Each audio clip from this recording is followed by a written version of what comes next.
Good afternoon, everyone. Welcome to our live coverage of NASA's SpaceX Crew 9 mission docking with the International Space Station.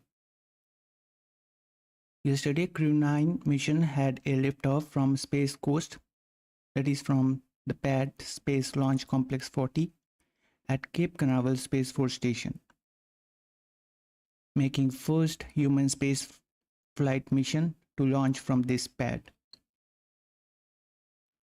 This mission is different in many ways from previous crew launches.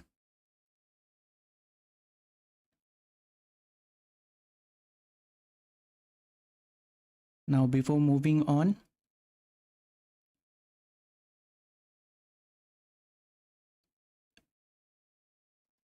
my name is Deepto Mitra, performing the commentary for today's docking of Crew Dragon Freedom with the International Space Station. On behalf of AstroYonder team, we express our heartfelt gratitude to everyone for joining us live and being a part of today's live stream. We really appreciate you being here. A big thanks to our amazing YouTube community for being here today as we provide detailed coverage of space launches, complete with extensive stats and thorough insights. We hope you all are doing fine and excited about Crew 9 docking. We are super excited as well, bringing you the live coverage, and we hope you will be enjoying the stream.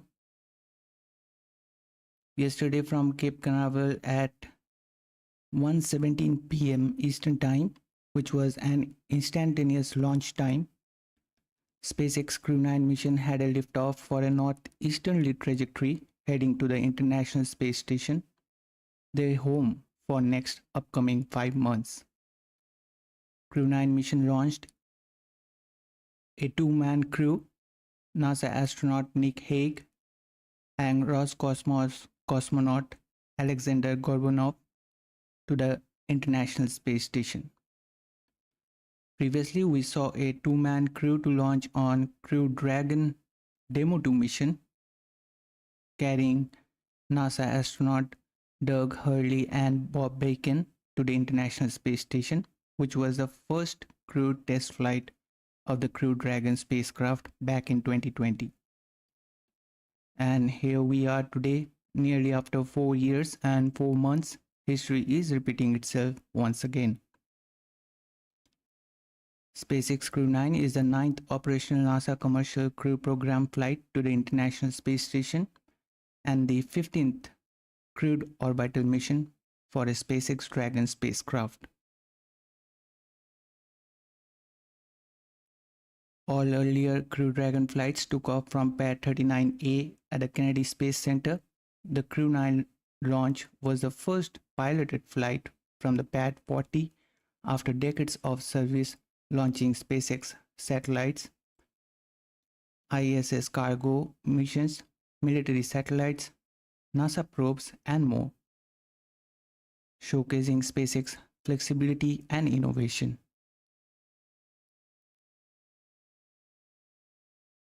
This mission marks SpaceX's 388th overall launch, with the 376th Falcon 9 launch to date.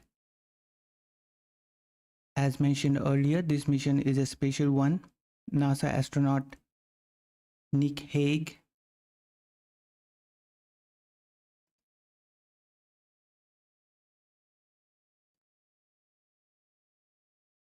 became the first active US Space Force Guardian to launch to space.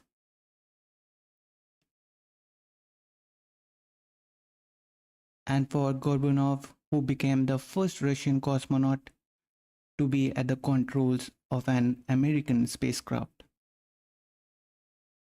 Also, Crew 9 mission launch stems from NASA's history of never launching a mission without a test pilot. This mission is unique as it includes a rescue operation for Boeing Starliner astronauts Butch Wilmore and Sonny Williams, who will return to Earth aboard Crew Dragon.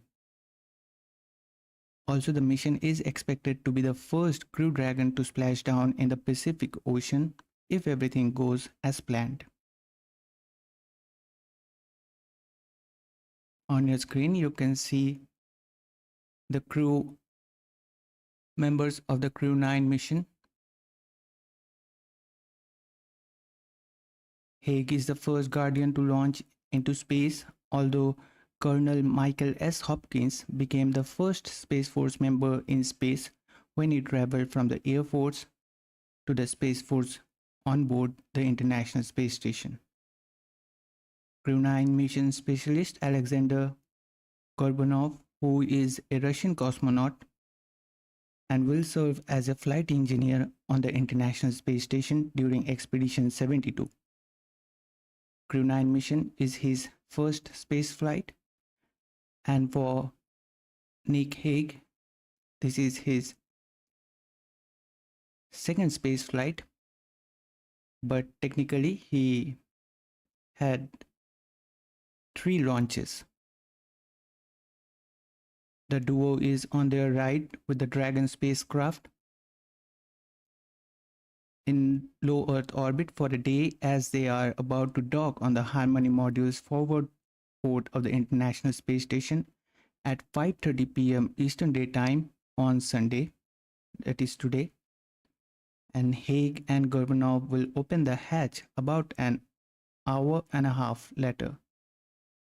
Soon after Crew 9 arrives, 3 astronauts and a cosmonaut will end their 6.5-month mission and depart the space station.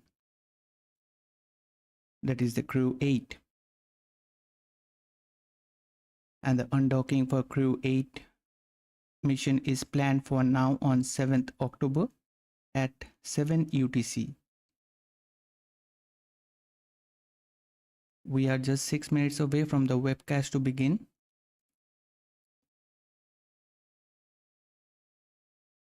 So let me just quickly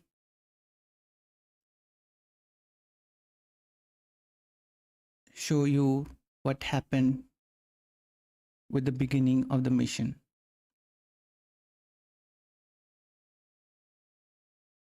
The duo of the Crew 9 member had a rehearsal, flight day rehearsal. Soon after, they had the static fire for the Falcon 9 vehicle.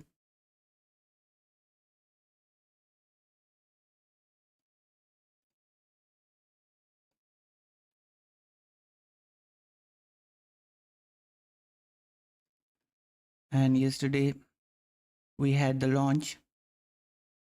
Here is a quick recap.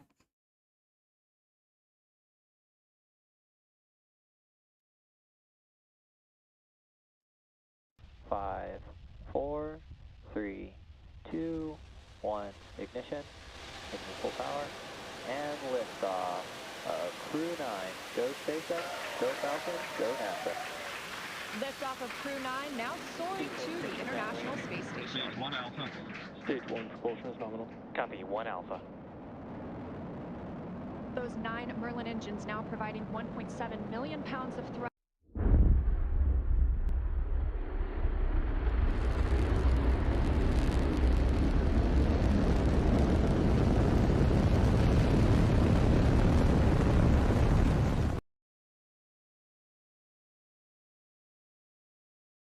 Nick Hague, the commander of the Crew 9 mission, was selected by NASA as a part of astronaut Group 21 and completed training in July 2015, marking him available for future missions. Hague was the first astronaut of the 2013 NASA astronaut class to be selected for a mission. Right now, you are seeing the Dragon spacecraft getting separated from the second stage of the Falcon 9 on its way to the International Space Station. This happened yesterday, followed by 26 hours of a ride, and they will be reaching to the International Space Station.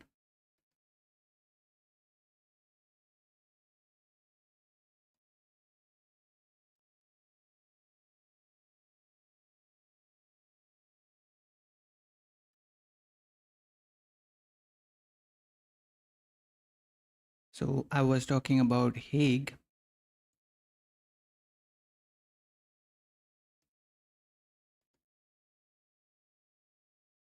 It very quick fun fact about him that on October 11, 2018, Hague and Alexei Ovshanin boarded Soyuz MS-10, which was destined for the International Space Station, but the crew was aborted mid-flight due to a booster failure, and the crew landed safely after a ballistic descent minutes from launch. So this will be the Hague's third launch, as I mentioned before, and the second mission to the orbiting laboratory.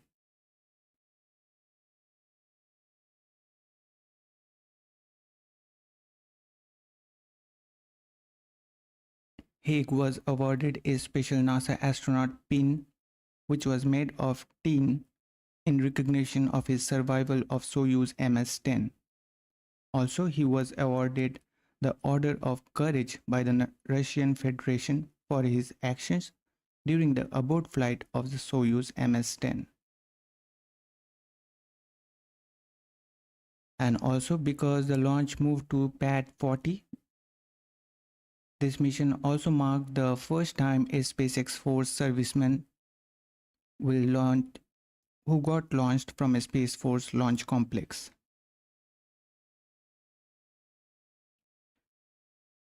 Aleksandr Gorbunov studied engineering at the Moscow Aviation Institute with an specialty qualification in spacecraft and upper stages. He served as a lieutenant of the Air Force, of the Aerospace Forces, of the Russian Armed Forces, and worked as an engineer for Energia, supporting cargo spacecraft launches from the Baikonur Cosmodrome. He was selected to join the Roscosmos cosmonaut corps in 2018. Now we are just 1 minute away from the webcast to begin.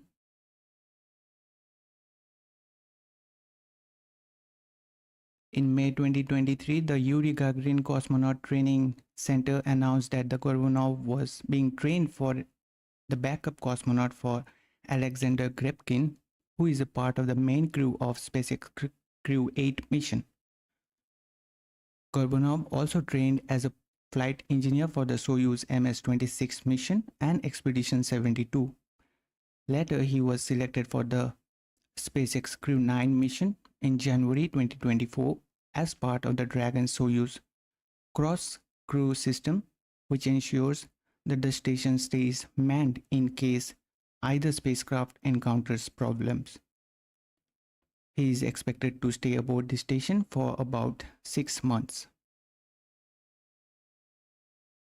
Now let's move on to the webcast.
Hague and Roscosmos cosmonaut Aleksandr Gorbunov. I'm Ronnie Foreman, a senior commercial sales manager here at SpaceX, and I'm joined by NASA's Leah Cheshire. We are just under a couple hours away from the final approach and docking of Dragon to the International Space Station. Overall, this will be Dragon's 44th visit to the space station and its 13th human spaceflight mission to the orbiting lab.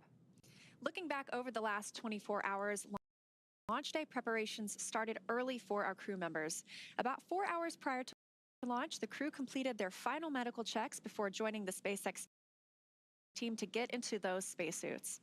After suit up in the NASA operations and checkout building, the crew walked out, waving some final farewells to their family and friends waiting outside. That's always one of my favorite parts of the day. Of course, the next destination for the crew was the launch pad. It takes about 20 minutes to ride to Launch Complex 40, where the Falcon 9 and Dragon spacecraft were waiting for them. Of course, a reminder, this was the very first human launch from Launch Complex 40. About 2.5 hours prior to launch, the crew ingressed or entered the Dragon spacecraft, walking over that crew access arm and enjoying some last views of the Space Coast. Love that one of them taking in the rocket itself before they headed into the White Room and then, as you can see here, into the spacecraft. Then at 10:17 a.m. Pacific time, 1:17 p.m. Eastern time, the 9 Merlin 1D engines ignited and Falcon 9 lifted off from the first time with crew on board from LC-40, marking the 15th time humans rode Dragon into orbit. With Falcon 9's first stage at full power, our crew began their journey to the International Space Station. Just about T+8 minutes into that mission, our first stage returned to Earth and landed at Landing Zone 1. A couple of minutes after that, we had spacecraft separation where we saw Dragon finally flying free with Crew 9 on board. About 45 minutes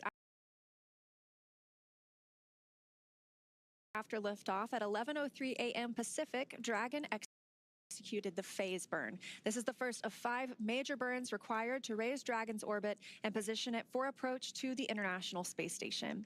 Dragon raised its orbit using the Draco thrusters over the last several hours as it continues to chase down its destination, the space station.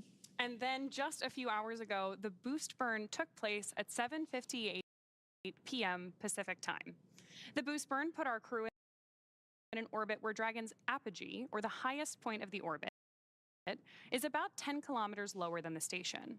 But before we can approach the station, we need Dragon's entire orbit, not just that highest point, to be effectively shadowing the space station. So after that, we executed the close co-elliptic burn at 8:42 p.m. Pacific. The close burn placed Dragon on an orbit roughly co-elliptic with the space station, meaning that it's maintaining an orbit 10 kilometers lower than the station the entire way around the Earth. Again, that's in contrast to only being 10 kilometers lower than the station during the apogee, or the highest point in the orbit, which is what was achieved by the boost burn beforehand. Now from there, this morning at 7:54 a.m. Pacific time, we executed the 4th major maneuver known Freedom as... copies, go 2001 Zulu. And that was good news from the crew. It sounded like Commander Nick Hague aboard Dragon. They just got the go for the approach initiation burn. We're tracking that in a little less than 30 minutes now. However, let's rewind a little bit. This morning, we did execute the transfer burn, 7:54 a.m. Pacific time. That's where we raised Dragon's apogee, or the highest point of its orbit, to just 2.5 kilometers lower than the station. Then we rounded everything out with a final co-elliptic burn at 8:41 a.m. Pacific to once again maintain that constant orbit lower than the station, this time just 2.5 kilometers below. That was a shorter burn lasting just over 30 seconds. And recently at 11:30 a.m. Pacific, we added in the approach out of plane burn to further refine Dragon's trajectory to the space station. During our approach, SpaceX flight controllers will work in tandem with the NASA team in Houston to maneuver Dragon Freedom to the proper altitude. They will initialize the navigation sensors used for this methodical approach to the space station. They'll also activate and test out a number of systems on board Dragon, including the bidirectional communications system with the station using the C2V2 system. C2V2 stands for Common Communications for Visiting Vehicles. It sets up a data stream from Dragon to the space station, giving us another path for Dragon telemetry to come to the ground, and giving an additional command capability to astronauts aboard the space station. At approximately 1:01 p.m. Pacific time, the Draco thrusters on Dragon will fire for the approach initiation burn when Dragon is about 2.5 kilometers below the station and just about 7 kilometers behind it. This will swing Dragon up until it's about a quarter mile, around 400 meters, directly below the station. Now, this maneuver also moves Dragon inside one of 2 checkpoints around the station that requires a set of go, no-go poles with the different control teams. The first checkpoint is called the approach ellipsoid, or you might hear us call it, or the crew call it, the AE. That's an imaginary shape measuring 4 kilometers by 2 kilometers. It's essentially a large 3-dimensional oval. Before Dragon is given permission to move inside the approach ellipsoid, the capsule is configured to be on what is known as a 24-hour safe trajectory. That means that if Dragon lost all control to its thrusters, it would be at least 24 hours before its trajectory would move it inside the approach ellipsoid. The NASA and SpaceX teams will do a go, no-go poll to move Dragon inside the keep-out sphere, another checkpoint that consists of an imaginary sphere around the space station with a radius of 200 meters. Flight controllers use this to monitor all arriving and departing vehicles. This is another chance to confirm all of the guidance, navigation, and control systems are working correctly on Dragon before moving closer to the station. It also carries a similar requirement on orbital trajectory. If Dragon were to somehow lose control of its thrusters, it and the space station would be safe for 4 orbits, or about 6 hours, rather than the 24 hours required to enter the approach ellipsoid. Once Dragon arrives at 400 meters below the station, it will be at what's known at waypoint 0. That will be our first checkpoint during our approach. The vehicle can hold here at 400 meters if needed, but if all of the systems check out, Dragon can continue its approach to waypoint 1. Dragon's move from waypoint 0 to waypoint 1 will swing it up and out in front of the station, arriving at a distance of approximately 220 meters. At this point, it'll be on what we call the docking axis. That essentially means it's directly in front of the docking port. Crew 9 today is headed to the forward-most port on station, so known as Node 2 forward. Dragon has docked to Node 2, also known as Harmony, for all of our crewed missions so far, because that's where both international docking adapters are located, installed for these new commercial spacecraft flights, as well as any other future spacecraft that use the international docking standard. Once Dragon is just 20 meters away at waypoint 2, the spacecraft focuses on aligning its docking system with the international docking adapter. We may hear the call-out CHOP, which stands for Crew Hands-Off Point, a little less than 30 seconds before docking. At that point, any aborts will have to be done automatically by Dragon. And of course, the grand arrival today is when our crew arrives at the space station. Dragon will fly in and make contact with the International Docking Adapter, or the IDA, and that gives us what we call soft capture. The soft capture ring will then retract until sensors indicate it's time for 12 hooks to drive in place and give us a hard capture and firmly secure Dragon to its new home on the space station. Now, the station crew, namely Jeanette Epps, the NASA astronaut, will manually pressurize the vehicle, or the vestibule, and that's the area between the Dragon hatch and the station hatch. Meanwhile, the umbilicals that provide power, audio, and data connections from the station to Dragon are put in place.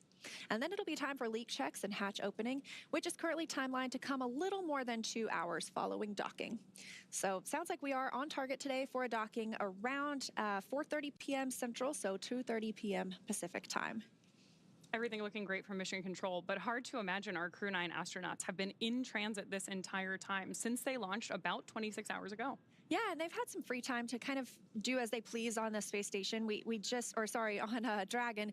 Now, they have the opportunity to eat some meals. They get out of those suits and the seats where we last saw them yesterday, get a little comfortable. You know, I heard they were looking out the window and enjoying the views. Obviously, who wouldn't? They also have a sleep period, and so they woke up a little bit before 3 a.m. Pacific time today. So they are already shifting their schedule to be a little more aligned with the schedule on the International Space Station. That also would not be a bad view to wake up to. We're getting some of those early views on your screen right now of the light just coming over the edge of the Earth, which is pretty exciting to see. Yeah, let's take a look. It looks like the International Space Station itself is now flying about 260 statute miles over Algeria. So as we get into more of an orbital daytime, we should be able to see Dragon approaching the station below it. And as we joined the broadcast today, that bright dot on the screen, that was actually the International Space Station from Dragon. So they have been able to see each other for a couple of hours now, which I know must be exciting to see your final destination are, in the frame. Yeah, that's great. And closer to our Expedition 72 crew coming together. Yeah, we will have 11 astronauts on board once Nick and Aleksandr arrive today. And in total, that puts us at 14 people in low Earth orbit, because we'll have the 11 on the International Space Station, and there's also a Chinese space station that has 3 more people on it. So 14 people off of the Earth right now. That's great. I'm certainly staying in close communication with them, both through mission control here at SpaceX and in Houston. And of course, these teams are monitoring different things. So far we've had Dragon, or the mission control team here in Hawthorne, monitoring the Dragon spacecraft itself. They've been doing that since launch yesterday, really since before launch yesterday, making sure everything was go for that on-time liftoff.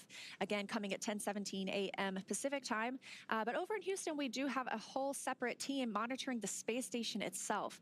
Now, they're monitoring everything from Dragon's trajectory to the solar arrays, making sure that they are locked in place. Right now, we have some crew members that are exercising aboard the space station. They'll be asked to refrain from exercise while the Dragon spacecraft arrives and that docking process begins, just so we don't impart any additional loads on the space station or on Dragon during that time. Great views on your screen now of mission control here in SpaceX. Of course, we have mission control staffed to follow the safety of our Crew 9 astronauts the entire time that they are on orbit, from liftoff from, again, Slick 40 yesterday, all the way through docking today, all the way through their return to Earth early next year with the full Crew 9 contingent on board. Now we're less than 20 minutes away from that approach initiation burn.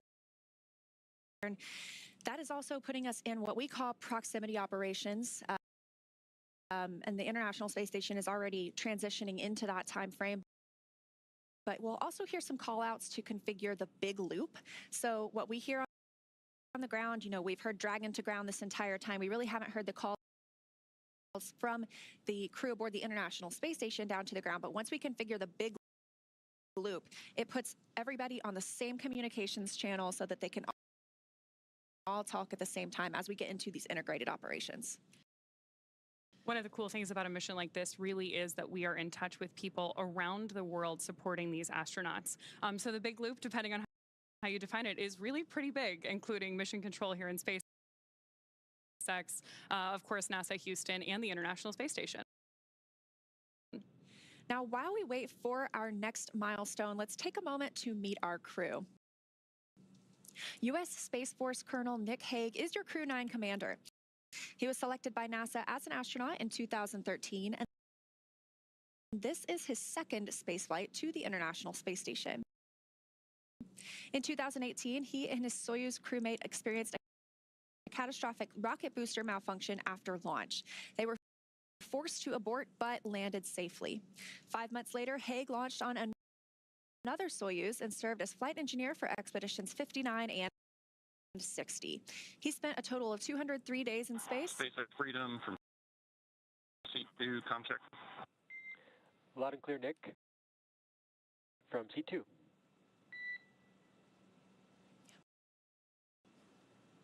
I've got you the same.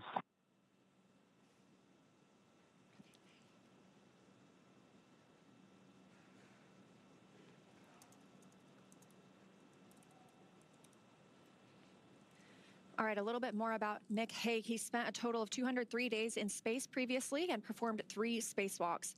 He's a Kansas native and a test pilot and a distinguished graduate of the United States Air Force Academy. Nick spent 5 months in Iraq with support of Operation Iraqi Freedom. He voluntarily transferred from the United States Air Force to U.S. Space Force in 2021 and is an active colonel. His wife, Katie, is a retired U.S. Air Force colonel as well, and they have 2 sons. To learn a little bit more about Nick, let's take a look at this video.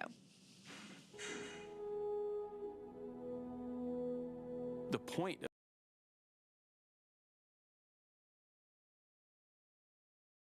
Right now, I just muted the audio because these are containing some copyright tracks.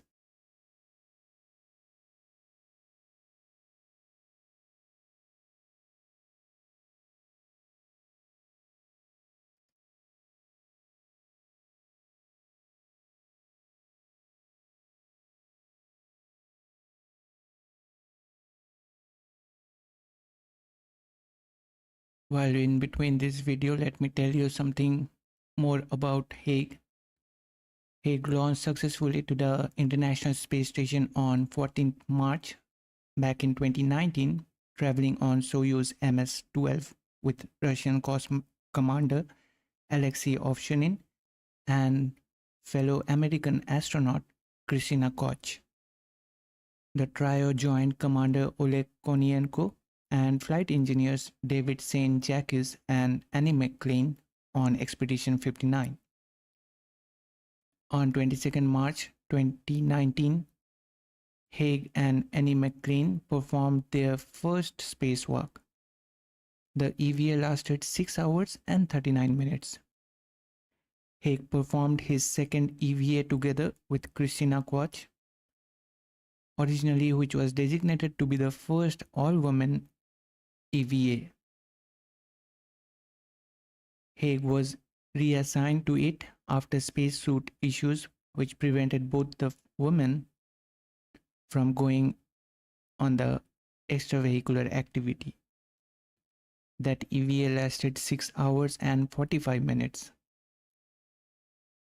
On 21st August, Hague performed his third EVA together with Andrew Morgan, and that third EVA of Nick lasted 6 hours and 32 minutes.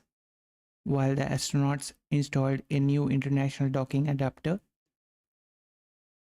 During the EVA, Hague wore the Artemis program logo on his suit. Up to August 2022, Hague resumed duties at NASA, working on the Boeing Starliner program until this flight assignment.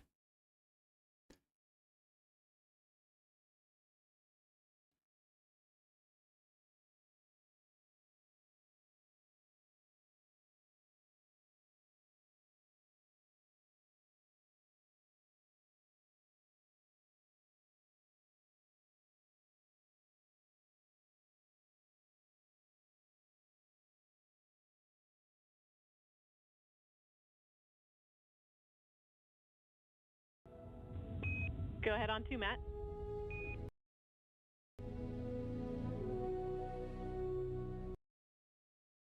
You're confused by my last call. It's because it was unnecessary. That's a for reference procedure if we are not using fast bend. So disregard, please. We copy, and it definitely doesn't hurt. So thanks for the clarification. Good discussions there between mission control and our crew up in orbit. Next up, of course, we have mission specialist Aleksandr Gorbunov. This is his first time in space aboard Crew 9, but of course has been preparing for this flight for much of his career. He studied engineering with qualifications in spacecraft and upper stages from the Moscow Aviation Institute. Gorbunov graduated from the military department with a specialty in operation and repair of aircraft, helicopters, and aircraft engines. Before his SpaceX for Big Loop contracts.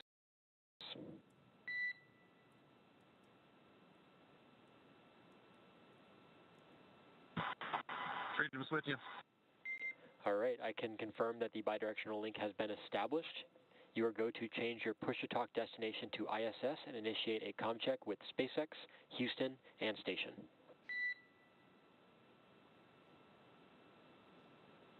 And copy that. And then just for clarity, stay on this the rest of the time. Affirm, I will be with you on space to ground the rest of the time through docking.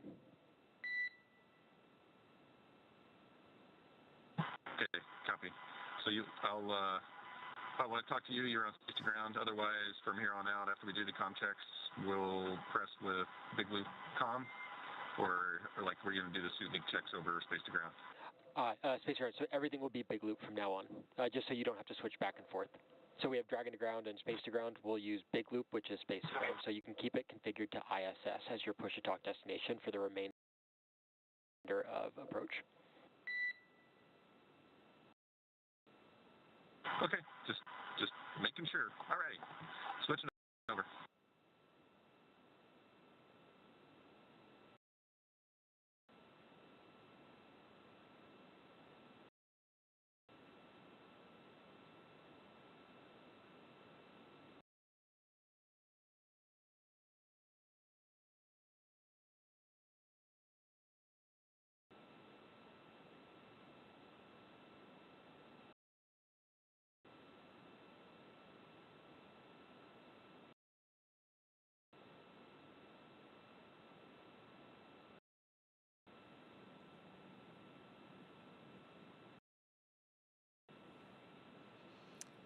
All right, a little back and forth between our crew. 6, Freedom.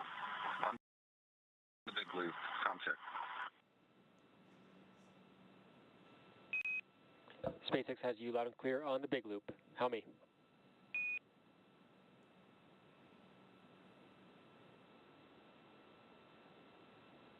Got you the same. Houston, Freedom. On the big loop. Com check. Freedom, Houston has you loud and clear. How me?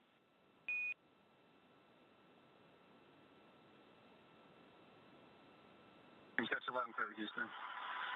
And station, Freedom, com check, on the big loop. Freedom, this is station. We've got you loud and clear, Nick and Alex. We are waiting for you.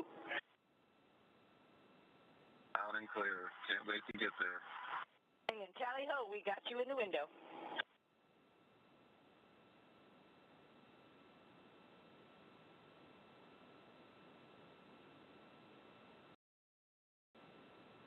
I guess that comm from the station was the voice of Sunny Williams, because she is always energetic.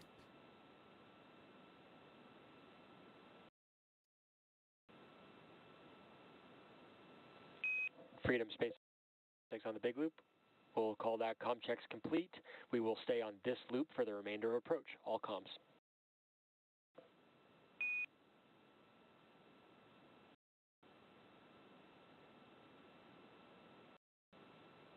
Freedom copy. Big loop com from here on out.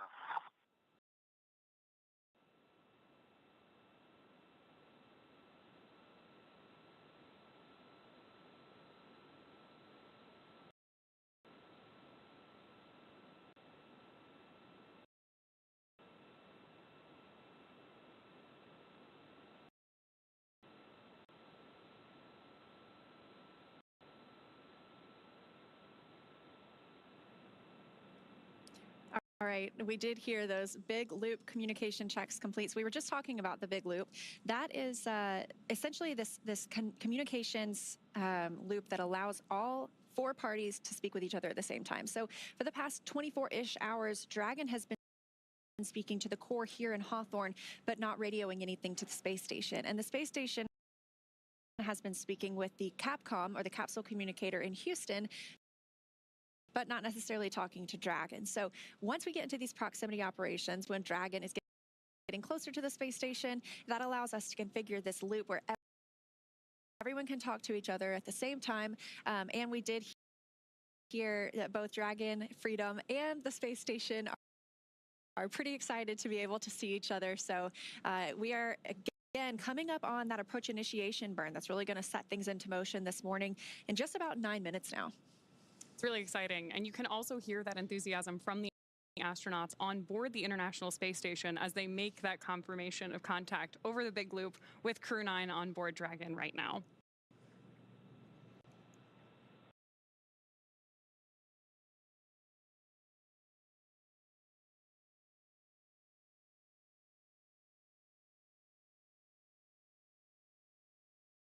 Prior to docking, so the crew will need to fill it with air and make sure its pressure is nearly equal with the atmospheric pressures on Dragon and on the station.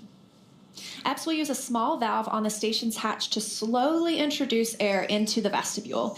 Flight controllers here in Houston will monitor the pressure and temperature readings inside and verify that everything is leak-free before we get ready to open up the hatches. Of course, preparation began prior to crew arrival to make sure they have somewhere to stay. The astronauts have available temporary campout locations, known as casas, that they can stay in until we're back to our usual 7 people living and working on station. Yeah, so we're excited to get those 2 new crew members aboard and bring Expedition 72 up to 11 crew members for handover. So this is what Expedition 72 will look like once we have our Crew 8 return next week. These crew members arrived, obviously, we have Butch and Sunny who arrived on Starliner. We have Nick and Aleksandr who are arriving today on Dragon.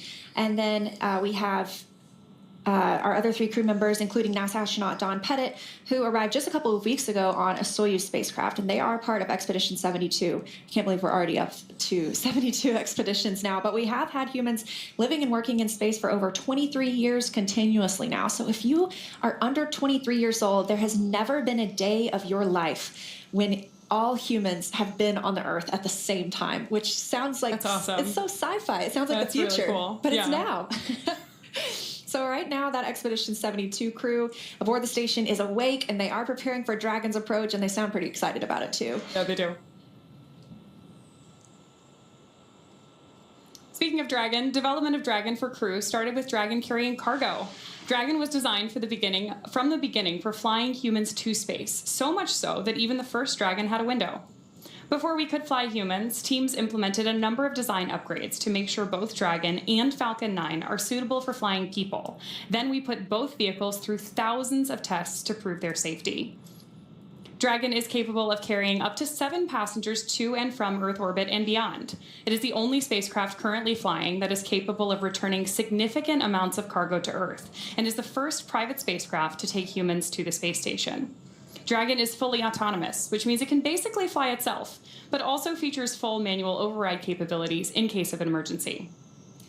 Now, we did just hear that the approach initiation burn just started, so that is about a 90-second burn. It did come a couple of minutes earlier than we were expecting it today, but so far it seems like everything is going well, and we are standing by for the burn completion. Again, this is really going to set things into motion for us today.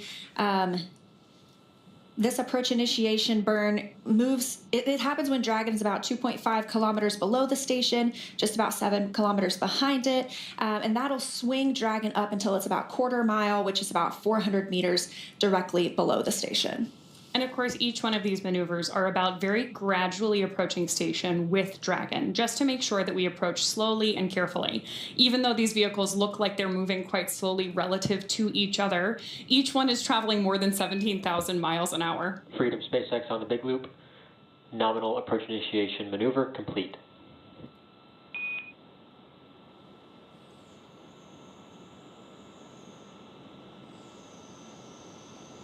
Freedom copies on the big loop, nominal air burn, and we are complete with section 5, holding section 6, so suit donning for your go for suit leak checks.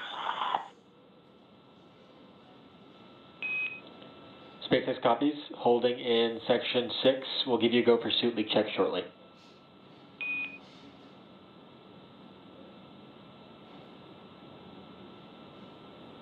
Freedom copies. All right, we love that word nominal.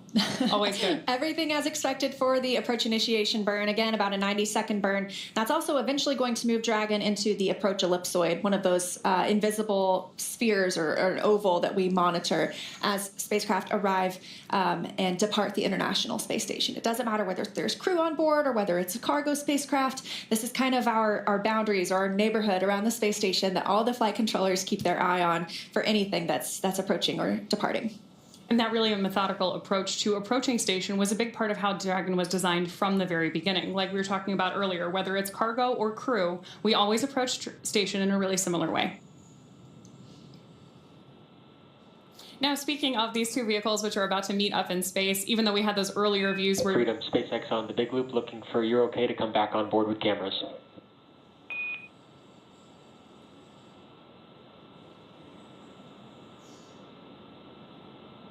Freedom.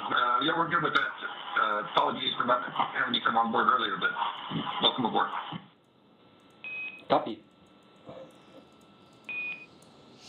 Good news there that we should soon be getting views of our Crew 9 astronauts on board Dragon, suited up and ready to approach the station.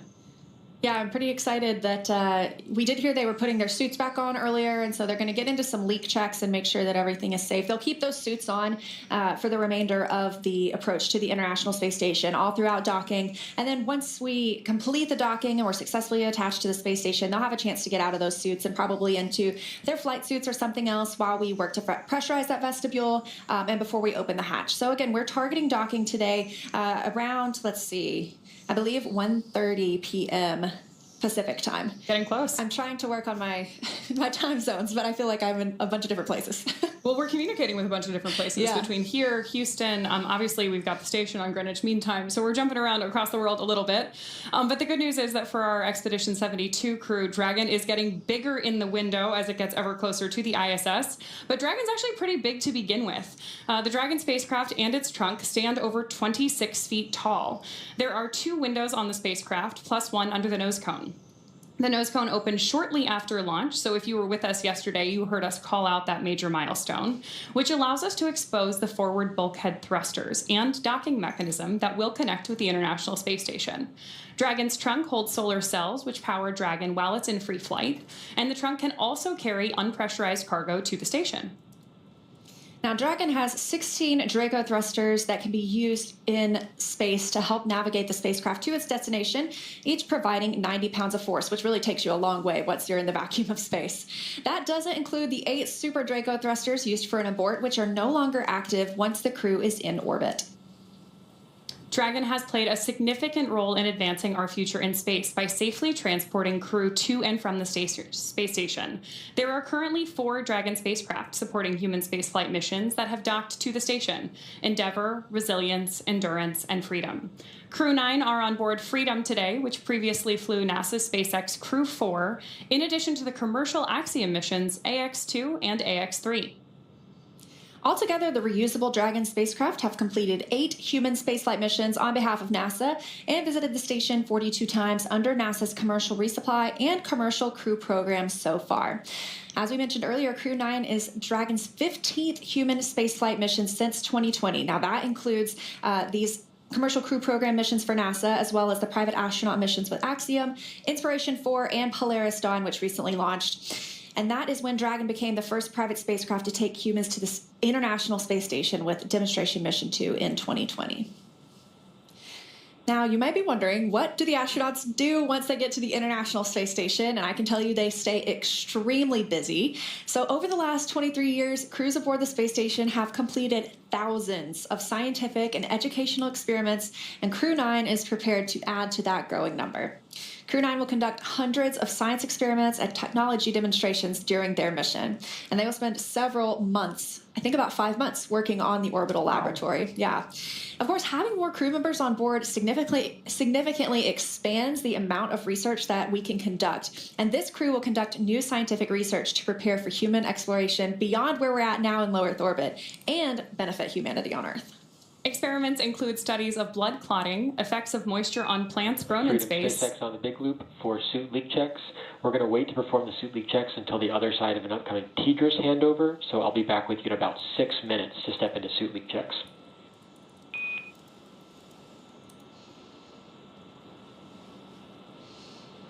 Single copies, we'll be ready.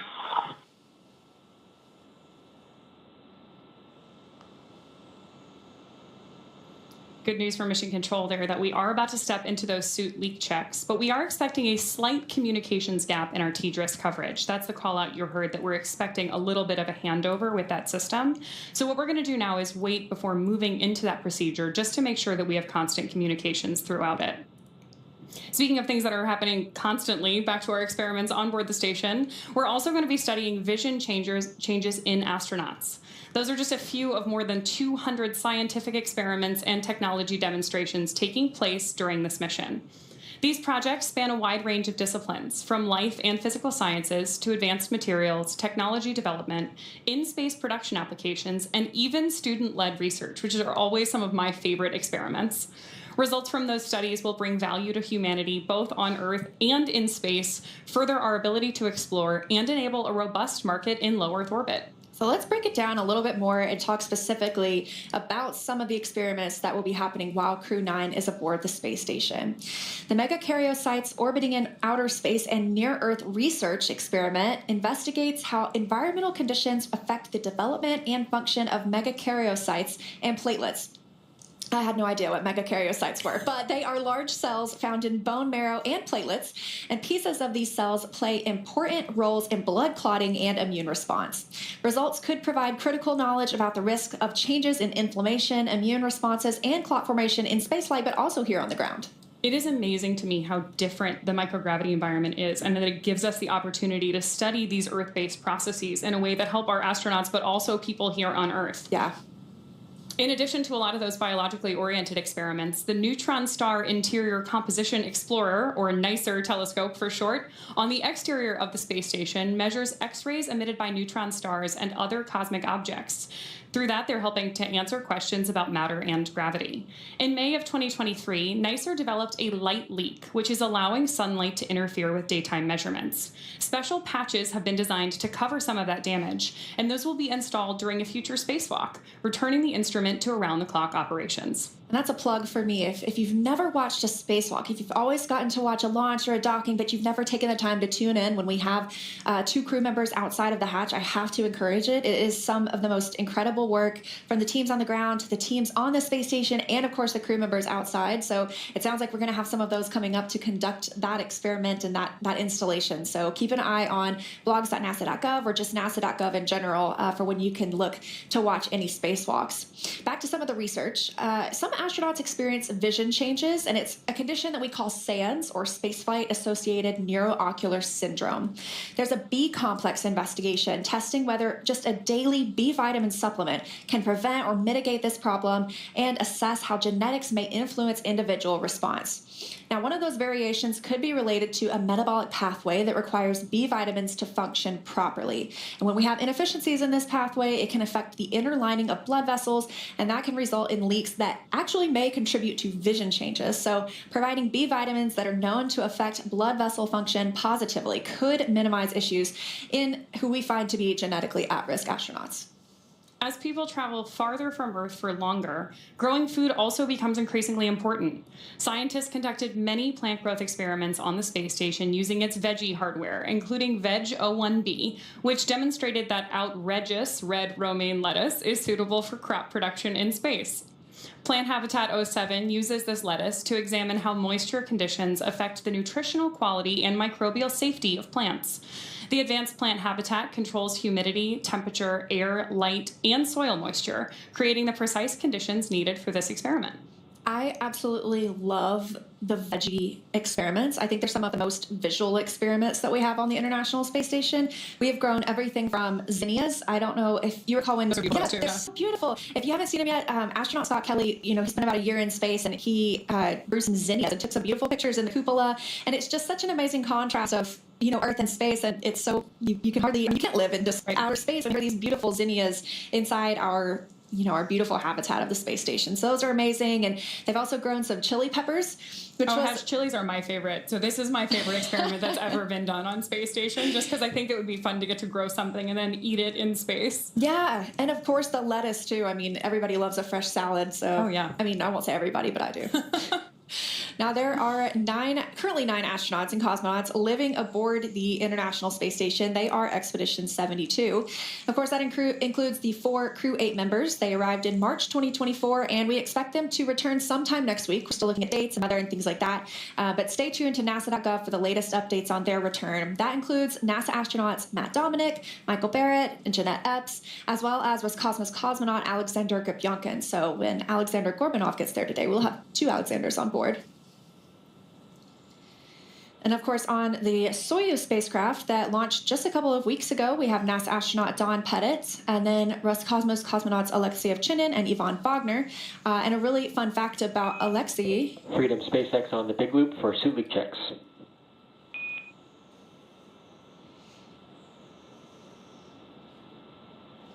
Freedom is with you. All right, Nick, you are go for suit leak checks per 4.011.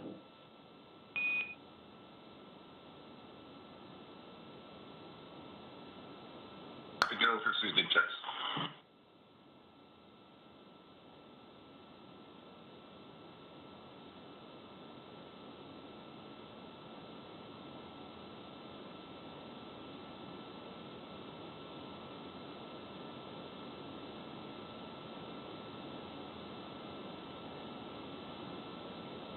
Those of you who have joined us live today on this webcast of Crew 9 docking with the International Space Station, we really appreciate you being here.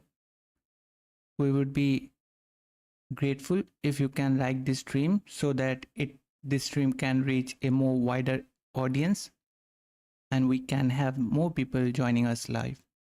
Thank you. Now here back to the webcast.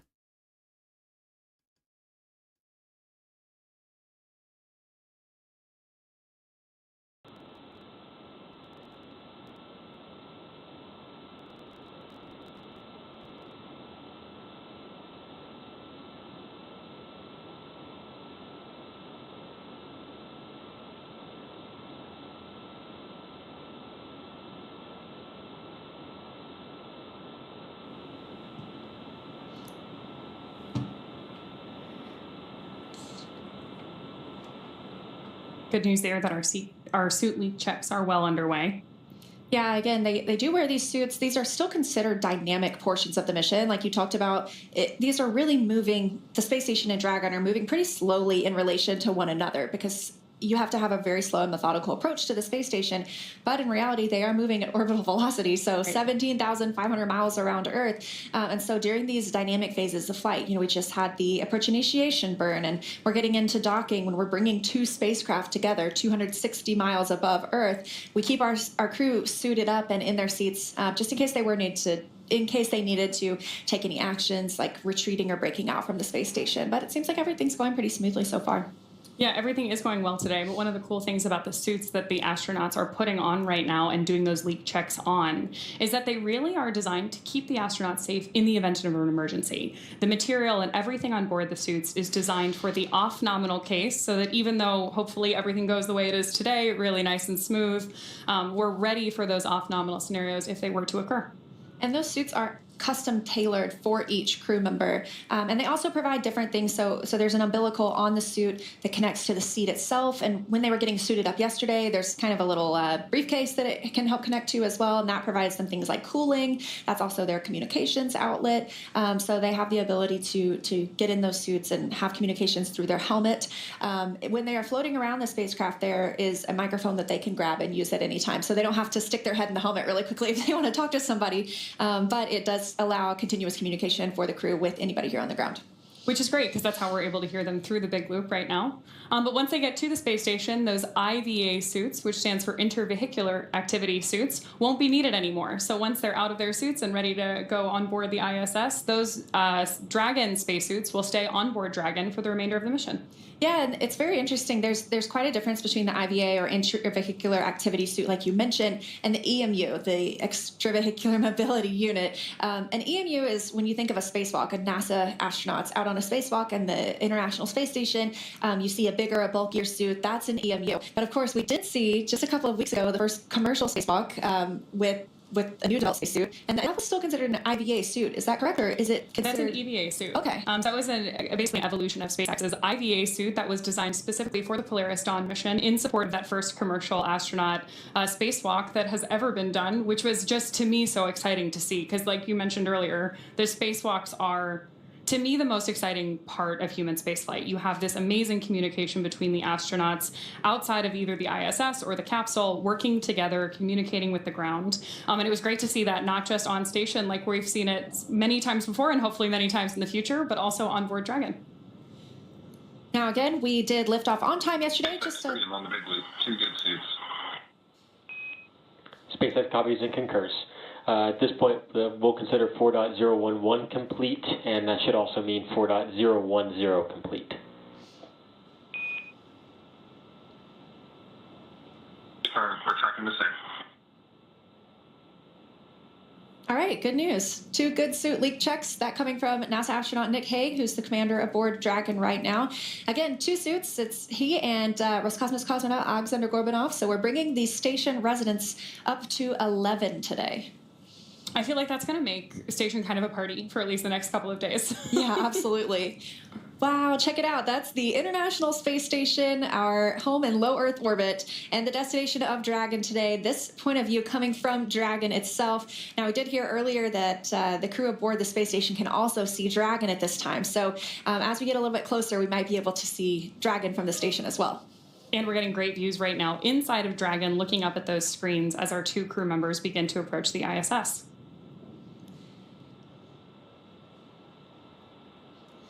Now, as we mentioned, we are here in Hawthorne at SpaceX, and we have Mission Control Hawthorne just over to our left, monitoring everything aboard the Dragon spacecraft itself. But we have two spacecraft in this game today, the other one being the International Space Station in low Earth orbit. So for a little update in that side of the house, I'm going to toss it over to my colleague, Gary.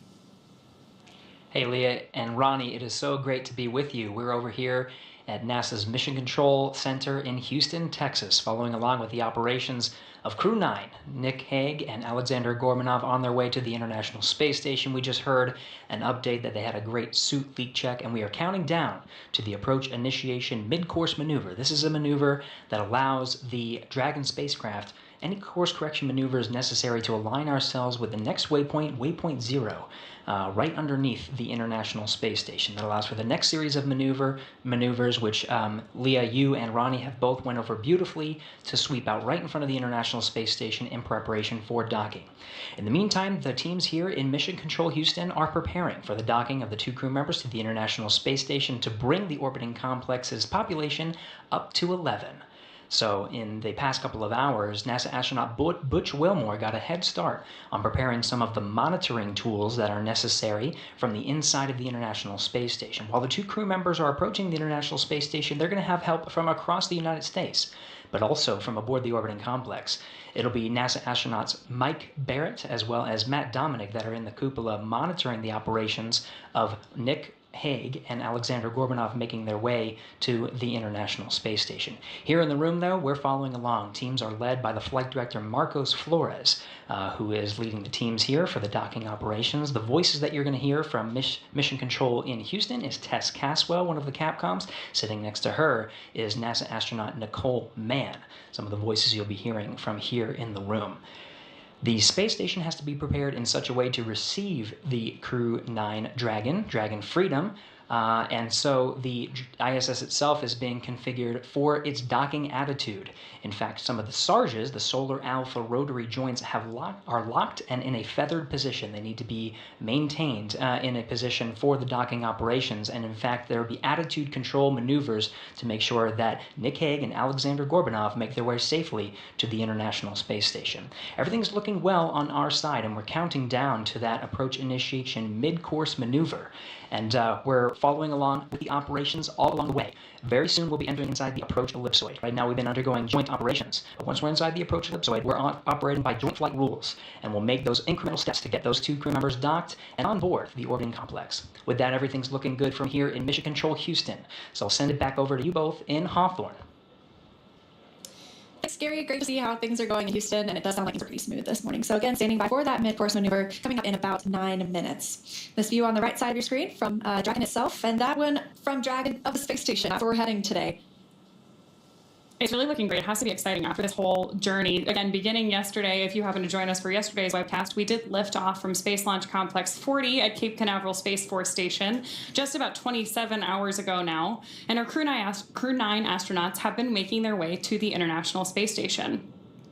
Right now, everything is looking good, and we are tracking an initial contact between Dragon and the space station, which is expected here in just a little bit more than an hour. If you take a look inside, you can see those 3 crew displays. That's how the crew is monitoring their approach to the International Space Station. They were able to watch the launch and rendezvous all the same way. They do not need to take command over anything during this time. They do have the ability, though, if needed, to take command, but it is a fully autonomous ride. And then on the left, you can see Dragon from the International Space Station. Let's take a look. It looks like they are flying 269 statute miles over the Tasman Sea in an orbital daytime. Great views here of both vehicles on your screen. Again, if you are just joining us, that is Dragon on the left-hand side and the ISS on the right. Of course, as we get a little bit closer to docking, Dragon is actually going to swing up in front of the station to approach the Harmony module, which means that as great as this view of Dragon with the Earth in the background is, we are not going to have it as we get closer to docking because we are going to move up into that approach axis. And once Dragon gets to the Harmony module, it'll be docking on the Node 2 forward port. That's the most forward port on the International Space Station. There is another that is the Zenith port, or that's the space-facing port, and that is where the Crew 8 Dragon is docked right now. So there'll be 2 Dragons for our crew members on the space station once Crew 9 arrives today. However, not for long, because we are expecting this handover period to take just about a week. That allows the Crew 8 astronauts to bring Crew 9 crew members up to speed, make sure that they are ready to take over everything they've been working on over the last several months. So once that handover period is complete, obviously we also have to take a look at what the weather looks like here on Earth, because this is a splashdown. Need to make sure everything is good around the coast of Florida, whether that's on the Gulf side or the Atlantic side, whatever we choose to target for the return of Crew 8 before we send 4 crew members home. And that'll bring us back down to 7 people living and working on the space station. Now, we've had 9 most of the summer with Butch and Sunny joining the space station crew, but once we say farewell to Crew 8, we'll be back down to 7, and we consider that typically like an average number or an average complement. I'm sure that if they wind up with any extra days for their handover there, depending on weather for splashdown conditions, that will be welcome for the crew on board, in no small part because, as you mentioned, we've had a couple of additional people above that standard contingent on station all summer, meaning there's a lot of scientific research that's been going on, and I'm sure a lot of very detailed handoff operations that need to take place.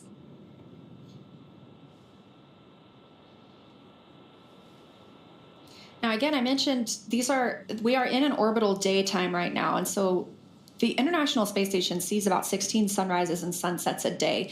When they cross over from day to night, that's called the Terminator line. And so they see a beautiful sunrise, and we have that for about 45 minutes before they move into a nighttime. So one thing that you have to be conscious of when you send crew members to space is the circadian rhythm. So there are actually specially developed lights on the International Space Station to simulate different times of day. That way, as they move throughout their day, we're used to when the sun sets here, that means the day is over. But if you see it 16 times that day, it could be a little bit confusing. So some of those lights help regulate the body's responses to what time of day it is, and even wind down in the evening.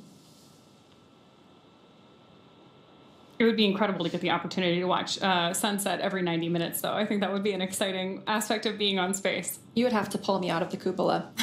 Now, I just got an update that the mid-course maneuver is in work, so we are standing by. Again, a small burn like this one just helps us retarget or realign the International Space Station as we continue moving ever closer. If you squint really hard on the left side, you can see that the nose cone is open on Dragon. That happened shortly after launch yesterday, maybe about 12 minutes after launch, or 13 minutes, we started opening that nose cone, and that protects the hatch while we are launching. But once we're in space, obviously we want that exposed so that as we get to the space station today, we can connect the 2 spacecraft together and eventually welcome our 2 new crew members on board. The next major milestone we're tracking on our flight today is expected to be Dragon's arrival at waypoint 0. Just about 20 minutes from now. Again, waypoint 0 is going to be one of those first checkpoints during our approach to the station. Dragon can hold there at 400 meters at waypoint 0, but if all of its systems check out, Dragon can continue on its approach to waypoint 1. Now, waypoint 1, or the Dragon's move from waypoint 0 to waypoint 1, that swings it up and out in front of the station, arriving at a distance of approximately 200 meters, and 220 meters, I should say, because that puts it on what we call Freedom. SpaceX on the big loop. Mid-course correction maneuver is complete. Performance nominal. The trajectory has converged on waypoint 0.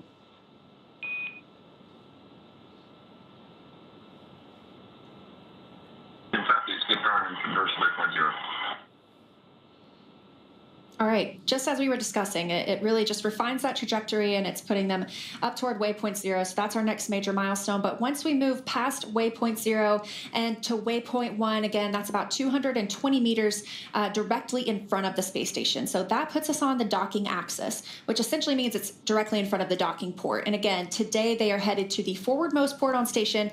That is node 2 forward. So again, Dragon is docked to node 2. We call it Harmony for all of our crewed missions so far, because that's where both international docking adapters are located. And these are installed for new commercial spacecraft flights, as well as any other future spacecraft that use the international docking standard. These views we're getting of Dragon right now are incredible, with the clouds on Earth in the background. Yeah, let's take a look. It looks like they are actually flying 264 statute miles just north of New Zealand. So if we didn't have those clouds, we might have gotten a really beautiful look at New Zealand below. I'm sure they'll get plenty of chances over the next 5 months as they look out the cupola. Moving forward in our timeline today, once Dragon is only 20 meters away at waypoint 2, the spacecraft focuses on aligning its docking system with the International Docking Adapter, or IDA for short. We may hear the call out CHOP over the nets, which stands for Crew Hands Off Point, a little less than 30 seconds before docking. At that point, any aborts would have to be done automatically by Dragon. Of course, once we get that close to the space station, the next major milestone is crew arrival, so docking. Dragon will fly in and make contact with the International Docking Adapter, and that's what we call soft capture. That soft capture ring will then retract until sensors indicate it's time for 12 hooks to drive in place and give us the hard capture that will firmly secure Dragon to its new home on the International Space Station. The space station crew, it'll be mainly NASA astronaut Jeanette Epps, will manually pressurize the vestibule, or the area between the Dragon hatch and the station hatch. But I feel like we always see a handful of crew members floating in and out, helping out with that effort. I think it's a pretty exciting time for everyone when new folks arrive at the station. So while they're pressurizing that vestibule, the umbilicals that provide power, audio, and data communications and connections from the station to Dragon are put in place. And then it's time for the leak checks and the hatch opening, which is currently timelined to come a little more than 2 hours after docking. Again, targeting docking today around 2:30 p.m. Pacific time, so just about an hour from now.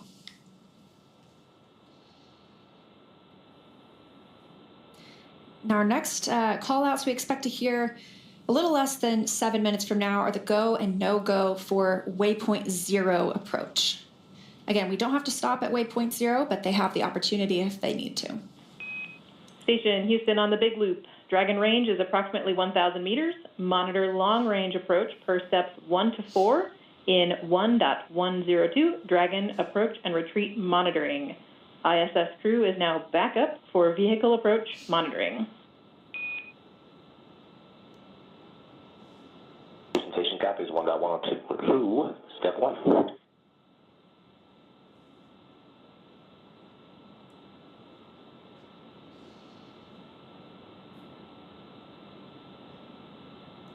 Currently aboard the International Space Station itself, it's about 8 p.m. because they use GMT or Greenwich Mean Time. And so it is winding down most of the day for our crew members on orbit. However, like we mentioned earlier, NASA astronauts Matt Dominic and Mike Barrett will be in the cupola and helping to monitor the arrival of Dragon. But as we just heard, a reminder that really Nick and Aleksandr are prime for monitoring the arrival of their spacecraft. The crew on the space station could send any retreat commands to Dragon if they absolutely needed to, but we expect that our crew members inside the spacecraft itself would be primed for that. And we did just have a satellite handover. So we use the tracking data and relay satellite systems aboard the International Space Station. These are positioned at different locations, and as we hand over from one to another, it's all planned and tracked, but it means we do lose some video communications at some points, and sometimes even audio, but we expect to regain that pretty shortly.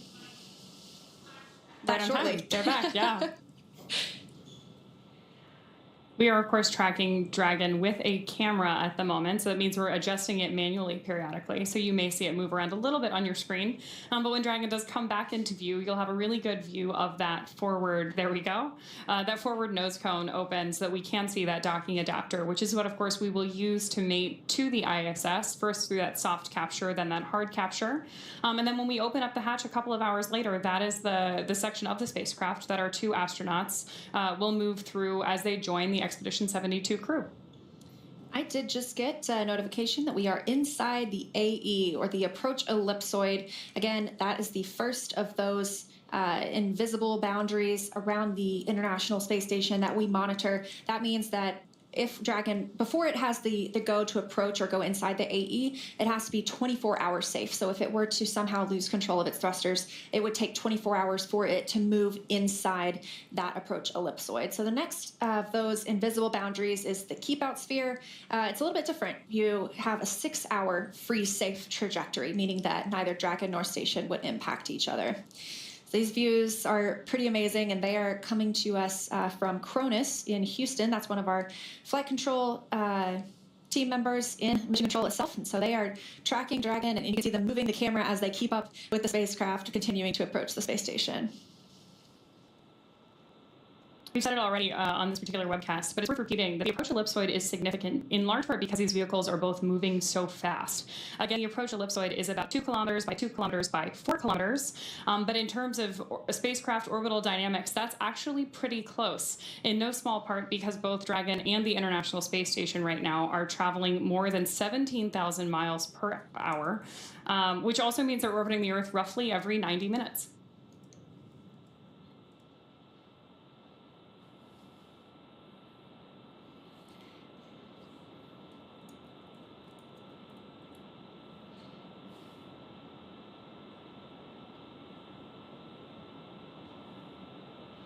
And again, I just mentioned that these views are coming from the Cronus console.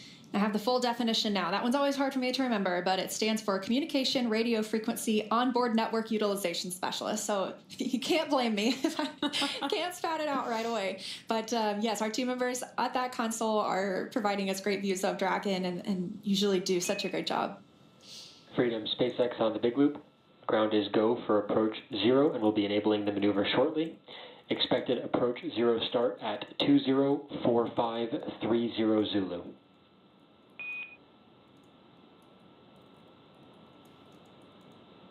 Copy 204530 Zulu, and we see the flag.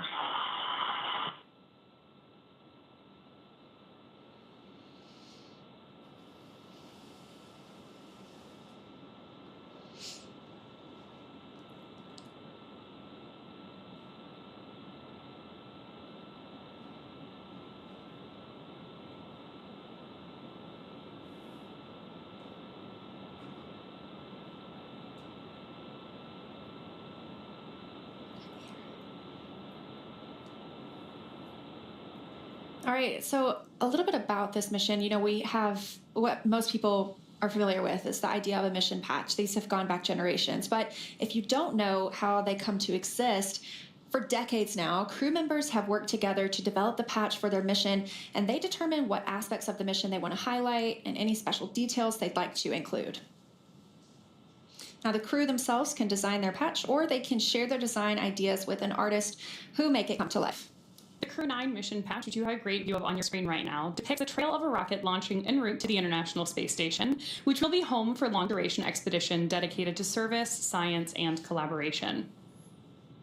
Coastal waves are inspired by the historic Florida launch site and on a larger scale represent our blue planet, the global ocean, which you get a live view of right now, connecting all the continents. And then a Falcon with the number 9 as its beak and a crescent moon as its eye is a nod to the Falcon 9 rocket, while the constellation Draco honors the Dragon spacecraft that is taking Crew 9 to their destination and that we are watching live from space right now.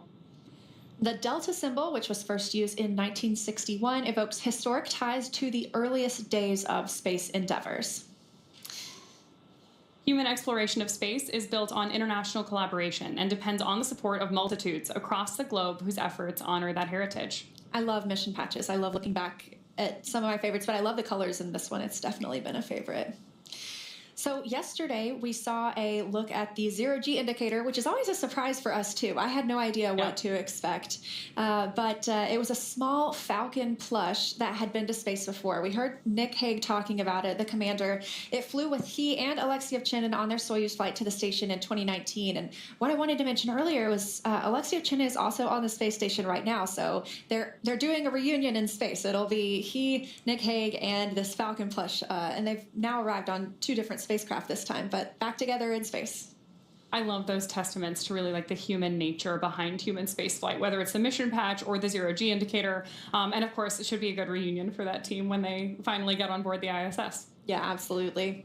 Again, still getting great views of Dragon as it continues its approach to the International Space Station. It looks like the next major milestone will be the go, no-go to approach waypoint 1. So expecting that in just a couple of minutes. We've had a couple of great burns, or I should say successful burns, keeping us on track with the station this morning. Again, though, looking to move to waypoint 1 in just a couple of minutes. So standing by for those calls.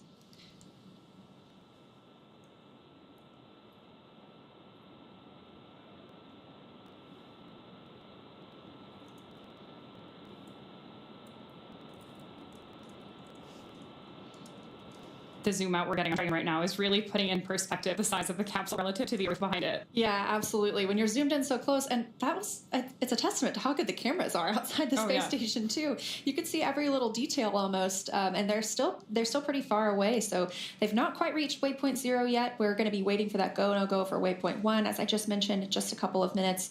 But they are still a little bit away from the space station. Again, they'll be swinging up and out in front. So pretty soon we will lose those views of Earth behind Dragon as it becomes out in front of the space station. So we have to enjoy them now while we have them. Yes.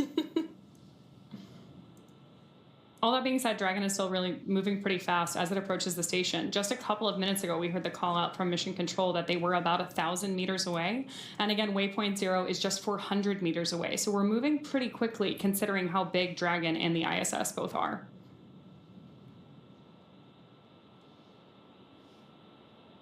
We are now, again, both Dragon and the International Space Station traveling about 260 miles above Earth. So let's see if I can pull up our trajectory or our map again. It looks like they are flying just over Kiribati. So that is in the Pacific Ocean. And they'll be moving south of Hawaii soon.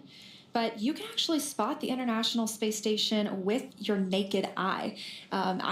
I love being able to look up, and I wave at them every time. I know they can't see me. I'm not even a speck to them from the International Space Station, but we do have an amazing app called Spot the Station where you can plug in your location and you can get almost real-time updates, or actually you can get real-time updates of when they will be flying overhead and where to locate them. There's now kind of a trajectory path. It'll help you by using your camera and it'll align with the space station, so you know exactly where to look.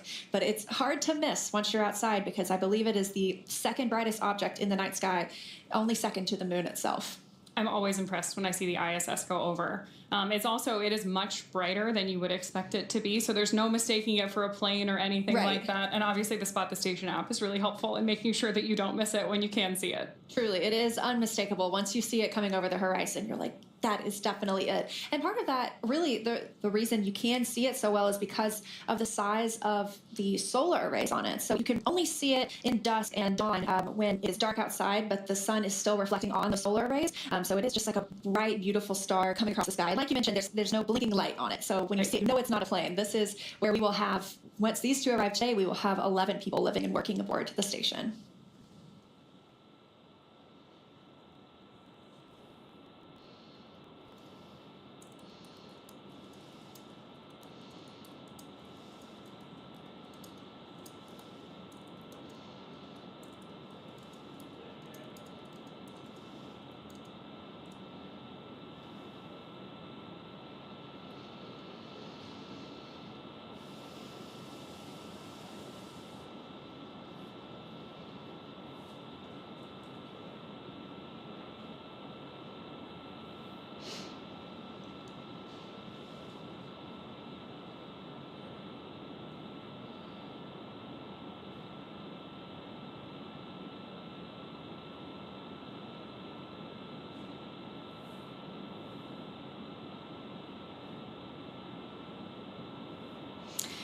Now, again, just a recap of where we've been so far. Yesterday, we launched on time at 10:17 a.m. Pacific time, and about 45 minutes after liftoff at 11:03 a.m. Pacific, Dragon executed the phase burn. That was the first of 5 major burns required to raise Dragon's orbit and position it for approach to the International Space Station. Dragon raised its orbit using those Draco thrusters over the last several hours as it chases down its destination. And then shortly after that, the boost burn took place at 7:58 p.m. Pacific. The boost burn put our crew in an orbit where Dragon's apogee, or the highest point, was about 10 kilometers lower than the station. But before we can approach the space station, we need Dragon's entire orbit, not just that highest point, to be effectively shadowing the space station. So after that, we executed the close co-elliptic burn at 8:42 p.m. Pacific. The close burn placed Dragon on an orbit roughly co-elliptic with the space station, meaning it was maintaining an orbit roughly 10 kilometers lower than the station, or roughly 6 miles, the entire way around the Earth. Again, that's in contrast to only being 10 kilometers lower than the station during Dragon's apogee, or the highest point in its orbit, which was achieved by that previous boost burn. From there, this morning at 7:54 a.m. Pacific, we executed the fourth major maneuver known as the transfer burn. That's where we raised Dragon's apogee, or the highest point of its orbit, to just 2.5 kilometers lower than the station. Then we conducted the final co-elliptic burn at 8:41 a.m. Pacific to once again maintain a constant orbit lower than the station all the way around. Again, that time just 2.5 kilometers below. That burn lasted just over 30 seconds. We also added in the approach out-of-plane burn at 11:30 a.m. Pacific to further refine Dragon's trajectory to the space station. During this approach, SpaceX flight controllers will work in tandem with the NASA team in Houston to maneuver Dragon Freedom to the proper altitude. And we've already heard a lot of conversation back and forth between both teams on the nets already. Together, they'll initialize the navigation sensors used for this methodical approach to station. They'll also activate and test out a number of systems on Dragon, including bidirectional communications with the station using the C2V2 system. C2V2 stands for Common Communications for Visiting Vehicles, and it sets up a data stream from Dragon to the station, giving us another path for Dragon telemetry to come to the ground and giving an additional command capability to astronauts aboard the station. At approximately 1:01 p.m. Pacific, we saw Dragon fire the approach initiation burn when we were about 2.5 kilometers below the station and about 7 kilometers behind it. That is swinging Dragon up until it's about a quarter mile directly below the station. That's also moving Dragon inside the approach ellipsoid, so we did hear a confirmation of that shortly earlier. That's also called the AE, an imaginary shape measuring 4 by 2 by 2 kilometers and essentially a large three-dimensional oval. The capsule was considered to be on what we call a 24-hour safe trajectory. That means if Dragon somehow lost control to all its thrusters, it would be at least 24 hours before its trajectory would move inside the approach ellipsoid. Next up, we're standing by to hear the NASA and SpaceX teams do a go, no-go poll to move Dragon inside of the keep-out sphere, another checkpoint that consists of an imaginary sphere around the station, this time with a radius of just 200 meters. Flight controllers use this to monitor all arriving and departing vehicles. This is another chance to confirm that all of the guidance, navigation, and control systems are working correctly on Dragon before moving closer to station. Great views now on your screen of Dragon both outside the capsule and inside the capsule as we are looking over the shoulder of our two Crew 9 members on board Dragon. The keep-out sphere carries a similar requirement to the approach ellipsoid that if Dragon were to somehow lose control of its thrusters, it and the space station would be safe for 4 orbits, or about 6 hours, rather than the 24 hours required to enter the approach ellipsoid. Once Dragon arrives at 400 meters below the station, it will be at what is known as waypoint 0, and we're standing by for that confirmation now. That's our first checkpoint during our approach. The vehicle can either hold there at 400 meters, but if all of its systems check out, it can also continue on its approach to waypoint 1. And I just got an update as you were saying that we are now in waypoint 0. So now that we are here, we will move up to waypoint 1. That'll swing Dragon up and out in front of the station, arriving at a distance of approximately 220 meters. That'll put us on the docking axis, so that means we'll be directly in front of the docking port. And again, we're going to node 2 forward. That is the forwardmost port on station. Dragon is always docked to node 2, also known as Harmony, because that is where the IDAs are, or the International Docking Adapters, and that is for all of these commercial spacecraft flights, as well as any futures. Dragon SpaceX on the Big Loop, approach 0 has started and trajectory converged on waypoint 1. Expect arrival at waypoint 1 at 2110.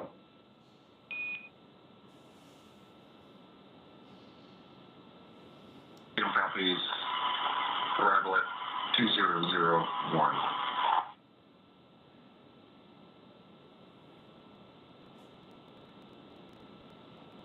All right, confirmation from the Corps, the Crew Operations and Resource Engineer here in Hawthorne, to the crew aboard Dragon that they are indeed now at waypoint 0 and will begin moving up to waypoint 1. And Dragon, that our waypoint 1 arrival time is 2110. 2110.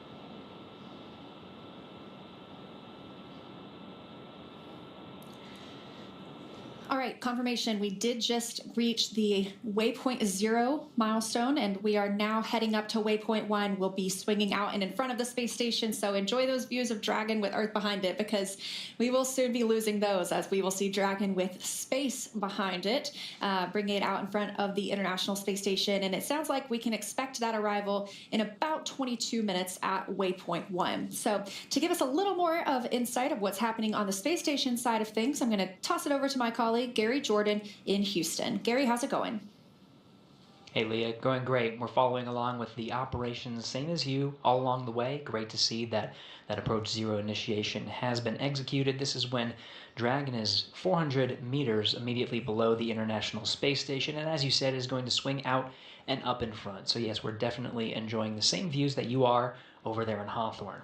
Now, aboard the International Space Station, Matt Dominic and Mike Barrett are in the cupola watching and getting these incredible views that we're seeing now, but they have the backup capabilities and a connection with the Dragon to execute any abort abilities. But right now, they're just monitoring. Everything looking fantastic aboard the Dragon and its approach to the International Space Station happening per the timeline. And we're expecting a docking time around the expected time at this hour, 4:30 p.m. Central Time. Now, as the Dragon swings up and around in front of the International Space Station, we can confirm that the space station itself is in the docking attitude. Thrusters have been moved over to the Russian thrusters, and the attitude is in an expected configuration optimal for the docking of Nick Hague and Aleksandr Gorbunov to the International Space Station, which you're seeing there on the screen to your right. And of course, seeing views of the International Space Station all along the way.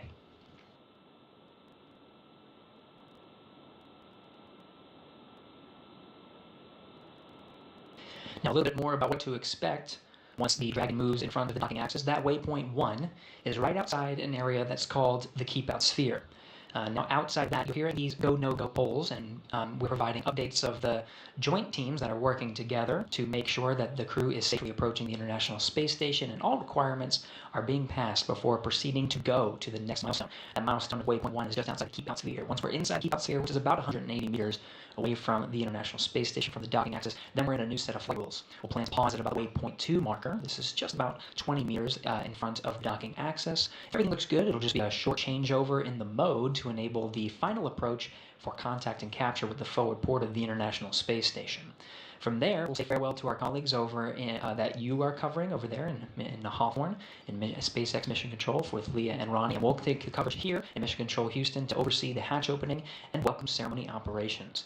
There's a few hatches on board the International Space Station that we need to pass. There's the Dragon hatch itself, of course, but there's also an A-Pass hatch that's on the other side of that hatch, as well as the Node 2 hatch. 3 hatches to get through until the 2 crew members aboard Crew 9 can be welcomed by the 9 crew members aboard the International Space Station. But as mentioned, the International Space Station is in the right configuration, the docking configuration, and will remain as such. The view that you're seeing on your screen where the space station is pointed, it will remain pointed in that position. You can see the solar arrays that are sort of the wings from this perspective of the Crew 9 Dragon Freedom vehicle.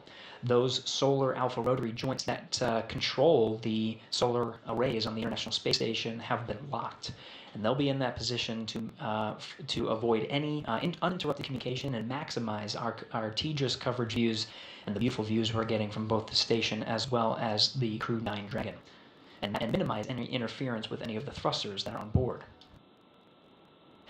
Now, in the dual view you'll see the views from the station and the Dragon get incrementally interrupted.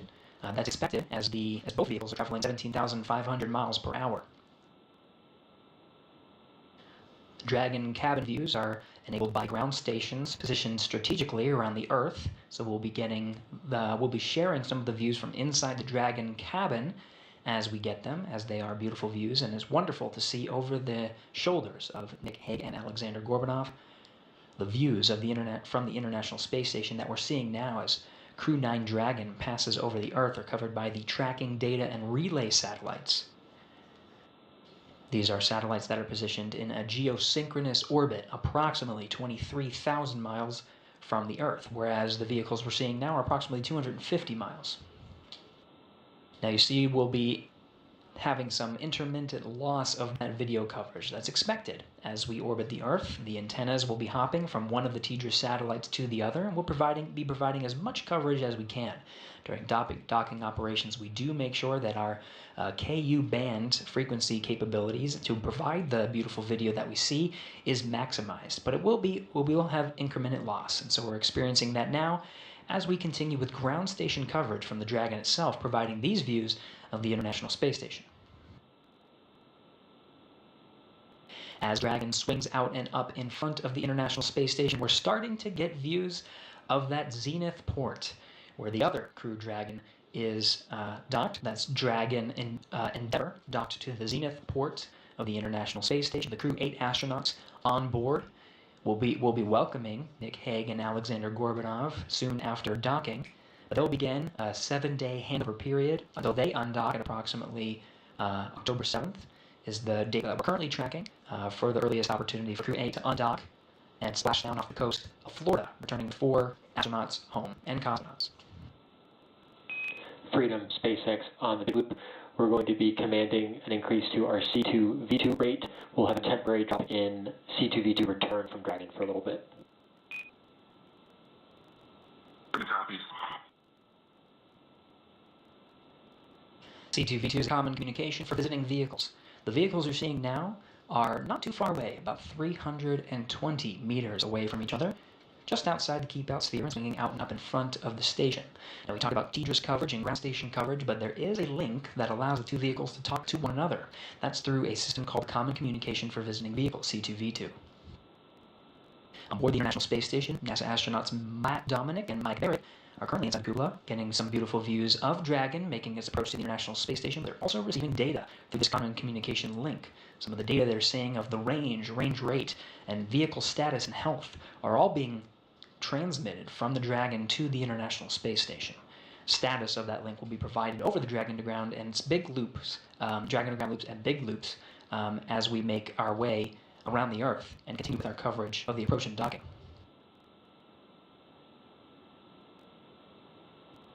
We're now over the continental United States, about 260 statute miles over the northern continental United States, getting some great views as Dragon makes its way towards the docking axis.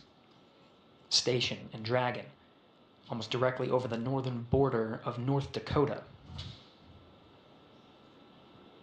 We're getting views in the distant southern Canadian landscape.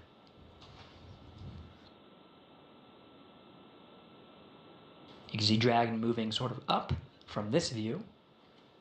These views provided by the external cameras that are mounted on the outside of the International Space Station.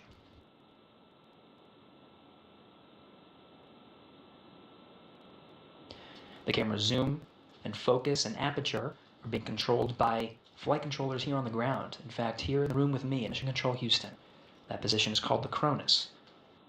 They have autonomous control of the cameras on the outside and are able to use the pan, tilt, and zoom functions of the external cameras to provide these great views.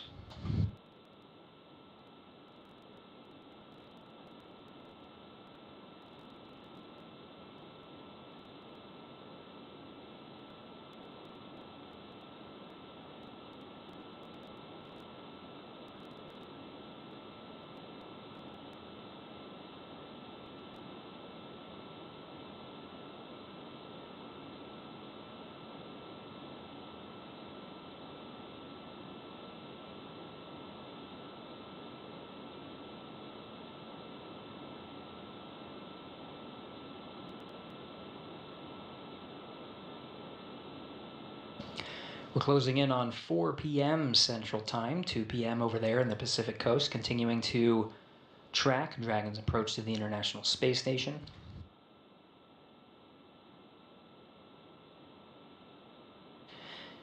Now getting some distant views on some of northern Ontario, and of course the horizon of Earth. Now this view provided from the external cameras aboard station of Dragon with the nose cone open and the forward bulkhead facing the International Space Station. That provides the communication link, very strong link, and some of the forward bulkhead Dracos are now coming into view as Dragon becomes a little bit closer. We're just a little more than 300 meters from the station at this point. Now this slow trajectory is moving us up into what's called the docking axis. The docking axis is immediately in front of the space station today. We're heading towards the forwardmost port. Dragon Endeavour is currently docked to the zenith port. This is the space-facing port. And Endeavour again will undock in approximately 7 days. This allows for a seamless handover of the Crew 9 crew and Crew 8 crew before their departure. Endeavour is currently configured with extra seats for Bush Wilmore and Sonny Williams, both NASA astronauts, who are scheduled to return aboard the Crew 9 Dragon, with those seats outfitted for emergency capabilities just in case. We're not going to be using them though because the Dragon and Freedom is well on its way to the International Space Station with those 2 empty seats. Upon Freedom SpaceX on the big loop, C2V2 measure rate increase is complete, so we're back with good comms.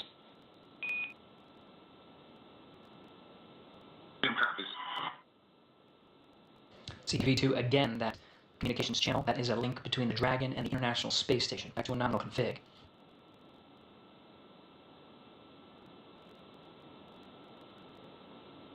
We're now past the top of the hour and approximately 10 minutes away from the expected arrival of waypoint 1.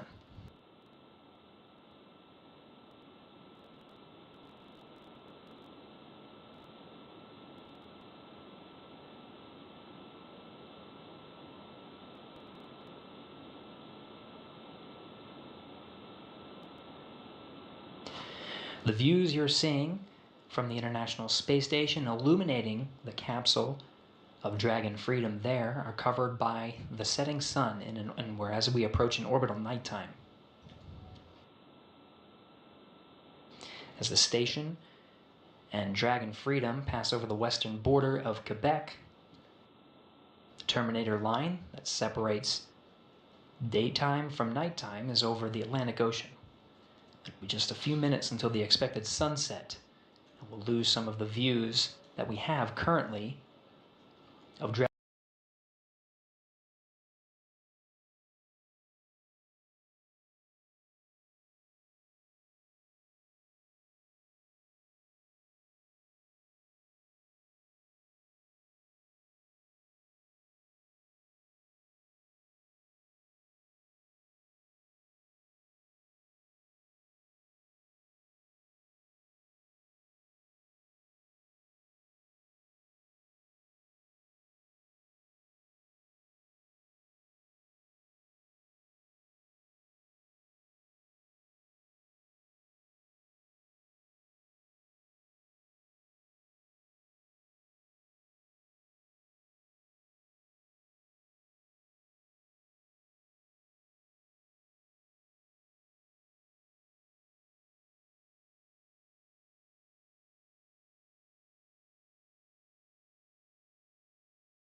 Dragon Freedom.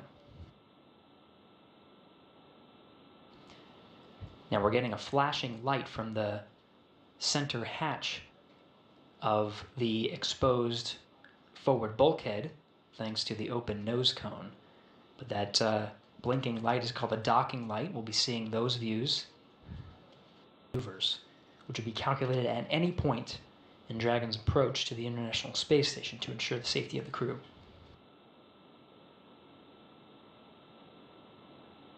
We have passed several go, no-go checkpoints, everything looking healthy aboard Dragon and station. Ground teams in Houston and Hawthorne in position.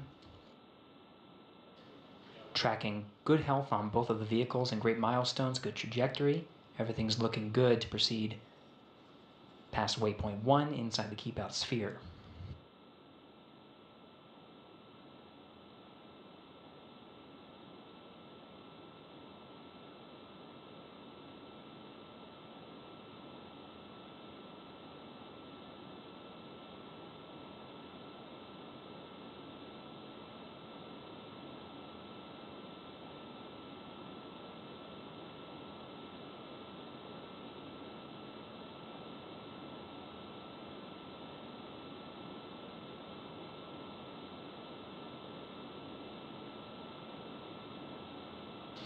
In the view on your right, we're starting to come up on a view of the International Space Station from the docking axis. Not quite there yet. We're expected to be there in about 6.5 minutes. So we're right immediately in front of the International Space Station. From there, we'll make our slow and methodical push in towards the docking axis through several waypoints. Waypoint 1 being, of course, meeting at the docking axis immediately in front. Waypoint 2 being inside the keep-out sphere.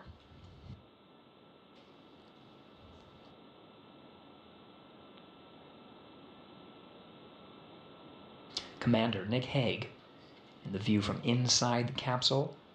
On the left from your screen, Mission Specialist Aleksandr Gorbunov on the right. Following along on Dragon's approach to waypoint 1 immediately in front.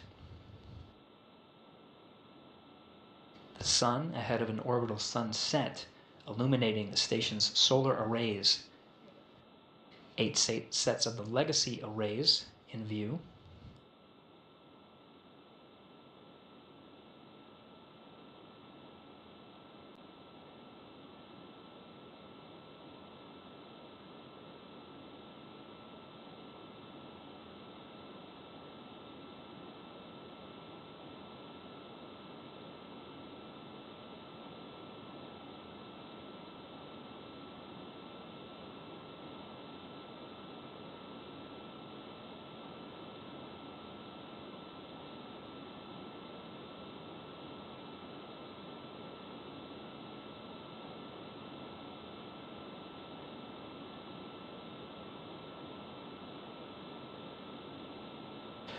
We're inside 5 minutes from the expected arrival of waypoint 1.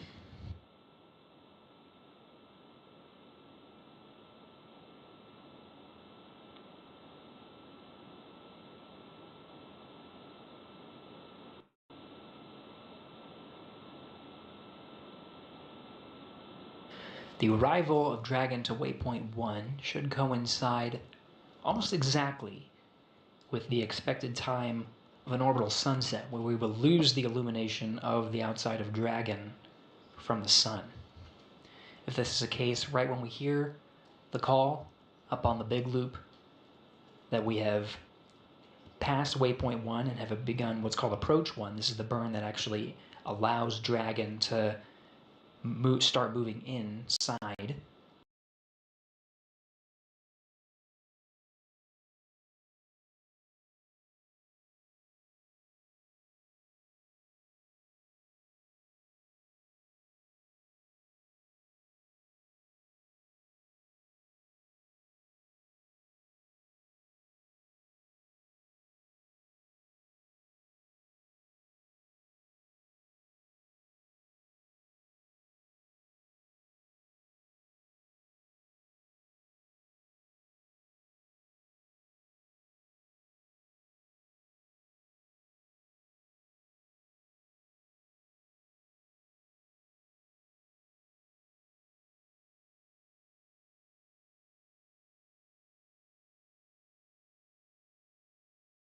The docking axis towards the keep-out sphere, we might lose some of the external the illumination of the spacecraft, in which case you'll see some of the navigation lights, the green and the red lights.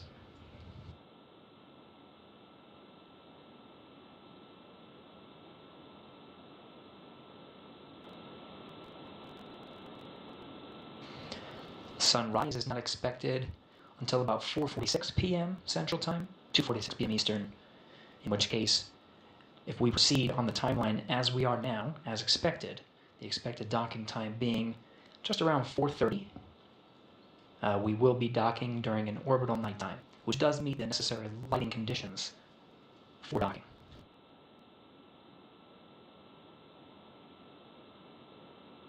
Waypoint 1 arrival in just a little more than 2.5 minutes.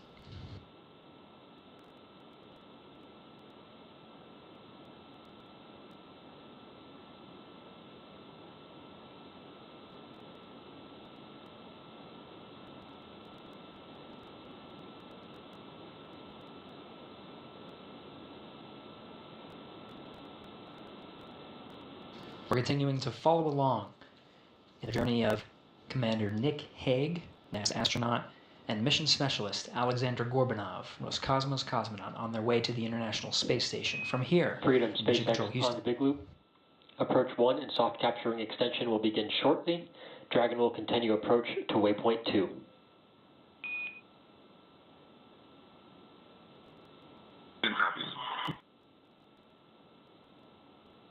That call from the ground confirms that all teams are go to proceed past waypoint 1. There will be no stopping at the waypoint 1. Dragon will execute its approach 1 maneuver burn and does have a go to enter inside the keep out sphere. This is at the 180 mark. Waypoint 2, though, is just 20 meters in front of the docking axis. We'll be proceeding in very shortly. All teams are go, everything looking good here from the International Space Station Flight Control Room in Houston, Texas. With that, as we continue to follow along, I'll toss it back to my colleagues over in Hawthorne, Leah and Ronnie. Take it away. Awesome. Thanks, Gary. So one of the things that's really interesting as we move up to waypoint 1 is that in a lot of ways, the trajectory we're on today, even though we've done these additional burns with Dragon's Draco thrusters, was set yesterday when we lifted off from Space Launch Complex 40. And that's part of the reason that we had an instantaneous launch window yesterday. A lot of that is driven by this rendezvous point between Dragon and the International Space Station in orbit, so that we can perform all of these maneuvers moving from waypoint 1 to waypoint 2, coming up here shortly, exactly on time and through this careful, very methodical approach between all of the teams currently participating. Here at SpaceX Hawthorne, obviously our crew on board Dragon, the International Space Station, and Mission Control in Houston. We are still expecting initial contact between Dragon and the International Space Station at about 2:30 p.m. Pacific time or 5:30 p.m. Eastern time. And before reaching waypoint 1, which again is coming up here very shortly, mission operators conducted a go, no-go poll, which we just heard, to allow Dragon to begin its approach to waypoint 2. That's, of course, located inside of the keep-out sphere, about 20 meters away from the space station.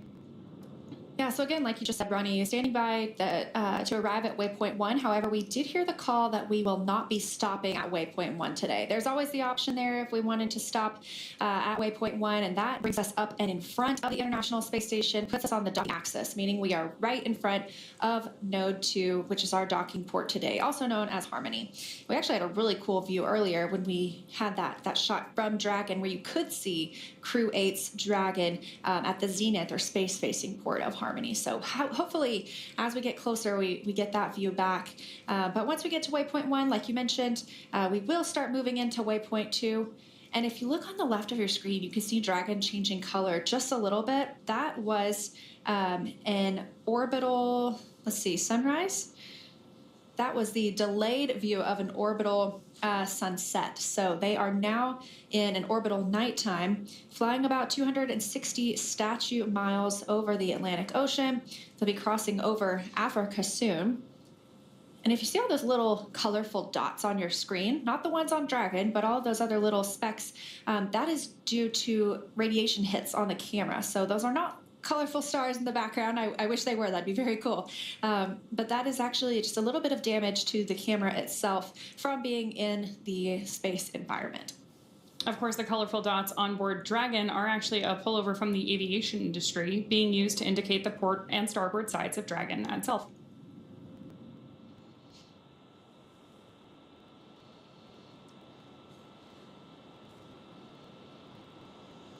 We've talked a little bit about the, obviously, Dragon Freedom docking today with Crew 9, and then the Dragon with Crew 8 that arrived and is at the zenith port of the Harmony module. But there are other visiting spacecraft on the space station right now.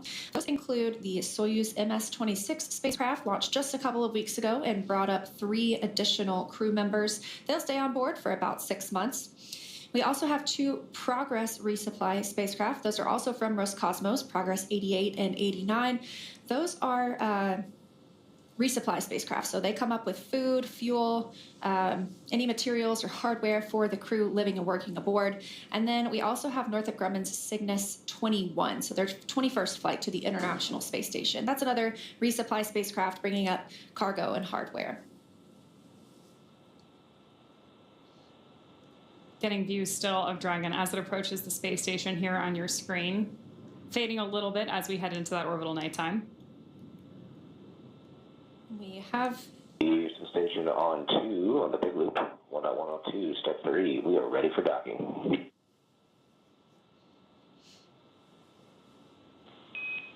Houston copies, and at waypoint 2, Dragon will hold for approximately 5 minutes.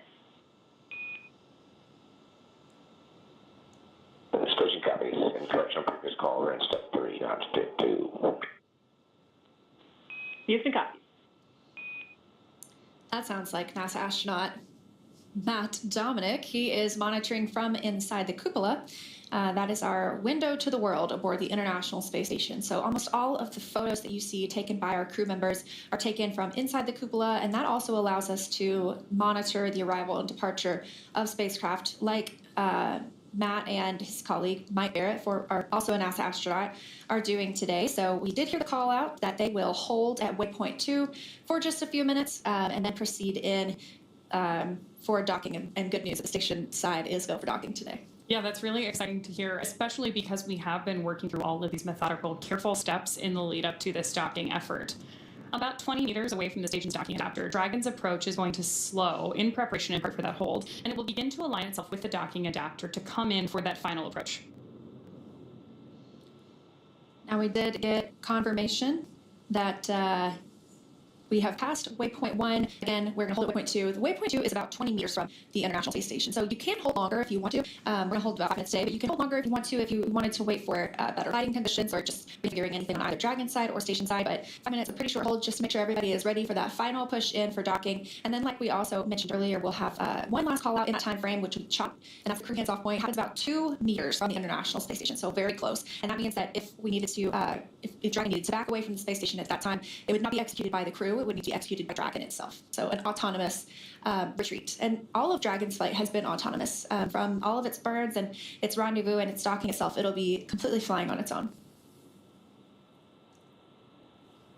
Now, this view on the right side of your screen from Mission Control Hawthorne, they have been on console for the last 26 hours, actually almost 28 hours now, monitoring the flight of Dragon up to the International Space Station just a couple of hours ago. We heard that big loop configure, meaning that Hawthorne, Dragon, the International Space Station, and Mission Control in Houston are all able to talk to each other. Freed up SpaceX on the big loop, self-capturing extension complete.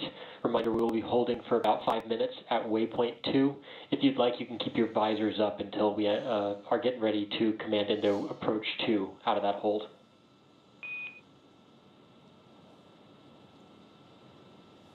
Improvement copies, good stuff after range extension. We're going to hold at waypoint 2. We'll keep visors up until then. And just to let you know, we are, station's pretty dark in the center line camera, looking at the thermal until we get in closer. SpaceX copies. Sounds good. And I expected for the lighting conditions and eclipse now should brighten up in approach 2 on center line.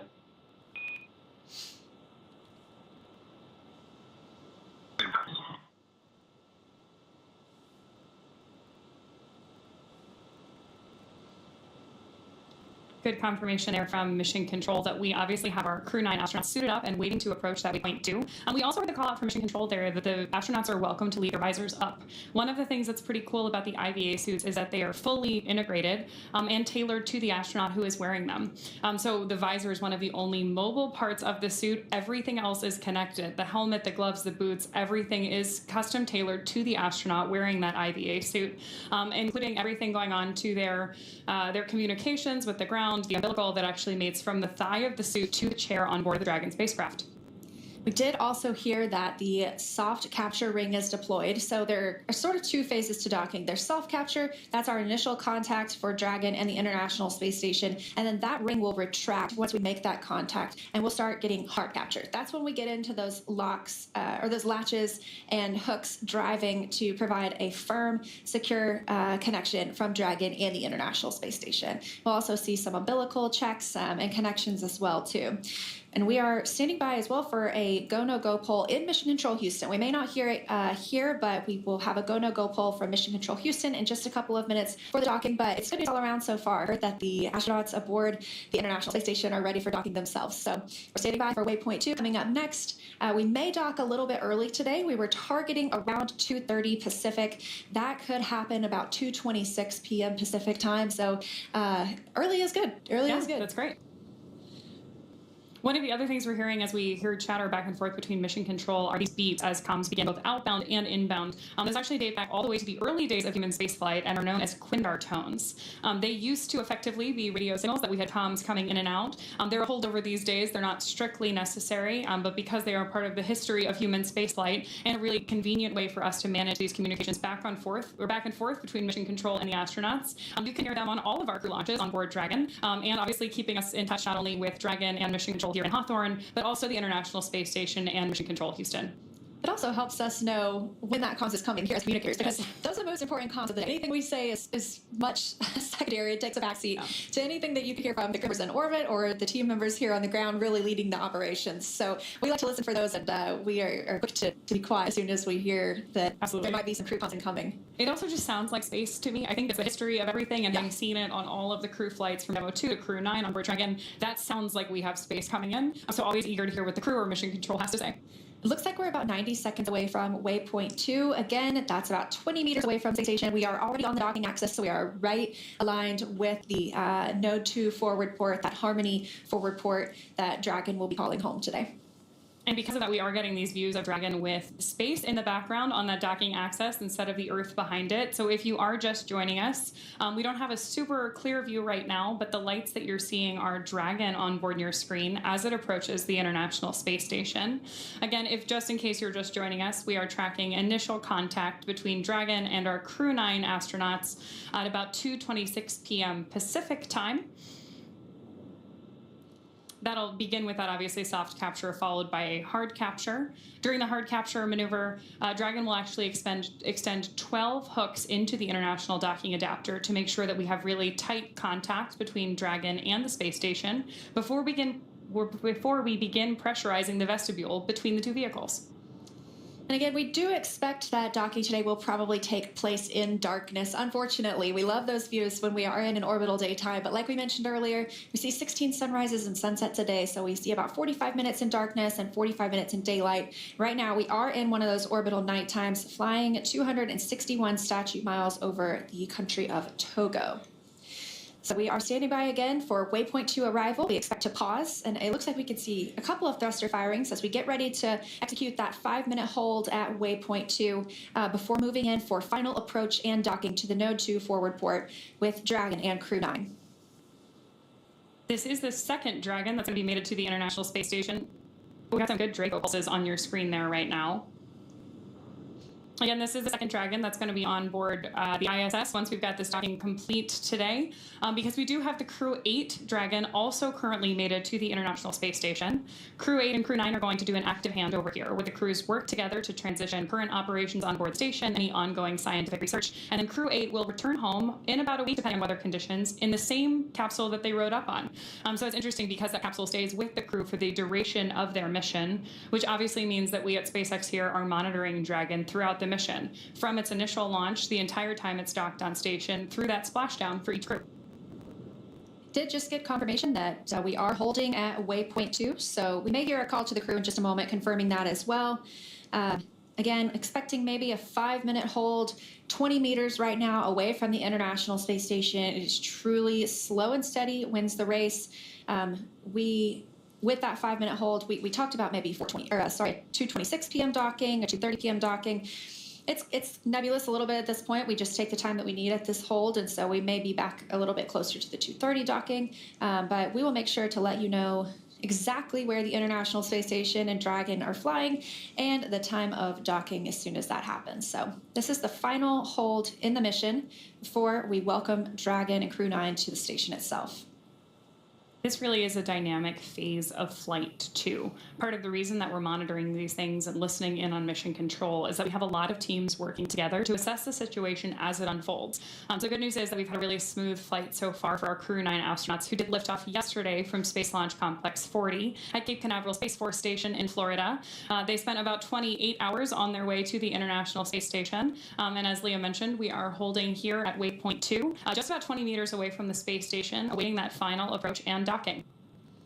Currently, Mission Control Houston is conducting their poll to ensure that we are go for final approach and docking when we depart waypoint 2. Again, final hold point for today's mission. So this is really game time. We are getting close to seeing these 2 new crew members arrive at the space station. And once they dock, it'll take about 2 hours for all of the operations required before we see them float the hatch. That includes vessel depressurization. That's the space between Dragon and the International Space Station itself. And right now it's exposed to vacuum so that Dragon can dock. So Freedom SpaceX on the big loop. Ground is go for final approach. Confirm crew readiness for approach and visors are down.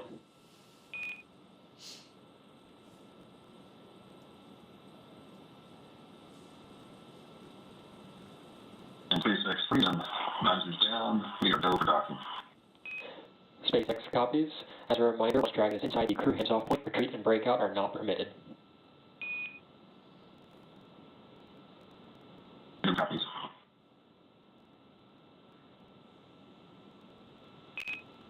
And Freedom SpaceX, we are resuming approach. Freedom copies.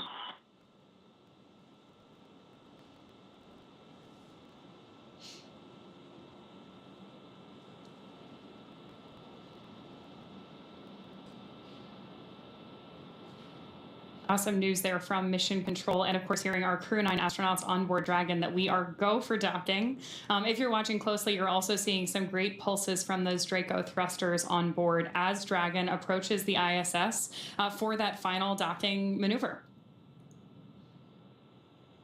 again, that was the final hold, and we heard the communications that we are go for docking and have resumed that approach. So we will not hold again. And they discussed CHOP, which we mentioned earlier, the crew hands-off point. That's within 2 meters from the International Space Station. Station Houston on the big loop. Dragon is on final approach and is go for docking. Monitor percepts 5 and 6 in 1.102. Dragon approach and retreat monitoring. Station copies at 5 and 6. So the sound similar communications, but the first was to the crew on Dragon. The second is to our crew monitoring in the cupola, and you hear them reference what they should be looking at, any procedures they're referencing during this dynamic phase. And we're continuing to see Dragon get closer to the International Space Station, now about 17 meters away from the docking port. Again, we do expect to be in an orbital nighttime during docking, but this is a pretty cool view, as you can see a camera coming from Dragon and focusing on the docking port itself. So it looks like we are properly aligned with that note to forward port as we continue to approach, now just 15 meters away.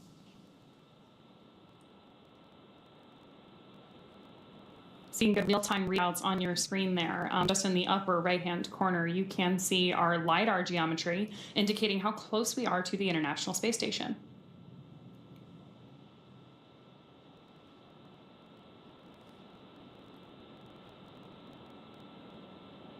LiDAR, of course, stands for light radar and is used in maneuvers like this in space to help two spacecraft meet each other. And that helps us to not need daylight when we are executing these maneuvers. So again, I mentioned this is happening in the dark. We can hold and wait for different lighting conditions if we needed to, but because we have this LiDAR technology, we're able to continue moving in. And like you mentioned, Ronnie, if you look in the top left, you can see we're now just about 10 meters away from the International Space Station. Oh, confirmation from the crew, 10 meters away.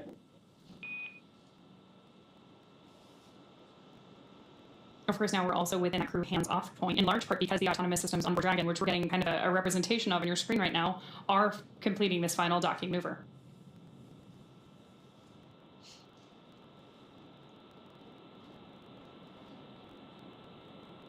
Looks like just about 7.5 meters to go.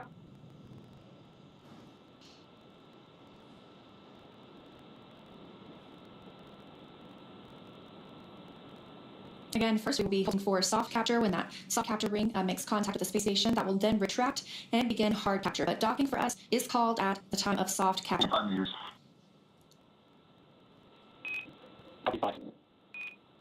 Standing by for the arrival of Crew 9 to the International Space Station. We are also getting some pretty good views here of Dragon approaching station, even though we are in an orbital nighttime and it's pretty dark. That's exciting to see how close these spacecraft are to each other. Yeah, now just about 4 meters away. Standing by for the call for shot. Crew hands off point. 2 meters, hands off. Less than 2 meters away, standing by for docking. 1 meter.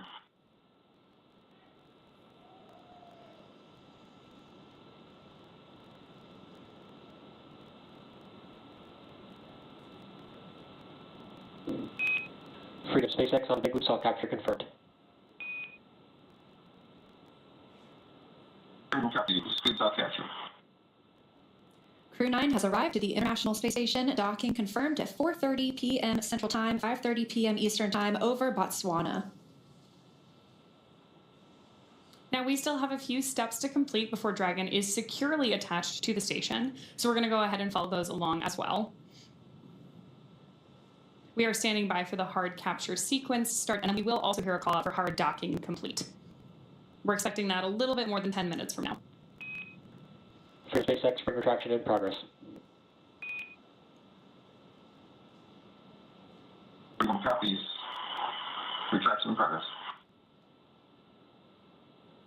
Again, they're referencing the soft capture ring that will slowly retract and bring Dragon closer to the International Space Station. We'll get into the hard capture sequence with the hooks and latches, providing us a hard docking, and that happens about 10 minutes after docking itself. Again, Crew 9 arriving at the International Space Station as the station and Dragon were flying about 265 statute miles over Botswana, 4:30 p.m. Central Time, 5:30 p.m. Eastern Time. Of course, those hard capture rings aren't the only thing that we're going to attach between Dragon and the space station. We also have a series of umbilicals and other systems that really help integrate Dragon to the space station once both vehicles are mated together. And this continues to be I don't want to say slow, but a methodical process of bringing the crew on board the space station. So yes, we do consider them docked at this point. We are awaiting for that hard dock to be confirmed, but we will still have a couple of hours before we actually open the hatch and see the crew fly through. So NASA astronaut Jeanette on the space station side is going to be prime. She's the lead for pressurizing the vestibule, that space between Dragon and the station hatch, that will be open and allow the crew members to fly through it and join their new home for the next 5 months.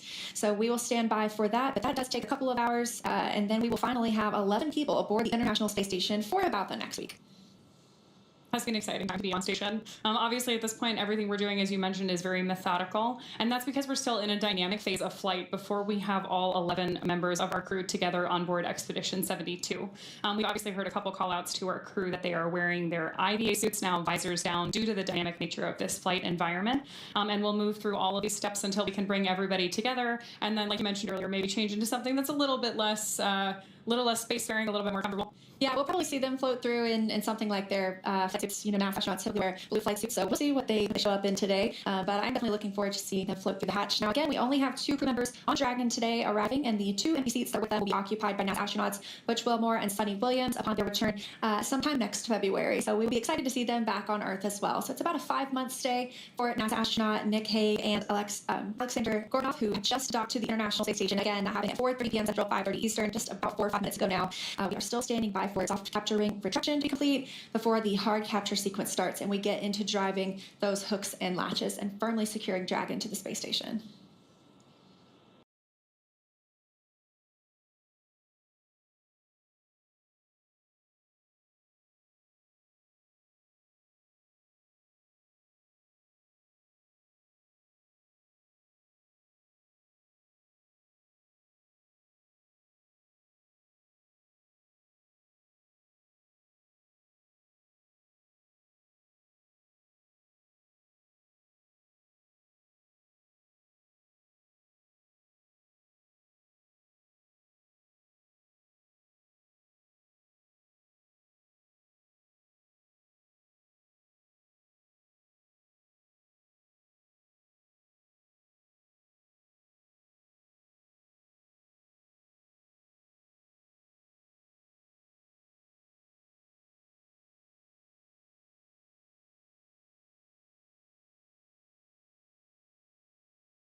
If you joined us during our webcast yesterday, you know that these hooks were actually exposed when we opened the nose cone shortly after Dragon made it to orbit. That's one of our major milestones during our launch event.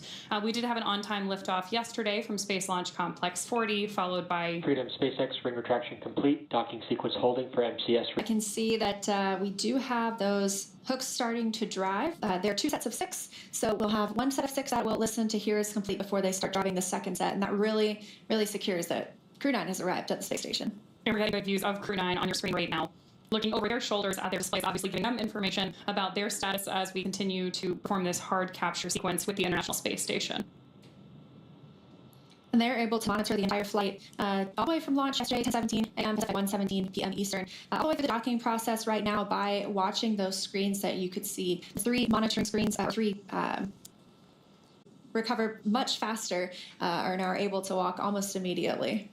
That's incredible. There's a lot of very cool exercise-focused research going on board the International Space Station, as I understand it, including both a treadmill, a stationary bike, lots of different ways to keep them strong, even in microgravity, before they make it back down to Earth. Yeah, absolutely. And I think it's another one of those things that proves how important what we do on the space station also is for benefits here on Earth, because what we've learned is also kind of a look into people who deal with osteoporosis or their bones, deteriorating because without lack of exercise in orbit, we're using our bones and muscles just to stand here right now, but you really don't when you're in space. So you have to do that continued exercise. And so what we're able to learn in space about exercise and the importance of it, we can also look to apply back here down on Earth from people who struggle with osteoporosis as well.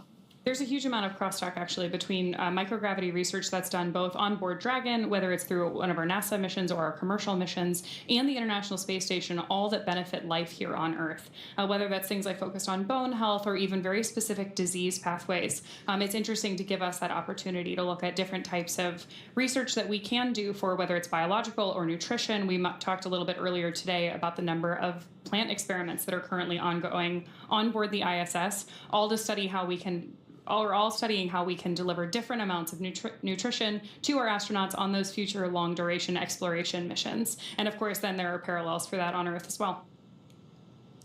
It's been 10 minutes since our docking today, and I see the first set of 6 hooks are now fully driven into the International Space Station, and the second set is now driving. So we are in the process of hard docking. Again, that takes about 10 minutes after docking, so we anticipate seeing that complete soon. But we did dock today, really right on the target time, 2:30 p.m. Pacific time, 5:30 p.m. Eastern time. That's really incredible, too, because even though we mentioned it earlier, it bears repeating. We hit that 2:30 p.m. today because we had an on-time liftoff yesterday during an instantaneous launch window. This entire approach to the International Space Station is carefully... SpaceX hard capture complete. Oh, confirmation of hard capture. That's great. Standing by for umbilicals as well. Copy. Hard capture complete. Welcome aboard, Freedom. Of course, now that Dragon has completed the docking sequence, the spacecraft needs to undergo a handful of checks, including hooking up that umbilical. I know you've been waiting a while.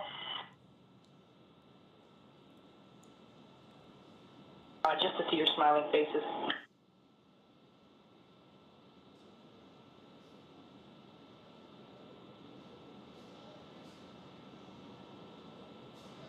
Once we get those checks complete, we'll obviously be able to get those crew members united on either side of Dragon and the ISS right now. But the crew on board Dragon now gets a chance to get out of their spacesuits before moving into hatch operations.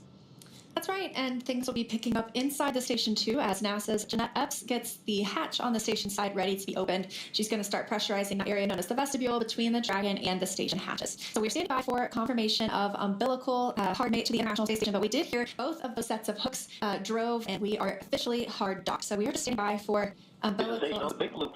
We are standing down from Crew Dragon North monitoring. Houston, copy. And the D51.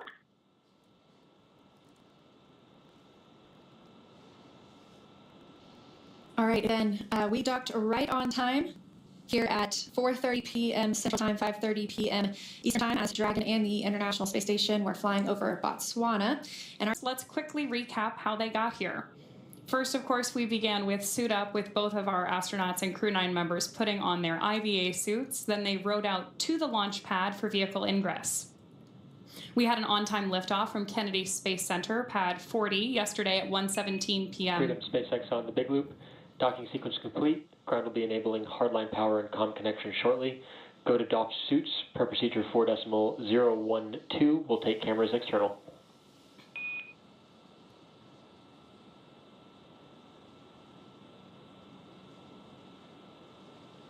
SpaceX Freedom copies. A little bit broken there, but you're putting in hardline comm. You gave us a go for suit docking. Affirm, Nick. Docking sequence is complete. We are enabling hardline power and comm connections. And concur, yeah, you can go ahead and dock your suits in 4.012. I will take cameras external.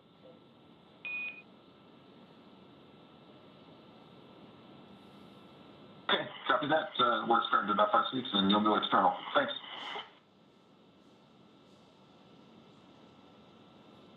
Confirmation from Mission Control there that we are go for suit doffing for our Crew 9 astronauts. Again, we are following up from a successful on-time launch yesterday from Space Launch Complex 40 at 1:17 p.m. Eastern. That was followed by a Stage 1 landing of our booster on Landing Zone 1. So that was a return to launch site landing, which we had great coverage of on our webcast if you want to take a look at that. That, of course, was followed by Dragon separation into a nominal orbit to set our Crew 9 team on their 28-hour journey to the International Space Station. We saw 5 major burns on board Dragon and then confirmed docking just a couple of minutes ago at 2:30 p.m. Pacific, 5:30 p.m. Eastern today, Sunday, September 29th. And now that Crew 9 has arrived, we're turning our focus and looking ahead to the return of Crew 8. They're going to be taking you, or will be taking you along as they return home after their long-duration stay aboard the space station. We're still looking at the return dates that involves, especially weather and / location, so those will be announced on NASA.gov. Be sure to tune in as NASA and SpaceX bring you live coverage every step of their journey. You can also follow SpaceX and NASA on social media for real-time updates. Thanks again for watching. Go NASA, go SpaceX, and go Crew 9 and Crew 8. And for those of you watching on X, please head over to NASA Plus to follow the coverage live. Really appreciate you being with us here in Hawthorne today. It's always good to have NASA on site. And of course, thank you all for tuning in to follow our coverage today. It's a great day for spaceflight, so I'm going to turn it over to my colleague Gary Jordan at NASA's Johnson Space Center in Houston to continue sharing the mission as the crew prepares to board their home for the next 5 months. That's the International Space Station. Thank you.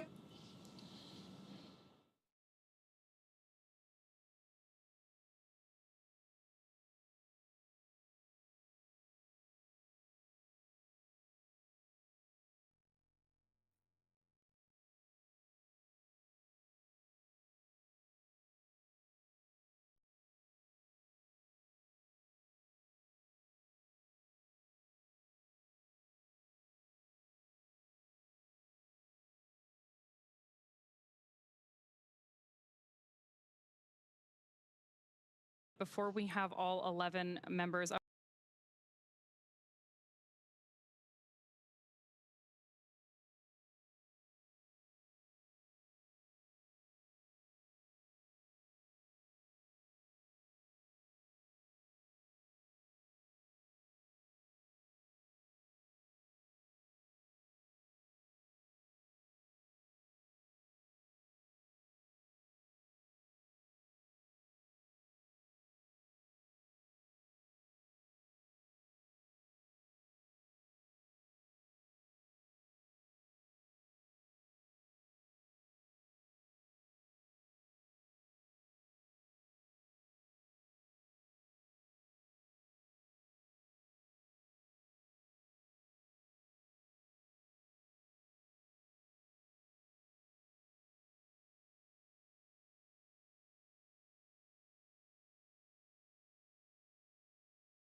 This is Mission Control Houston. Thanks to our colleagues over at SpaceX. Houston Dragon, sound check on the mic. Dragon, Houston has you loud and clear. How me?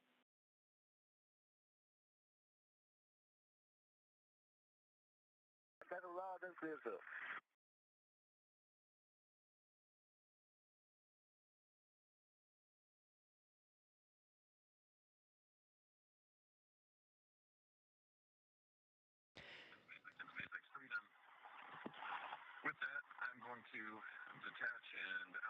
be both away from the displays, doffing suits, and working on getting ready to open that hatch. All right, SpaceX copies that, Nick. For awareness, we're going to continue with our docking procedures, and upcoming will be vestibule pressurization. Recommend you also, following suit doffing, you step into 4.400 for docked cabin configuration. I'll keep you up to date when we do start vestibule press, but you can monitor vestibule pressurization and leak checks in section 4 of 4.400. How copy?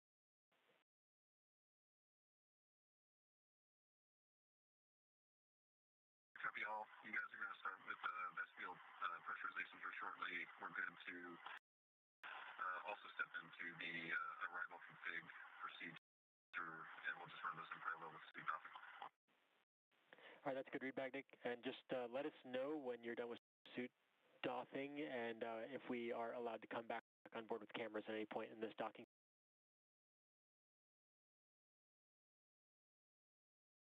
Yep, will do. Thank you. This is Mission Control Houston, continuing our commentary after the docking of Crew 9 Dragon Freedom to the International Space Station.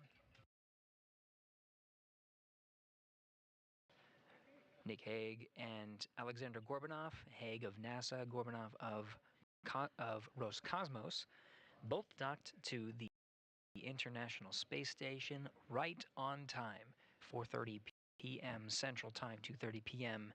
Pacific.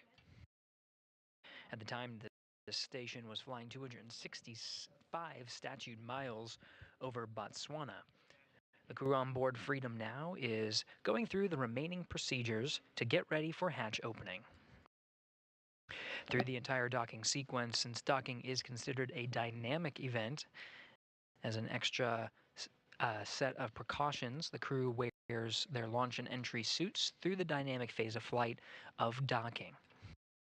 The suits are a protective measure just in case of any pressure loss in the cabin throughout the entire sequence. Station Houston on the big loop for pressurization and ingress part 1.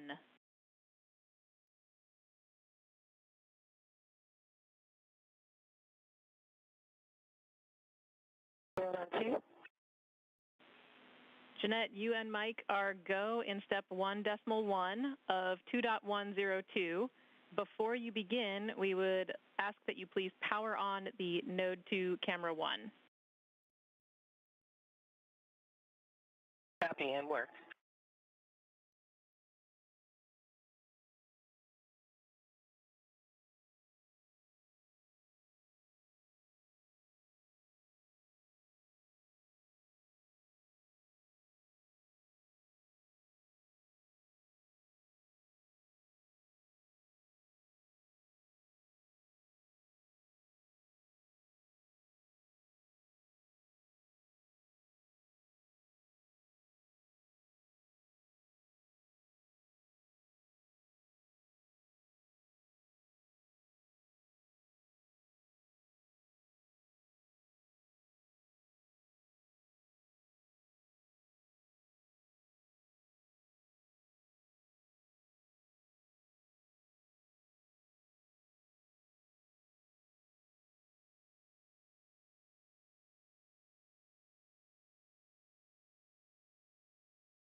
Hello guys, it's me Dipto again from AstroYonder's team.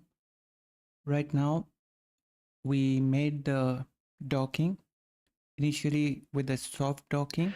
This is Mission Control Houston. We're covering the hatch opening operations after a successful docking at 4:30 p.m. Central Time. Crew 9 arrived aboard the International Space Station. Now it's just a matter of getting the hatches open to welcome the crew aboard the orbiting complex.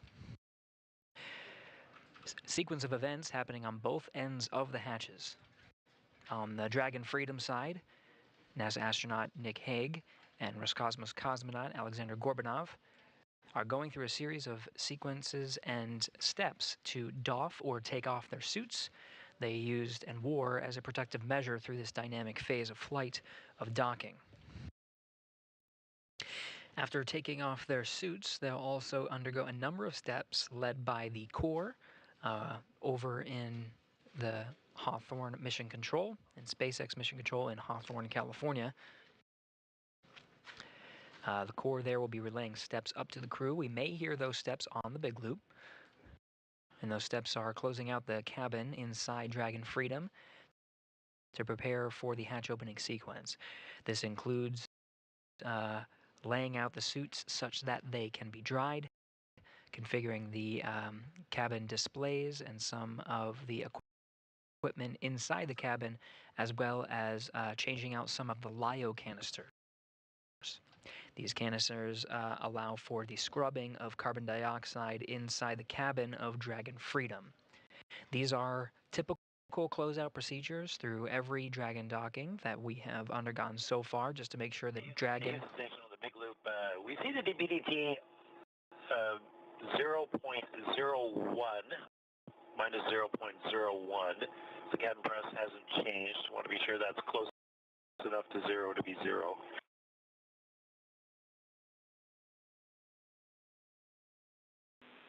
We concur. That is close enough to zero to be zero.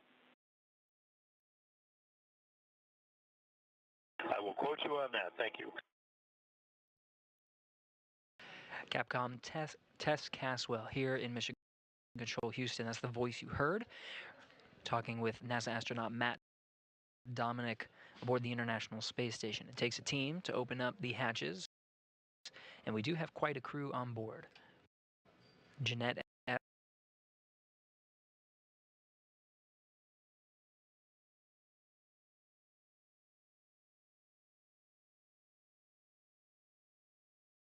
Butch Wilmore, ahead of our coverage today, did set up the rendezvous operations panel that allowed for telemetry to be received by the crew on board the International Space Station and monitor Dragon's approach to the station. Now moving past the monitoring operations after the docking sequence is complete, the crew is focused on hatch opening operations. Now these hatch opening operations can take some time. The docking port on the forward end of the International Space Station with the International Docking Adapter before Crew 9's arrival has been exposed to vacuum, including the sun and the sun shining directly on the docking interface, as well as shade and orbital nighttime. These can introduce some significant temperature swings inside the docking ring or inside the International Docking Adapter. So upon docking, whenever the Station on the big loop, node 2 forward hatch is open. We copy, Mike, and when you get there, you are go in step 2.2.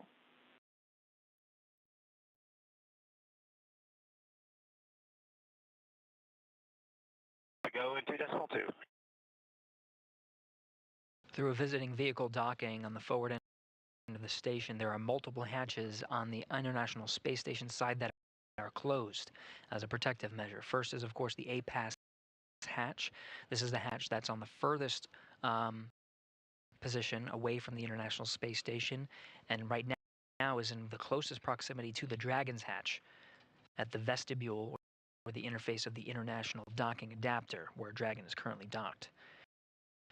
Now, a little bit inside the pressurized mating adapter, towards the modules of the International Space Station themselves, is another hatch. This is on the Node 2 forward end of the International Space Station. Node 2 hatch was closed as, again, a protective measure through the docking sequence. Now, as part of hatch opening operations, the first hatch of 2 is set to be opened. This will allow the NASA astronauts inside the International Space Station to have access to the pressurized mating adapter. This is the tunnelway that allows the connection between the Node 2, which is one of the modules of the International Space Station, and the APAS hatch, which is currently on the docking interface, where Dragon is currently docked right here. Where Dragon is docked, you can see a white interface. This is the International Docking Adapter. It's attached to the black structure. This is the pressurized mating adapter. With the Node 2 forward hatch opened, the International Space Station crew is right now inside the pressurized mating adapter, setting up to configure for entrance through that pressurized mating adapter and welcoming the Crew 9 crew.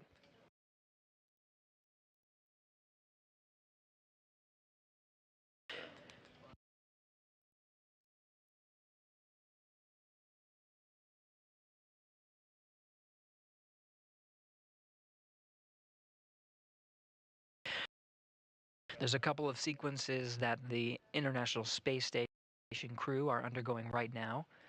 In fact, as part of the hatch opening sequences, we may start to get internal views from inside the International Space Station that we'll be able to show you.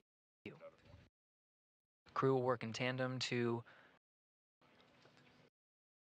start outfitting the hatch itself, as well as they'll run some tubes inside the pressurized mating adapter. They'll be orange, and what those do is they allow for the circulation of air. With the hatch closed, sometimes there can be pockets of carbon dioxide that you just want to filter out as part of the hatch opening sequences, again as a safety measure. This is one of those quirks when working in microgravity.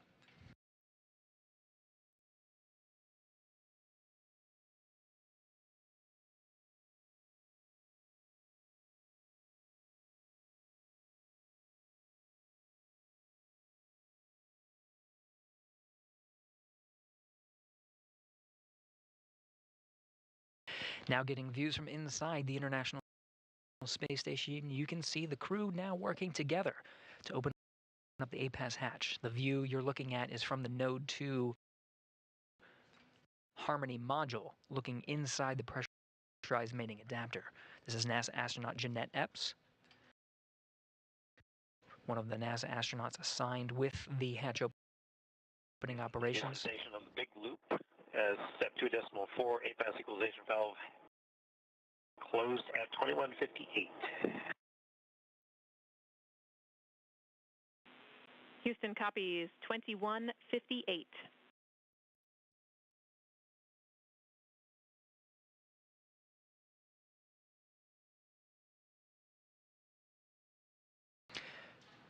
The voice you heard from inside the International Space Station is appearing on screen now. NASA astronaut Matt Dominic relaying some of the steps as they work through the necessary procedures to open up the hatch. Now, what we didn't talk about so far is on the other side of the APAS hatch is what's called a vestibule. It's a gap between the two hatches of the International Space Station and Dragon. This is inside the interface of the International Docking Adapter. It's just a gap, but that gap right now is a vacuum, is at vacuum. The sequence now that the astronauts will undergo is pressurizing that vestibule up to match that of the cabins of the International Space Station as well as Dragon Freedom. The pressure inside each of those vehicles matches that of the pressure of Earth at sea level, 14.9 pounds per square inch. Appearing on the left side of your screen, another NASA astronaut, Butch Wilmore, who again earlier today helped out with setting up the rendezvous and monitoring tools needed for Matt Dominic and Mike Barrett today to monitor the Crew 9's approach and docking to the International Space Station.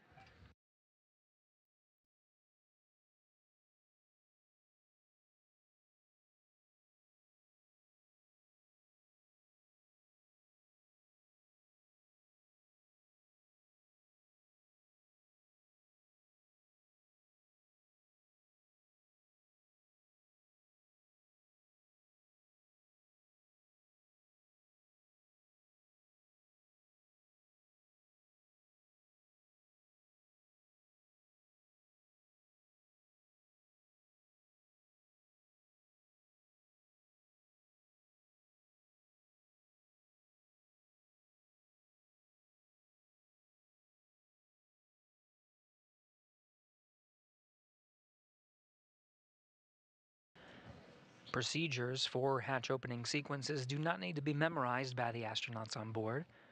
They do have reference material. NASA astronaut Jeanette Epps holding a tablet and referencing some of the step-by-step sequences that need to be followed to ensure a safe pressurization of the vestibule, and the hatch opening sequence needed to welcome the Crew 9 astronaut and cosmonaut aboard the International Space Station.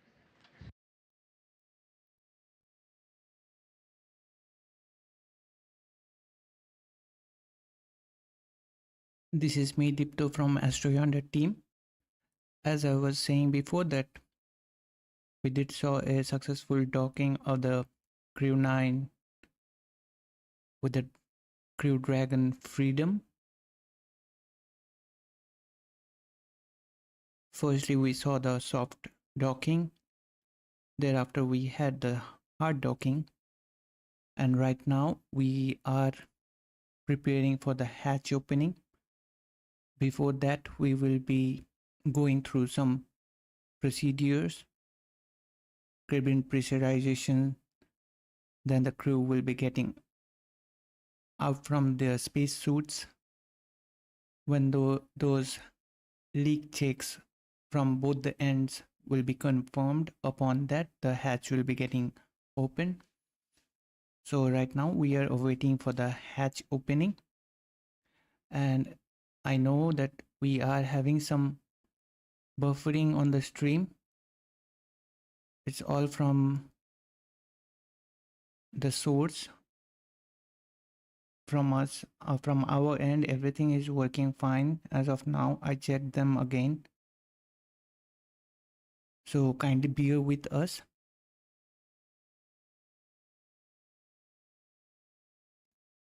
What are called desats, which allow the dampening of a control moment gyro to reset it once it reaches maximum rotation velocity, are disabled.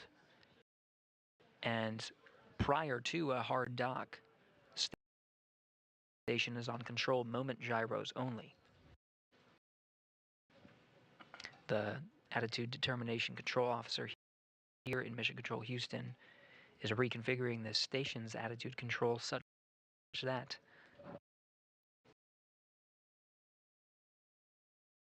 some of the attitude control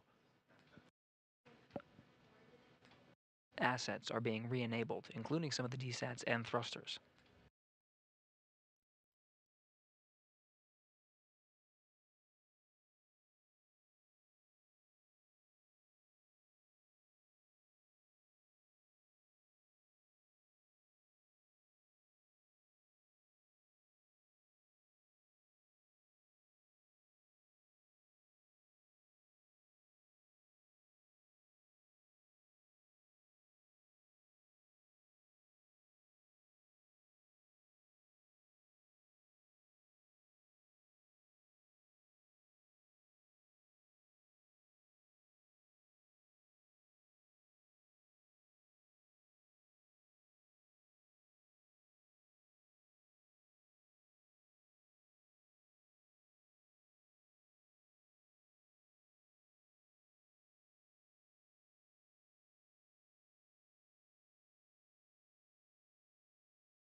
Dragon Freedom and the International Space Station flying together over the Earth.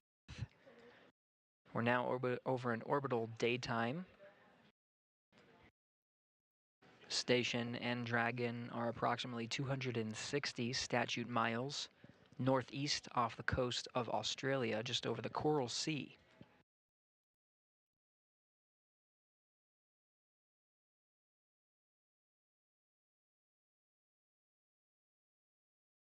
We're a little more than 30 minutes after the docking of Dragon Freedom to the International Space Station. That docking again occurred at 4:30 p.m. Central Time, 2:30 p.m. East, 2:30 p.m. Pacific,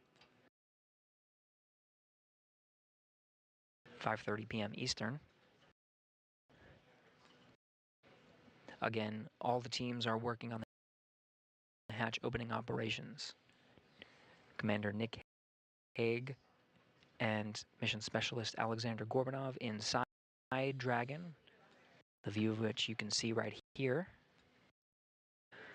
are undergoing suit doffing procedures, taking off their suits and configuring the Dragon cabin for the hatch opening sequence, including opening up of the Dragon hatch on their side. In the meantime, NASA astronauts inside the International Space Station are working on opening up the hatches on the station side. To the right of this view, where Dragon is currently attached to the station, is the International Docking Adapter that meets the two hatches, Dragon and International Space Station A-Pass hatches. And right on the right of your screen there, you can see the pathway on the right. That's down through the pressurized mating adapter, the black structure there on the left. You can sort of make it out, but on the towards the very back end of the pressurized mating adapter is a hatch. That's the one they're going to be working on opening. But first comes the pressurization of the vestibule in between the two hatches. That vestibule currently is at vacuum, and it's going to take some time to bring up to vacuum. In fact, it happens in a couple of steps. Right now, from vacuum, it needs to be brought up to 14.7 psi. It's not done in one swoop. It's done incrementally. First, it's brought up to 5 pounds per square inch and held there. Freedom SpaceX for Deployment of an umbilical from the Dragon to the International Space Station. That umbilical connects the Dragon to pull from the power and connect the data through a hard wire in between the International Space Station and the Dragon Freedom.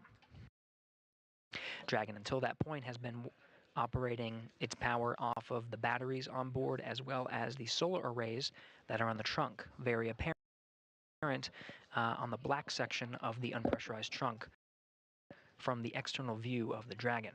Those have been providing power up until this moment, where we just confirmed through that big loop that the umbilical that connects the Dragon and International Space Station and allows Dragon to pull from the International Space Station's power, that's been completed and is in work. Dragon now on the International Space Station power, no longer needing to rely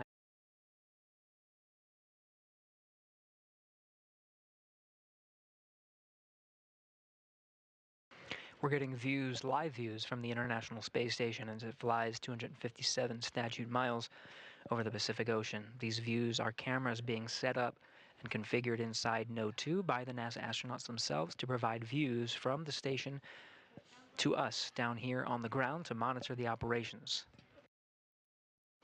Of course, aside from opening up the hatches, will be a welcoming ceremony. We'll see the smiling faces of Nick Hague and Aleksandr Gorbunov enter into the International Space Station and be welcomed. Freedom for a status.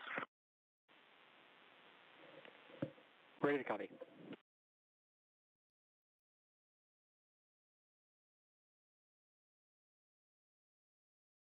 Yeah, we started the 1 hour timer for the suit drying 8 minutes ago, and I am ready in section 3 with an inventory when you're ready to copy. Okay, 1 hour timer 8 minutes ago, so we'll be looking for that in about 50 minutes to complete suit drying, and I'm ready to copy inventory.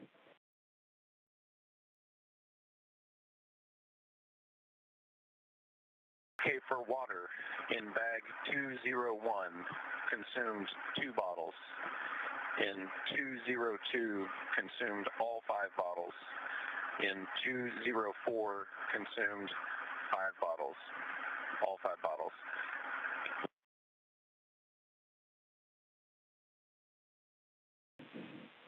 All right, we copy that. 2 bottle from 201, all 5 from 202, all 5 from 204. A good readback, and that includes the flush bottle we're going to use here shortly. For food, we consumed everything in 303, 304, and 1 meal from 308. All right, SpaceX copies. The water includes flush bottle, and then all food 303, all food 304, 1 meal 308.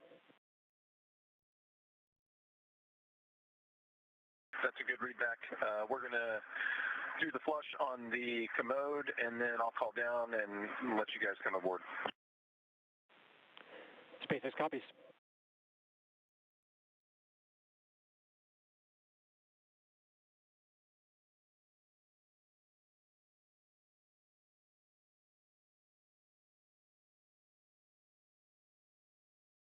That report comes from Commander Nick Hague aboard Dragon Freedom.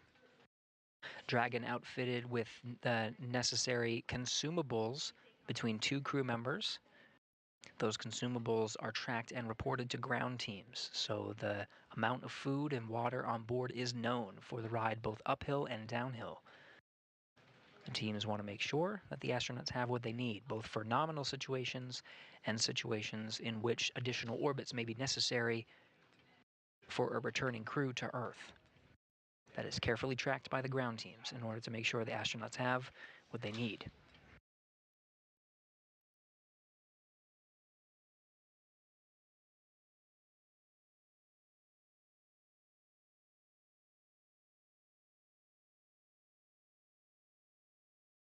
This is me, Tipto from AstroYonder team, as we are waiting for the hatch to open for the Crew 9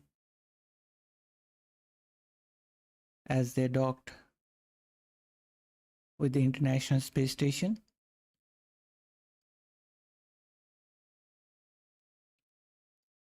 Just a quick reminder and an update, you can say, that yesterday during the launch of Crew 9 mission, the Falcon 9's second stage got disposed in the ocean, in the south of the Pacific Ocean, which was planned, but what was not planned that it had an off-nominal deorbit burn. So for that reason, SpaceX did mention on their handle on X that they will be looking into that issue, and following that they will be resuming their launch. Before that, you can say that when they gave this update on X, the upcoming launch of the OneWeb 20 launch mission was scheduled for October 3rd, but as of now, right now when I'm saying you, excuse me, it was scheduled for October 2nd. They rescheduled it to October 2nd, but as of now they again rescheduled it to October 1st GMT and September 30th for Eastern Time. So hopefully, I think the matter has got sorted out from their end, and the FAA didn't got in between this. So we will be streaming that event. The stream is there on our channel page, so kindly check it out if you are interested watching the OneWeb 20 launch. The launch will be happening from Space Launch Complex 4 East from Vandenberg Space Force Base in California.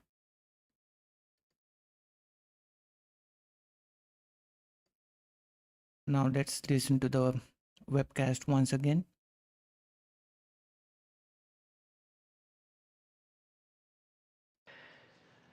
the pressurization cannot proceed forward until some of those thermal conditions, which can introduce fluctuations into a reading of a pressure as it is brought up to the pressure of the International Space Station, they can fluctuate and provide a false reading of a leak. To counteract this, the teams simply wait.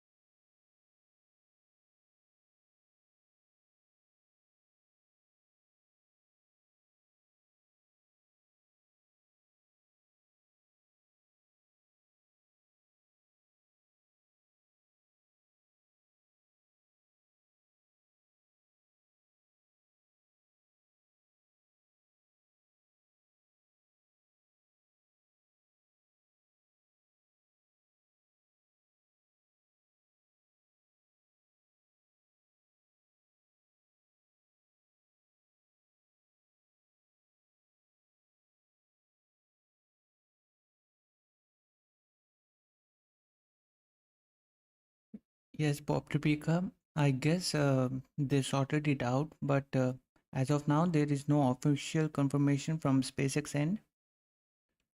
It is all from those websites we are tracking for the upcoming launch, which was showing previously the date of October 2nd. Right now, it is showing September 30th. So maybe as they reflected it on their website, I guess they got some internal information somehow, and hopefully this got sorted.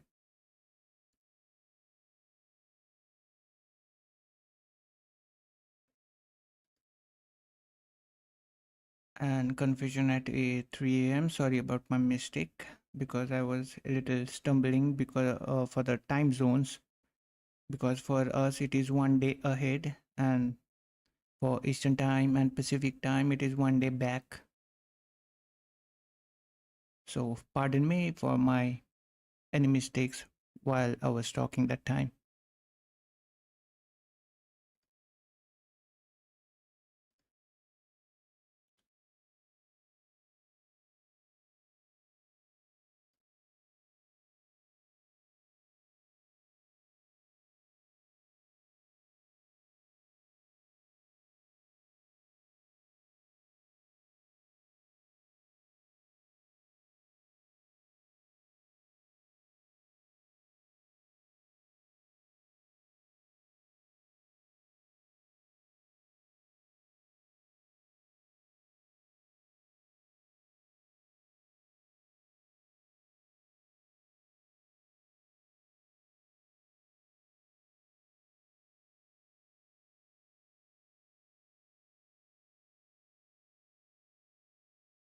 As we are not having any audio feed from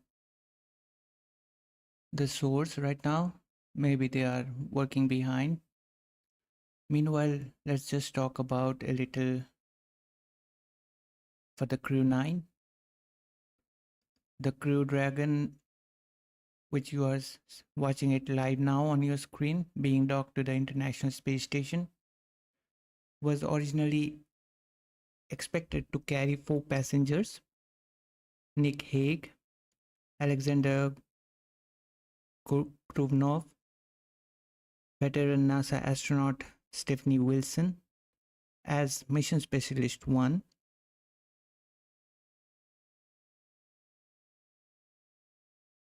and rookie NASA astronaut Zena Cardman as the mission commander. And for both Stephanie Wilson and Zena Cardman, who couldn't make it through to have the space flight this time, it would have been her 4th space flight for Stephanie Wilson, and for Zena Cardman, it would have been her the first space flight. But Cardman and Stephanie Wilson were removed from the flight in late August to free up 2 of the Crew Dragon's 4 seats to be used by Butch Wilmore and Sonny Williams. On August 24th, as we knew before, NASA Administrator Bill Nelson, along with a panel of agency officials, announced that the Boeing Starliner would return uncrewed, with its astronauts returning on Crew 9. Later on August 30th, NASA announced that Nick Hague and Gorbunov will fly on Crew 9, with Hague serving as commander, and Aleksandr was required to fly as part of a NASA Roscosmos crew interchange agreement. Prior to the official announcement, the ARS Technica reported that there was some sort of disagreements within NASA over who should fill the commander's seat. Both Gorbunov and Aleksandr are rookie astronauts who were on their first space flight and who had never served as a test pilot. Nick Hague, on the other hand, has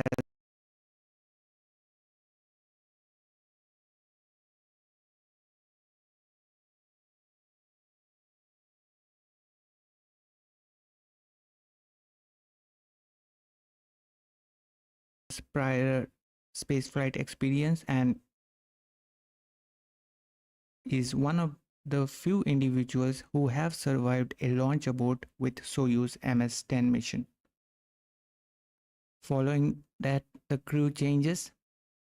SpaceX, NASA, Gorbunov, Nick Hague, Wilson, and Aleksandr collaborated for 3 weeks to identify how Hague could assume many of the tasks typically divided between the commander and pilot.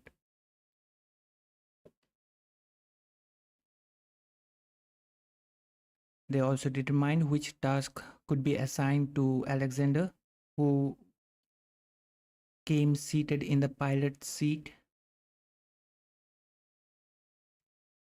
while Aleksandr is a qualified engineer and holds the rank of test cosmonaut, which makes him eligible to be a Soyuz commander.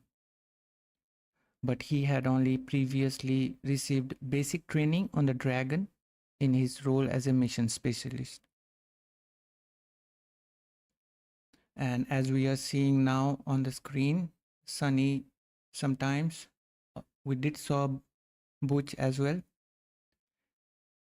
A fun fact that with Crew 9 launch, some clothing, supplies, and SpaceX pressure suits are also arriving today for Butch Wilmore and Sonny Williams. Right now we are still waiting for the hatch to open.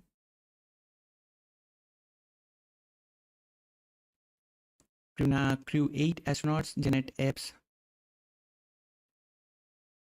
I guess she is the in charge for the ingress of the Crew 9 mission.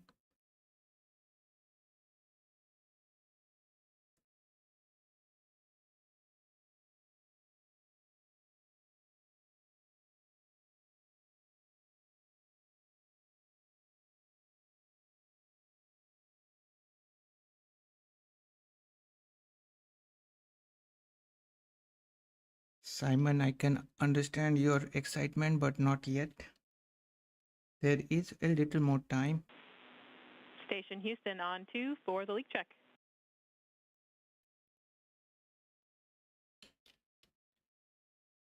Yeah, two. We have a good leak check. You are go to step into step 3.1 of 2.102. Copy 3.1 of 2.102 inward. As we just heard from the comms, the leak checks are successful and are healthy. Right now they are ongoing some few more procedures which are required to before opening the hatch.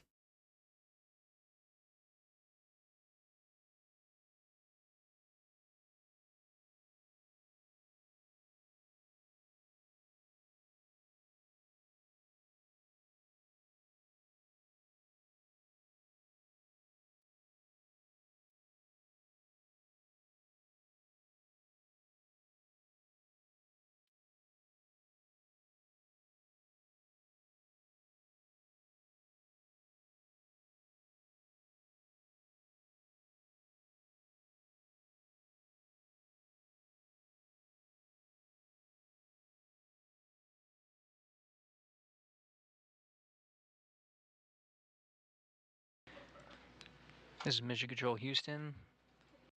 Teams on the ground confirmed that they are happy with the leak check. The vestibule seems to look good. No leaks in between the two hatches.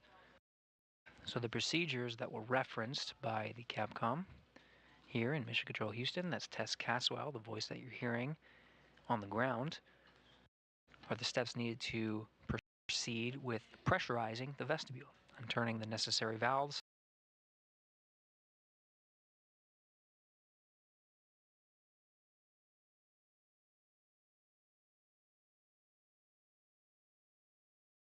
Houston Station on 2, if you're happy with our DPDT, which we're showing 0.02, we'll proceed on your go.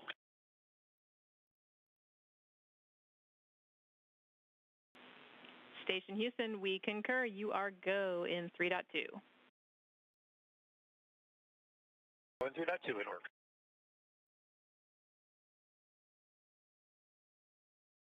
NASA astronaut Matt and Dominic providing a read of what they're seeing inside the station of the pressure inside the vestibule. It's supposed to be pretty close to zero. International Space Station Flight Controller is pretty happy with the readout, so they're saying go to proceed. Again, this will be an incremental process to pressurize the vestibule in between Dragon and station. And SpaceX Freedom in 4.400, we're complete through Section 5, standing by Section 6. And you can come aboard. All right, SpaceX copies that. Freedom complete through Section 5, standing by in Section 6, 4.400. Brings cameras on board.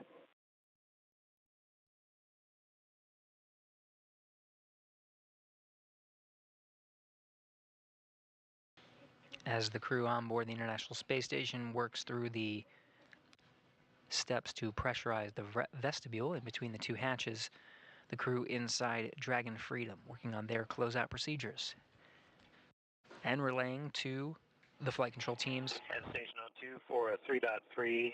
GMT is 2229. Copy 2229.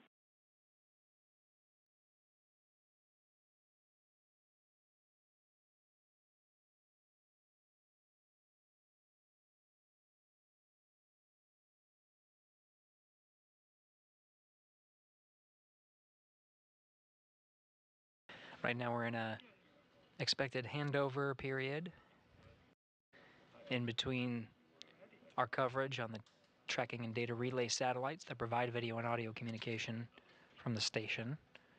We're expected to regain space-to-ground audio communication shortly, video from station shortly after that.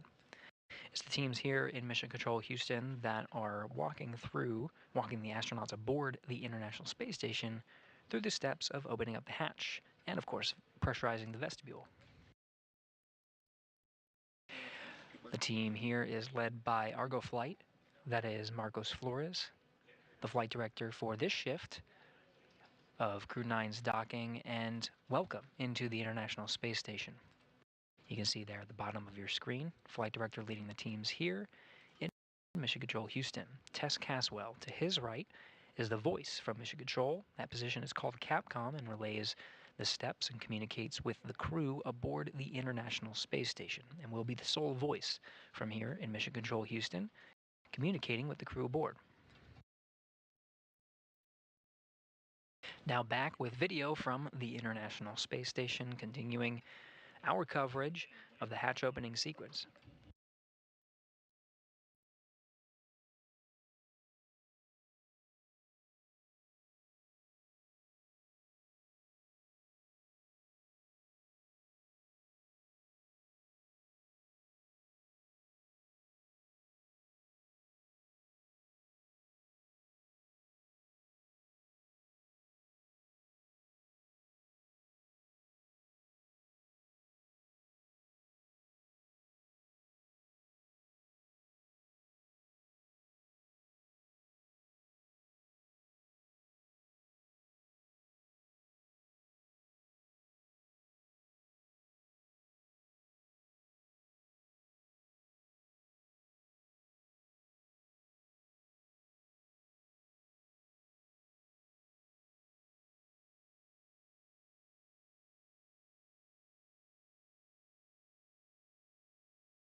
With the crew of Crew 9 enabling onboard video, we now have views from inside the cabin after docking. This is inside Dragon Freedom Live right now. NASA astronaut Nick Hague at the top of the screen. Just off to the right there, mission specialist Aleksandr Gorbunov, Roscosmos cosmonaut, the two of them are working through the procedures to open up the hatch, configure the cabin that you're seeing there inside Dragon before opening up the hatch and entering the International Space Station.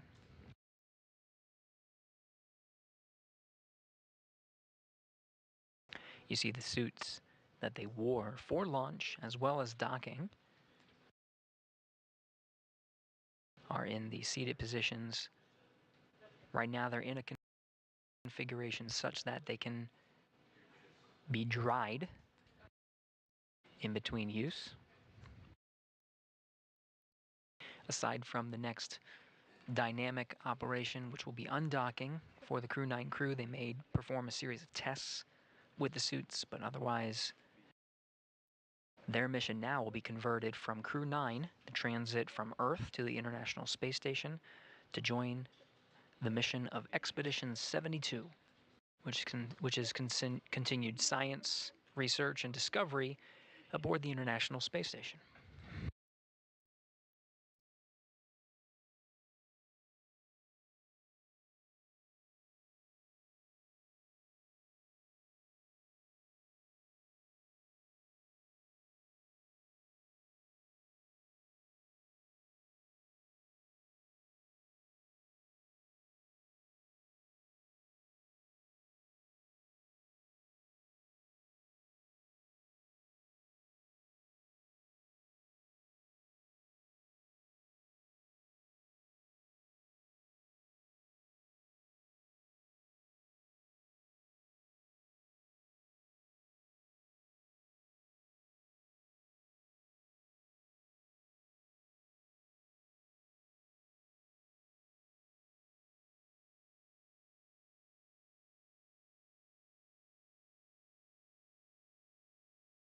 Now getting views from the two spacecraft. Again, there is a hatch, multiple hatches actually.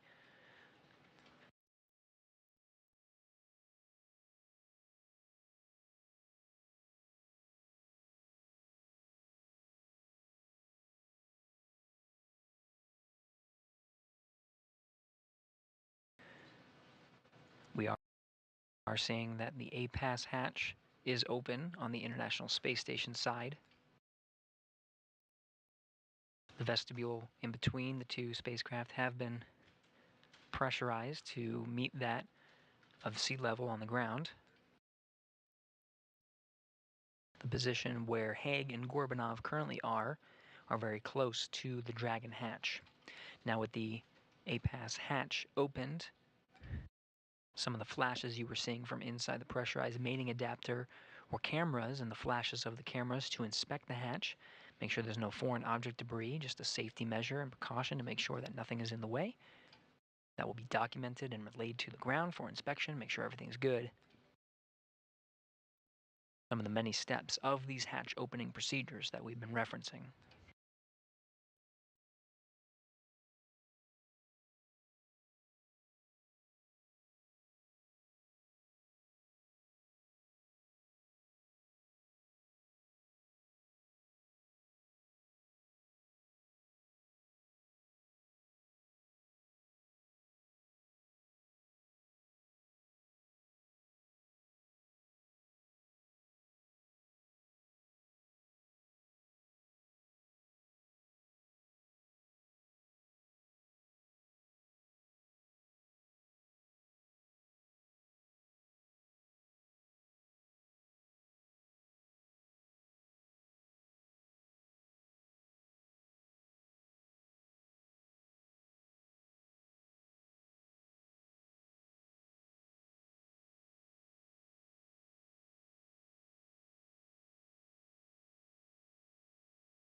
This is Mission Control Houston following along. Again, the APAS hatch is open. This is the last hatch on the International Space Station side. There's one more hatch to go, and that's on the Dragon side.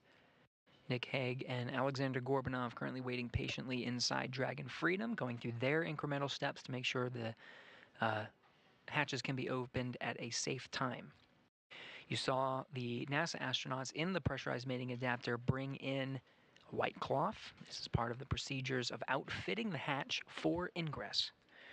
The hatch itself is metallic and has been exposed to vacuum.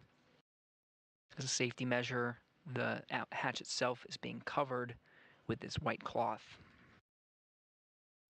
There's also a docking fixture that's used. It's sort of a pole that sticks out from the back end of the APAS hatch. That has been removed as it is an obstacle to crews ingressing through that hatch. Working through the steps incrementally.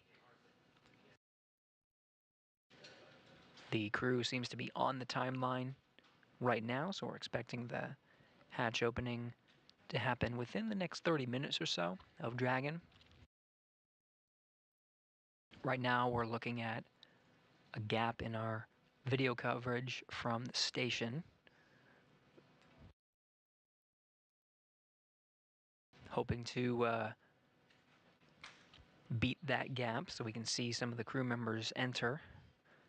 But we will be providing continuous coverage through that hatch opening and when the crew are formally welcomed on board the International Space Station. There will be a formal ceremony.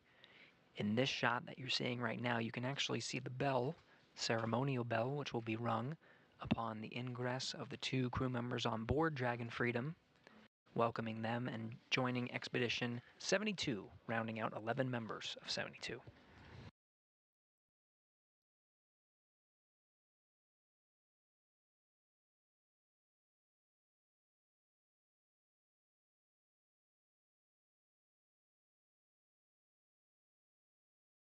Three-box view that you're seeing from inside the station on the bottom right, inside Dragon, bottom left. Again, NASA astronaut Nick Hague on the top right corner of the screen. From that Dragon cabin view, Gorbunov you see behind some of the seats on the view from the bottom left. And we are seeing Dragon illuminated by the sun a little bit until an orbital sunset. As expected just minutes from now, the views on the outside of station will become a little darker as the station and Dragon pass 260 statute miles over the northern Atlantic Ocean.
More Expedition 72 crew members starting to come into view.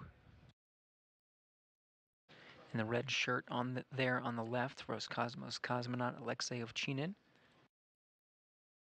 former crewmate of Nick Hague. On his Soyuz flight to the International Space Station, they rode together aboard a Soyuz to the International Space Station and joined for their expedition before returning, now reunited in space.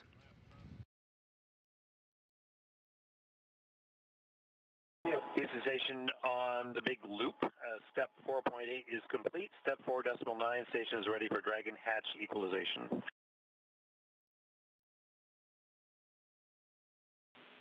We copy, Mike. We are not quite ready on our side. We'll let you know when we are. Holding at 4.9. Mike Barrett relaying that the crew is ready for hatch equalization, doing a few things on the ground. SpaceX Freedom on the big loop. Crew's holding in 4.9. So we're ready for the hatch to come open.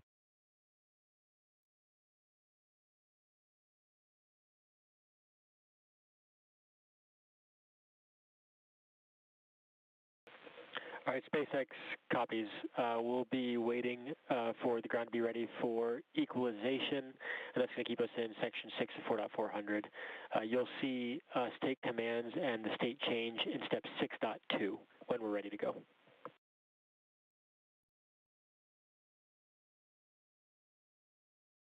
And copy that. And just a question on estimate on how long that'll take. We're coming up on our hour of drying time.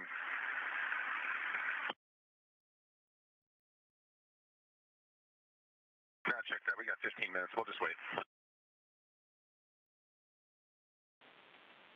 Copy. Yeah, we're still a few minutes away from stepping into equalization, and we're tracking about just over 14 minutes left in dry time.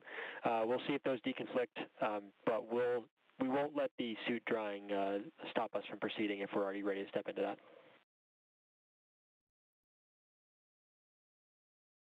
Okay, copy all. And Houston on the big loop, the APAS hatch seals look great, and no condensation noted. We did take a picture of the docking cross. That also looks great. Houston copies.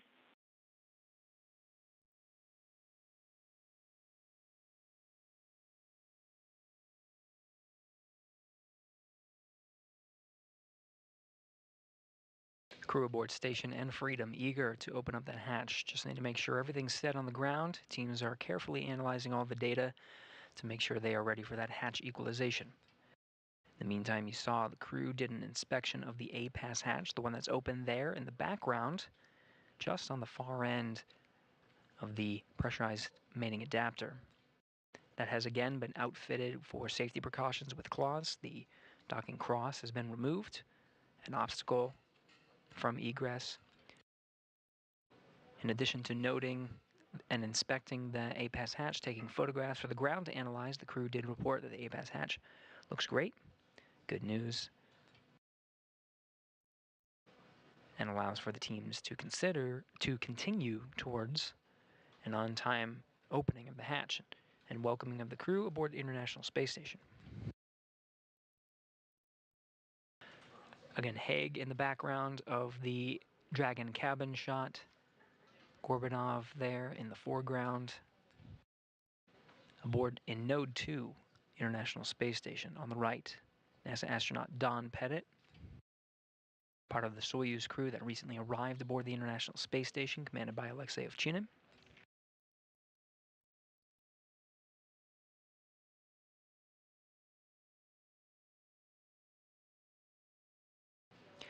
Ovchinin there, of course, former crewmate of Hague. They launched together aboard their Soyuz mission to the International Space Station and will be reunited at the welcoming ceremony.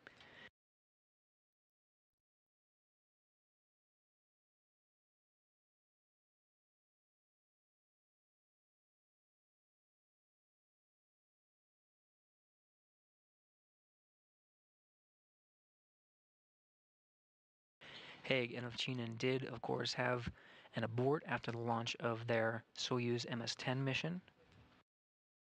But both of them did get to go up and join the crews of Expedition 59 and 60, launching successfully aboard Soyuz MS-12 and completing their expedition aboard the International Space Station and safely returning to Earth.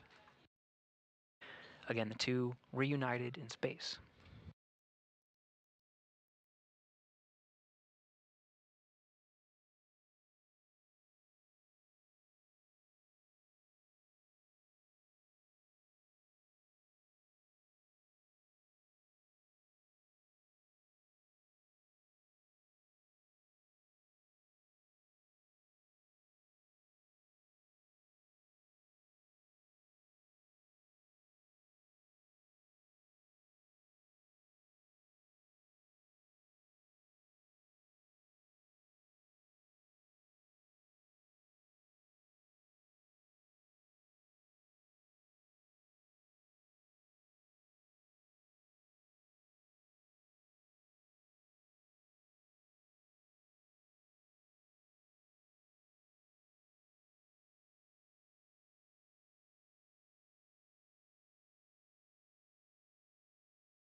3 Roscosmos cosmonauts in view.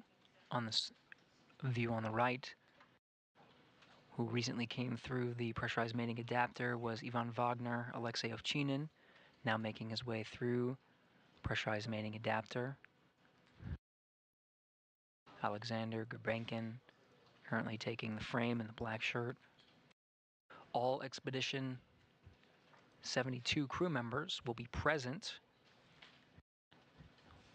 when Nick Hague and Aleksandr Gorbunov ingress the International Space Station.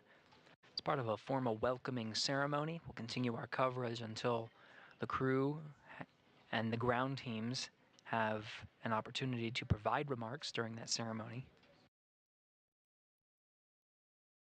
Right now, again, the Node 2 hatch in the foreground of this view, as well as the APAS hatch, both on the International Space Station side that's in the background, much further into the pressurized mating adapter. Both of them are open.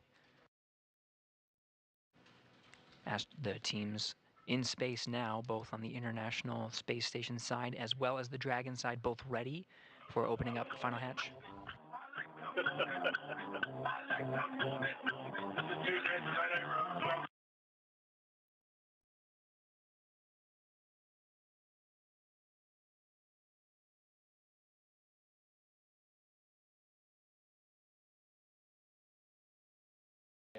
So again, the astronauts in space are ready to go, just waiting for those ground teams and finding ways to pass the time. Station and Dragon Houston on the big loop. Stand by for equalization. We're expecting it to take 3 to 4 minutes.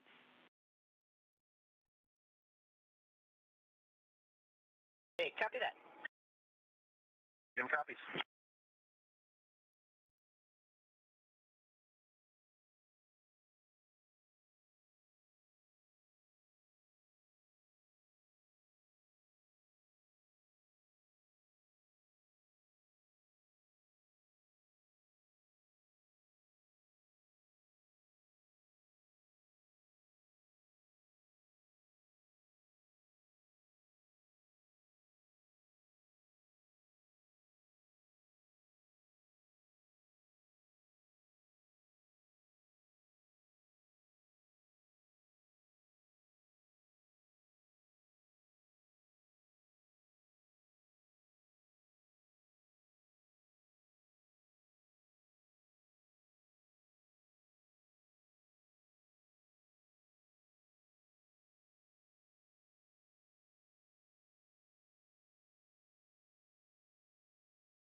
Replying to confusion at 3 a.m. Sorry. This is Mission Control Houston. For those tuning in, we're continuing to wait for one last step of allowing the hatch pressure to equalize before opening up the final hatch.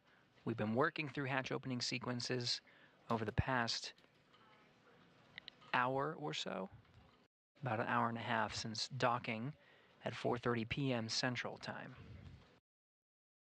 The ground teams have instructed the astronauts on board to wait until equalization is achieved before proceeding to open up with the hatch. Hoping to hear that call momentarily. This is a view from inside Dragon Freedom. NASA astronaut Commander Nick Hague in the background there on the comms.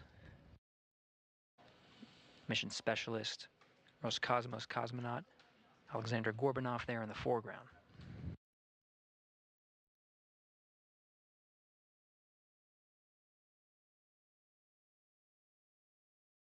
Right now we are waiting for the hatch to open and Crew 9 to get aboard the International Space Station. Following that event, nearly a week of handover period will be there, and following that, the Crew 8, who are welcoming today the Crew 9, will be departing the International Space Station, most probably on October 7th at 3 a.m. Eastern Time. But there is no official confirmation for Crew 8's departure time yet.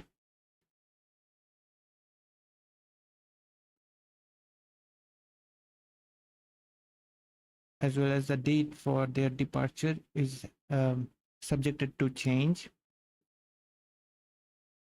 But as from different sources, it seems like it will be happening on October 7th.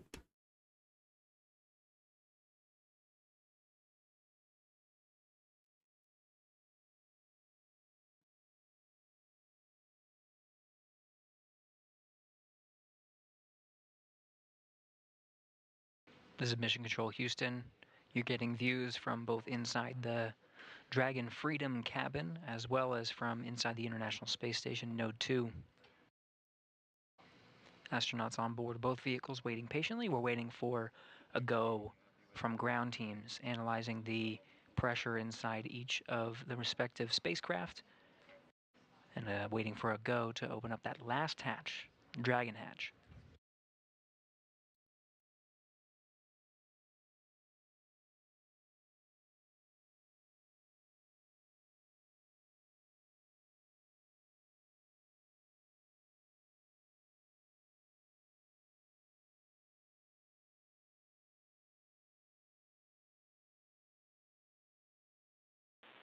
Freedom SpaceX for suit dry.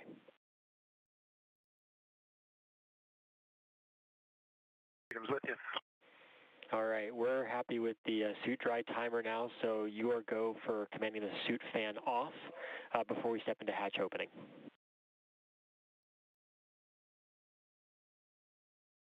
Okay, copy that. We'll turn off the suit fan.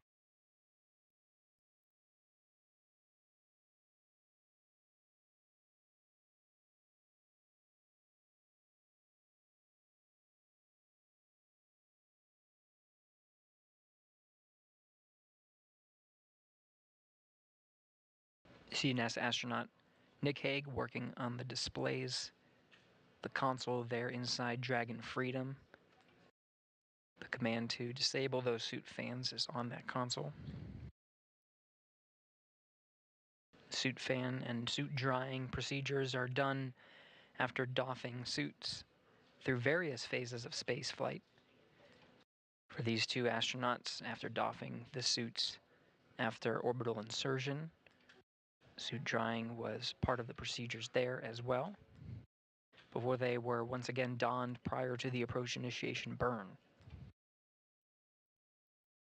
Those suits were doffed again after the docking sequence was complete. That includes a soft capture. Freedom SpaceX on the big loop. We see the suit fans are off. So at this time, you are go for hatch opening per the decal, followed by the remaining actions in 4.400, Section 6. Copies. We're going to open the hatch per decal and then remaining steps in Section 6, 4.400. Good, readback, and we'll just follow up after hatch open on the completion of 4.012 as well, but we can go ahead and step into the hatch hops. Okay, copy that.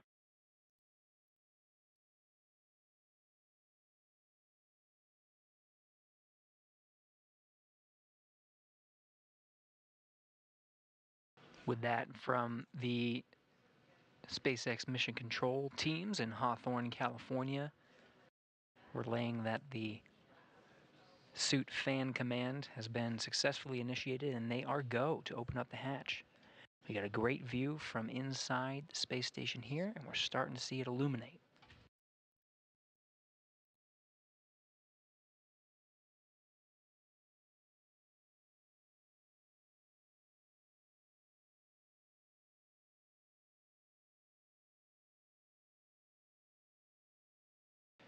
And now, with that, we confirm Dragon hatch is open. 6:04 p.m. Central.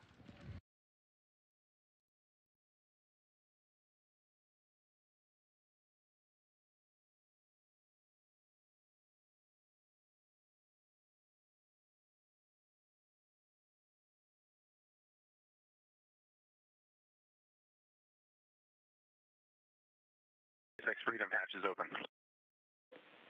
Copy, hatch open.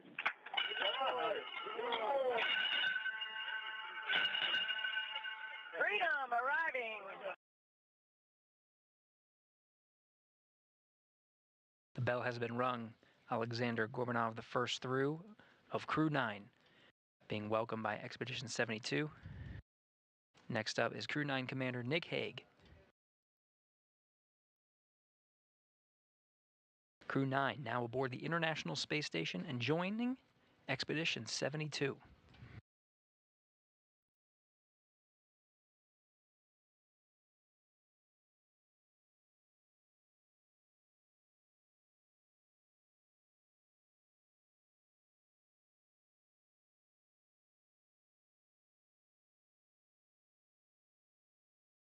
Right now on your screen, you can see some smiling, happy faces. Crew 9 has just entered the ISS. Now the Expedition 72 is finally having all their crew on board. First, it's a ritual that the commander will be getting ingressed later on. So first, Aleksandr Gorbunov entered the International Space Station, followed by Nick Hague, the commander as the international on the Crew 9 mission, entered the International Space Station.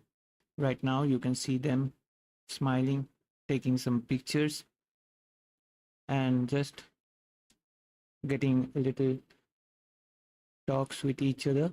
They will be giving their welcoming remarks. So right now we are waiting for that welcoming remarks from the arriving Crew 9 mission crew members.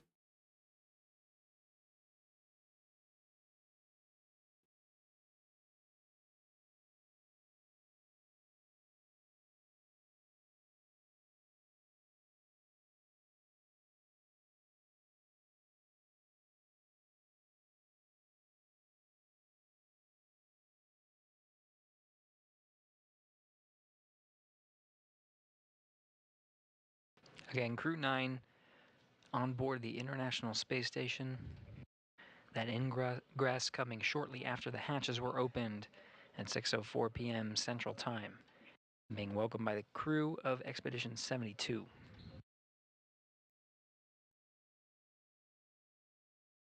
We're going to continue our coverage here. We have a planned formal welcoming ceremony.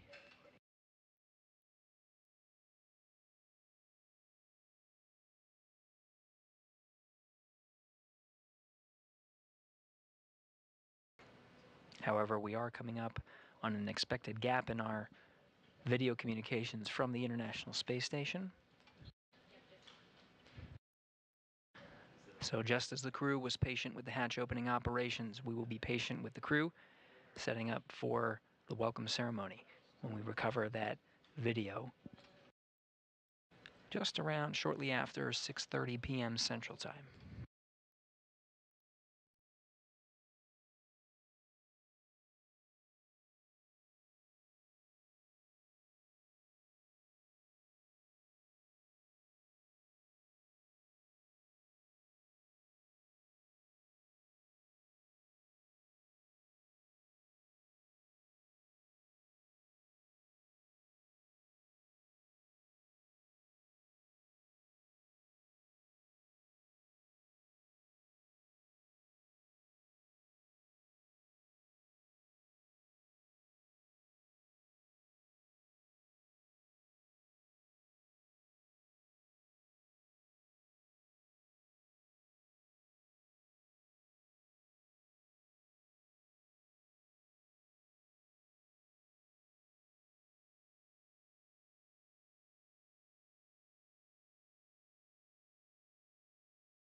Again, Hague and Gorbunov on board the International Space Station. Gorbunov in frame right now, but they're going to take some time and speak with some of their crewmates.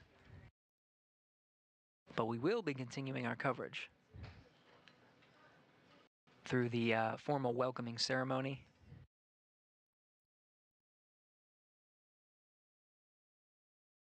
There is an expected gap in our video communication from the International Space Station. So we'll continue our coverage until that video is regained. Begin our coverage of the welcome ceremony shortly after we regain that coverage, expected just around 6:30 p.m. It'll take some time for the crew to get set up and in position. We'll do a couple of technical checks and be right on our way. But in the meantime, stay tuned for the formal welcoming ceremony of Crew 9 to join Expedition 72.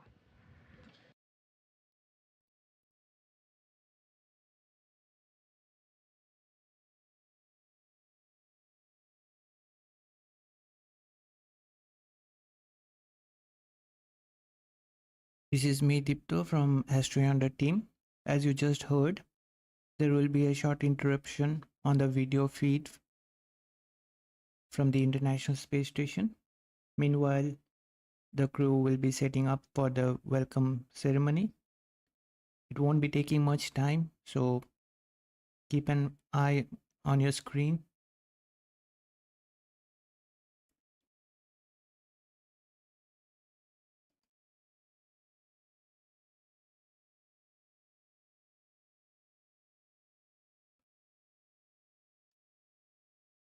And also would like to thank all of you joining us live today, taking such time for a long stream stretching up to 4 hours right now. We are really thankful for showing your such patience and support to us.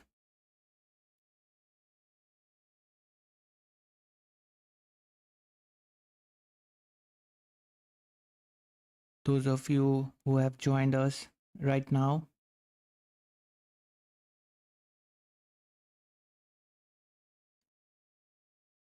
As the crew is now on board the International Space Station,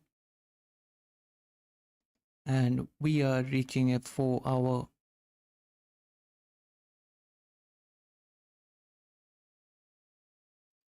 mark with the webcast. We want all of you who are watching us live, consider giving this video stream a like.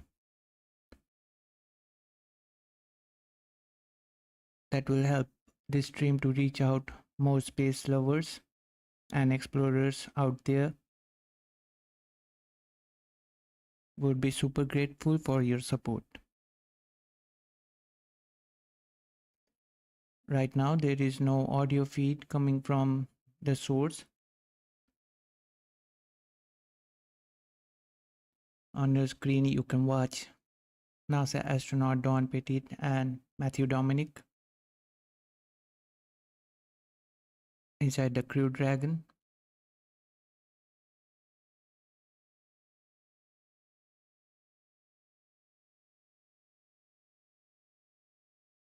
Although Don Petit got launched with Soyuz spacecraft, but it's pretty sure that he is familiarized with the Crew Dragon.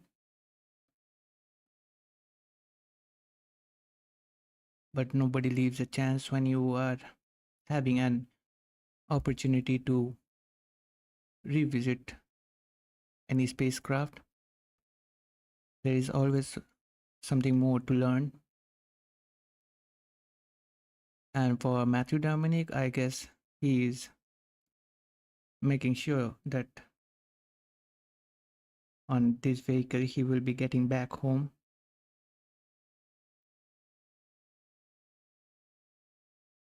So right now we are waiting for the welcome ceremony for the Crew 9 mission. And as mentioned before, maybe we will get an interruption in the video feed from the International Space Station, but the stream is up. So hang tight. When you made all this way to the hatch opening, it's just some minutes away from the welcoming ceremony. So don't miss the chance to hear the crew as they got aboard the International Space Station.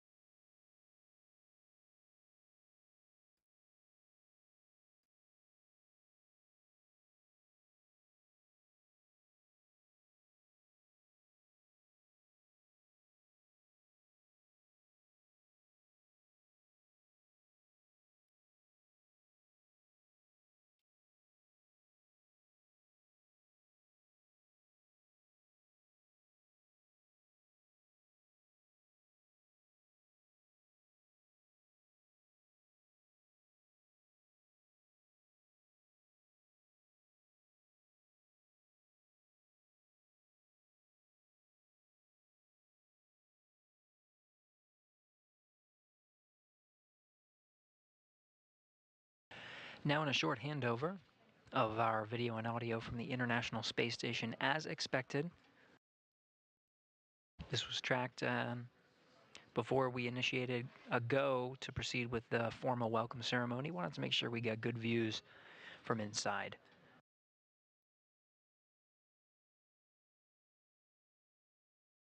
This handover is expected to last a couple of minutes before we regain views from on board. And we'll go through a couple of steps, setting up for good scenes before proceeding with the welcome ceremony itself. Teams in Mission Control Houston have been led by Flight Director Marcos Flores. Coming on console prior to the joint operations, just prior to the approach initiation burn. And following along all the way through docking, which happened right on time today, 4:30 p.m. Central Time. The crew then proceeded to close out the Dragon cabin, doff their suits, and get ready to enter the International Space Station. In 2.102, step 6.1, IMV duct installations complete. Your go for IMV fan activation. Houston copies. Nick, thanks.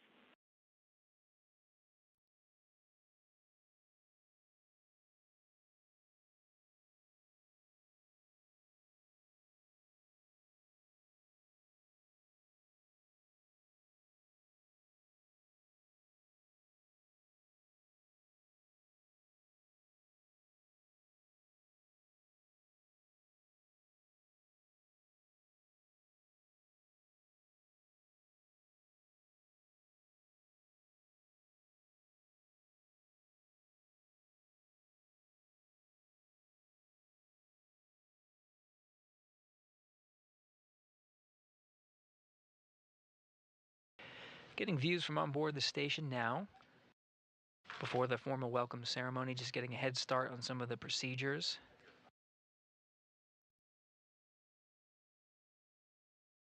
Around the welcome ceremony, stowage of some bags, closing out the Dragon cabin. The communications from on board might be a little spotty, which is why we're holding on executing the welcome ceremony for now. We'll again continue our coverage until that's done, but we may lose some views here and there until we get solid communications expected just in about 10 minutes.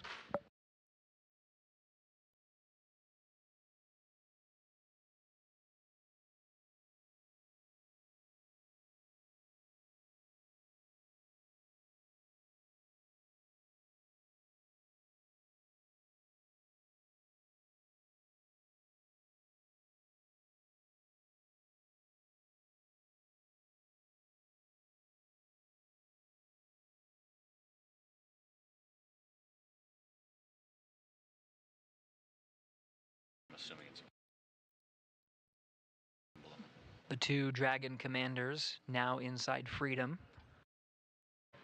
Commander Nick Hague inside the Dragon that he just took to the International Space Station with mission specialist Aleksandr Gorbunov as part of Crew 9, Matt Dominic, the commander of Crew 8. Today begins a 1 week long handover period to set Crew 9 up for success as they join Expedition 72 and continue a long-duration stay aboard station of science and discovery. NASA astronaut Matt Dominic, commander of Crew 8, will wrap up his stay aboard the International Space Station and as part of Expedition 72. And he, along with his Crew 8 cadre, including Mike Barrett, Jeanette Epps, and Aleksandr Gorbunov, will take their SpaceX Dragon back to Earth, splashing down off the coast of Florida. That Dragon is Dragon Endeavour, currently docked to the zenith side, or the space-facing side of the International Space Station. As expected, communications are a bit spotty. We're losing video incrementally from the International Space Station. Should be a little bit more steady about 10 minutes from now, maybe less than 10 minutes. Again, this is a live view from the International Space Station flight control room. Teams here have been overseeing Dragon's approach and docking. SpaceX Freedom. I was just looking for a go to get into.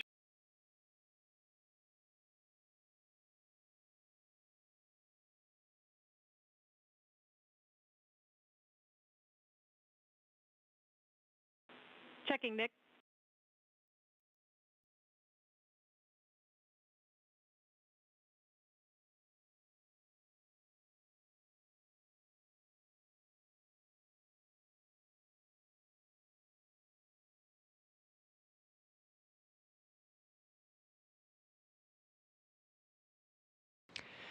Teams in this room, again, as part of Orbit 3, the shifts in this room are 24/7. So 3 shifts per day, every day of the year, making sure that astronauts aboard the International Space Station, who have been there continuously for coming up on 24 years, making sure that they have everything they need and they're well looked after. and it's from this room that it happens.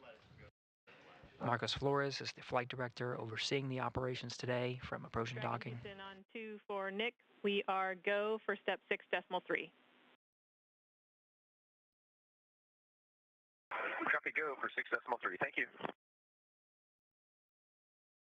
Commander Nick Hague of Crew 9, NASA astronaut, proceeding with some of the closeout duties of the Dragon cabin ahead of our welcome ceremony. Again, Marcos Flores is the flight director today on the bottom of the screen. Tess Caswell is the voice from here in Mission Control up to the crew. She's the one communicating from Houston up to the crew.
And SpaceX Freedom.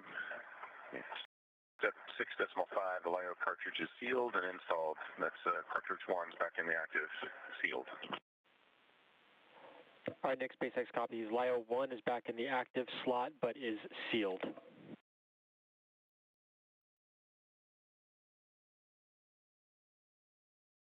Good readback.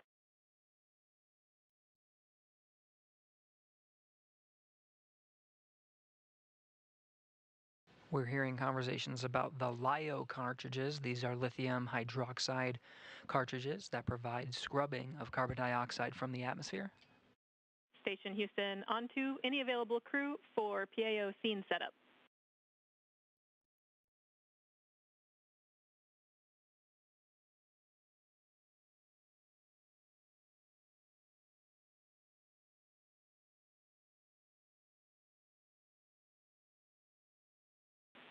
Jeanette, we are looking to zoom out the Node 22 HD camera a little bit so that we can be sure we'll fit everyone into that view for the event.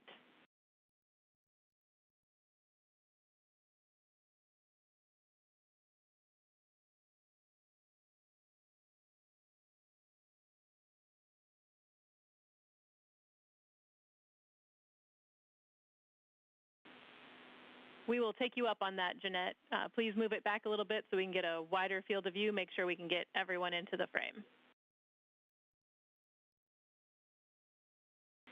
Thank you.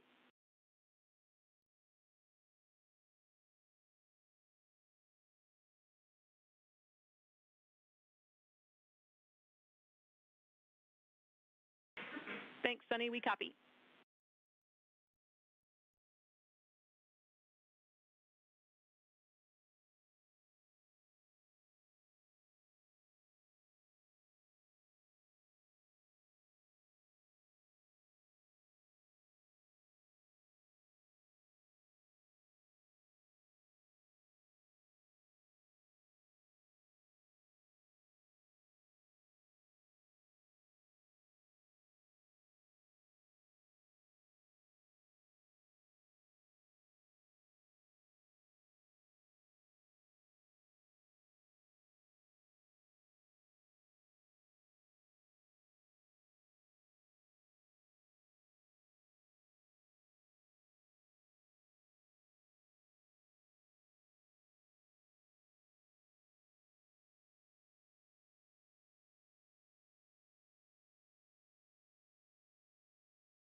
Okay, 5, 4, 3, 2, 1. How am I coming through?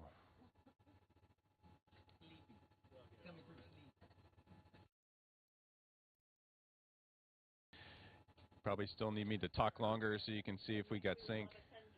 Oh, I knew. 10, 9, 8, 7, 6, 5, 4, 3, 2, 1. Hello to all my friends in the PAO office.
We are just about to begin the welcome ceremony.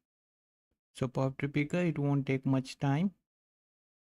Maybe in upcoming 15 minutes it will be done.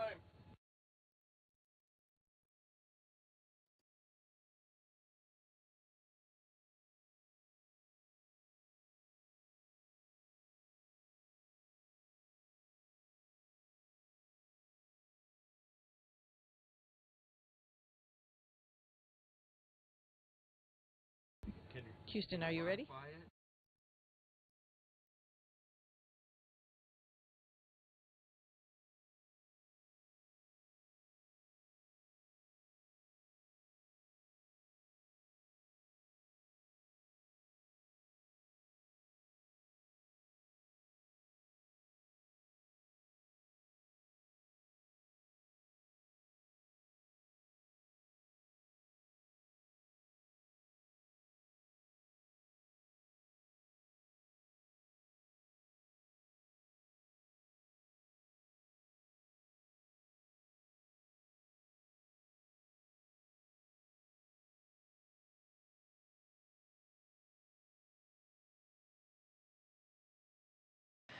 This is Mission Control Houston. Crew is standing by to begin the welcome ceremony, just configuring a few technical things on the ground to enable all crew members and on each of the control rooms to be able to hear the welcome ceremony. Just stand by a few minutes. We'll be beginning momentarily.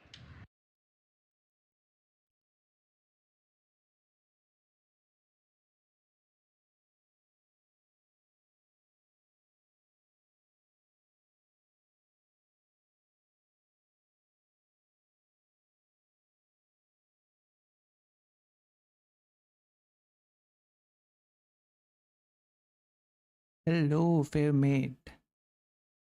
You made it in the last moment, but okay, fine. This is not bad. Thanks for joining us, fair maid. I know for you it's morning, but for me it's early morning. Now enjoy the stream. And sorry, confession at 3 a.m. And probably there is some standard rules that what things astronauts can carry with them. Within that frame, they can take things. Not all the wishes are getting fulfilled, but yes, it depends on their standards, what things they are mentioning in their protocol that they can bring with them about the International Space Station.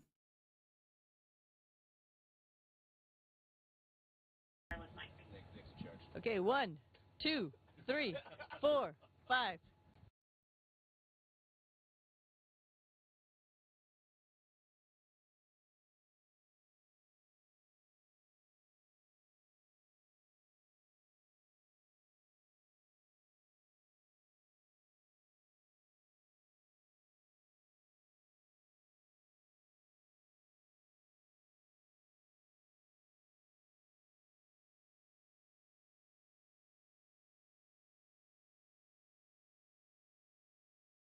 To me, one thing is surprising that Aleksandr Gorbunov here on the International Space Station, now he is talking with everyone. But although when he was here on Earth, he was carrying a translator with him. Also, he was speaking in Russian when he got confronted to the press conferences, as well as when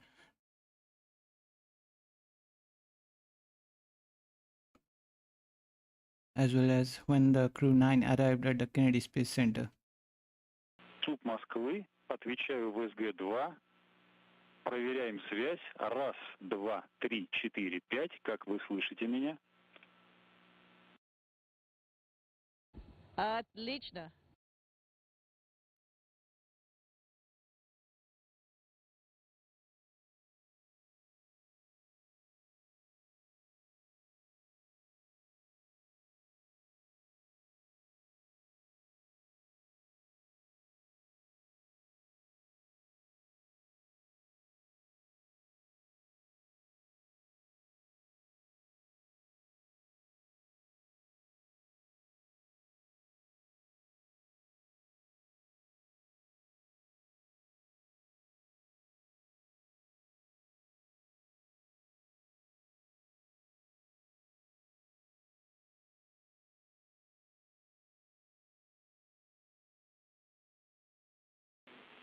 Station Houston, are you ready for the event?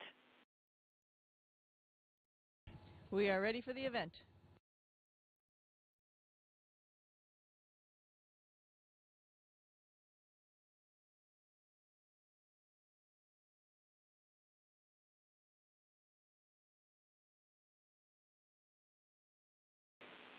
Station Houston, we are ready as well. Over to you to welcome the new members of the crew. On behalf of Expedition 72, I just want to say welcome to our new compadres from Dragon Freedom. Alex, welcome to the International Space Station. And Nick, welcome back home to the International Space Station. It's great to be here with bringing the 72 back up to 11. Thanks, Sunny. Alex and I had a smooth ride up here, and so first off, I just want to say thank you to the teams that got us ready to fly Freedom to the station, and it was a awesome ride. And coming through the hatch and seeing all the smiles, and as much as I've laughed and cried in the last 10 minutes, I know it's going to be an amazing expedition, so I'm really looking forward to getting to work up here. So I'm very happy to be here in this huge, amazing laboratory, International Space Station. And I'm looking forward to working with this crew, Expedition 72, and with people who are supporting us on the ground, МСС Houston, МСС Moscow. Также хотел поблагодарить НАСА вместе со SpaceX и Roscosmos, которые продолжают сотрудничать по программе МКС, продвигают науку, эксперименты космические вперед. И хотел поблагодарить всех родных и близких за то, что меня поддерживали в этом путешествии, которое только начинается. Завтра первый рабочий день. Начнем работать. Спасибо.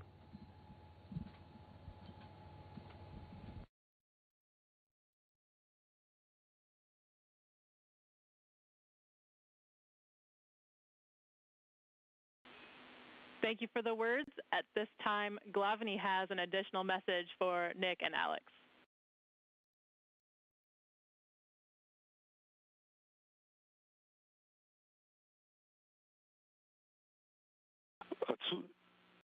ЦУП Москвы на связи. Я надеюсь, вы меня сейчас хорошо слышите. Я приветствую всех. Здравствуйте, добрый вечер. Ника и Александра мы приветствуем отдельно, особо поздравляем с благополучным прибытием на борт и началом космической вахты. Удачи вам. Долгим разговором сейчас утомлять не буду, потому что, понимаю, насыщенный день, вы устали. Благодарю за внимание. Удачи, удачи, еще раз удачи от всех нас. Мы на связи и готовы вам помочь всегда.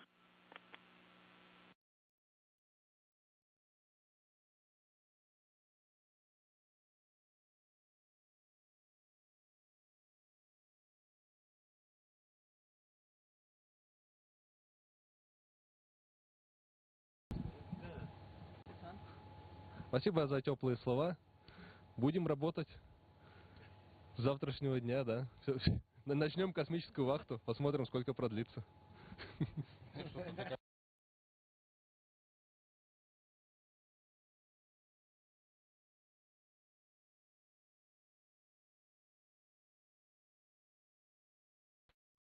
And with that, thank you to all participants. Station, we are now resuming operational audio communications.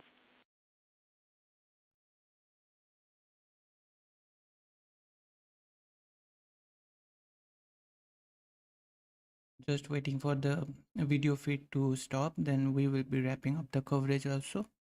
Here we go.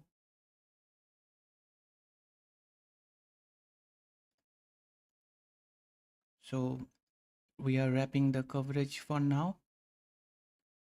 Thanks everyone for being here. Thanks Fairmaid for coming in the last moment, but at the right time.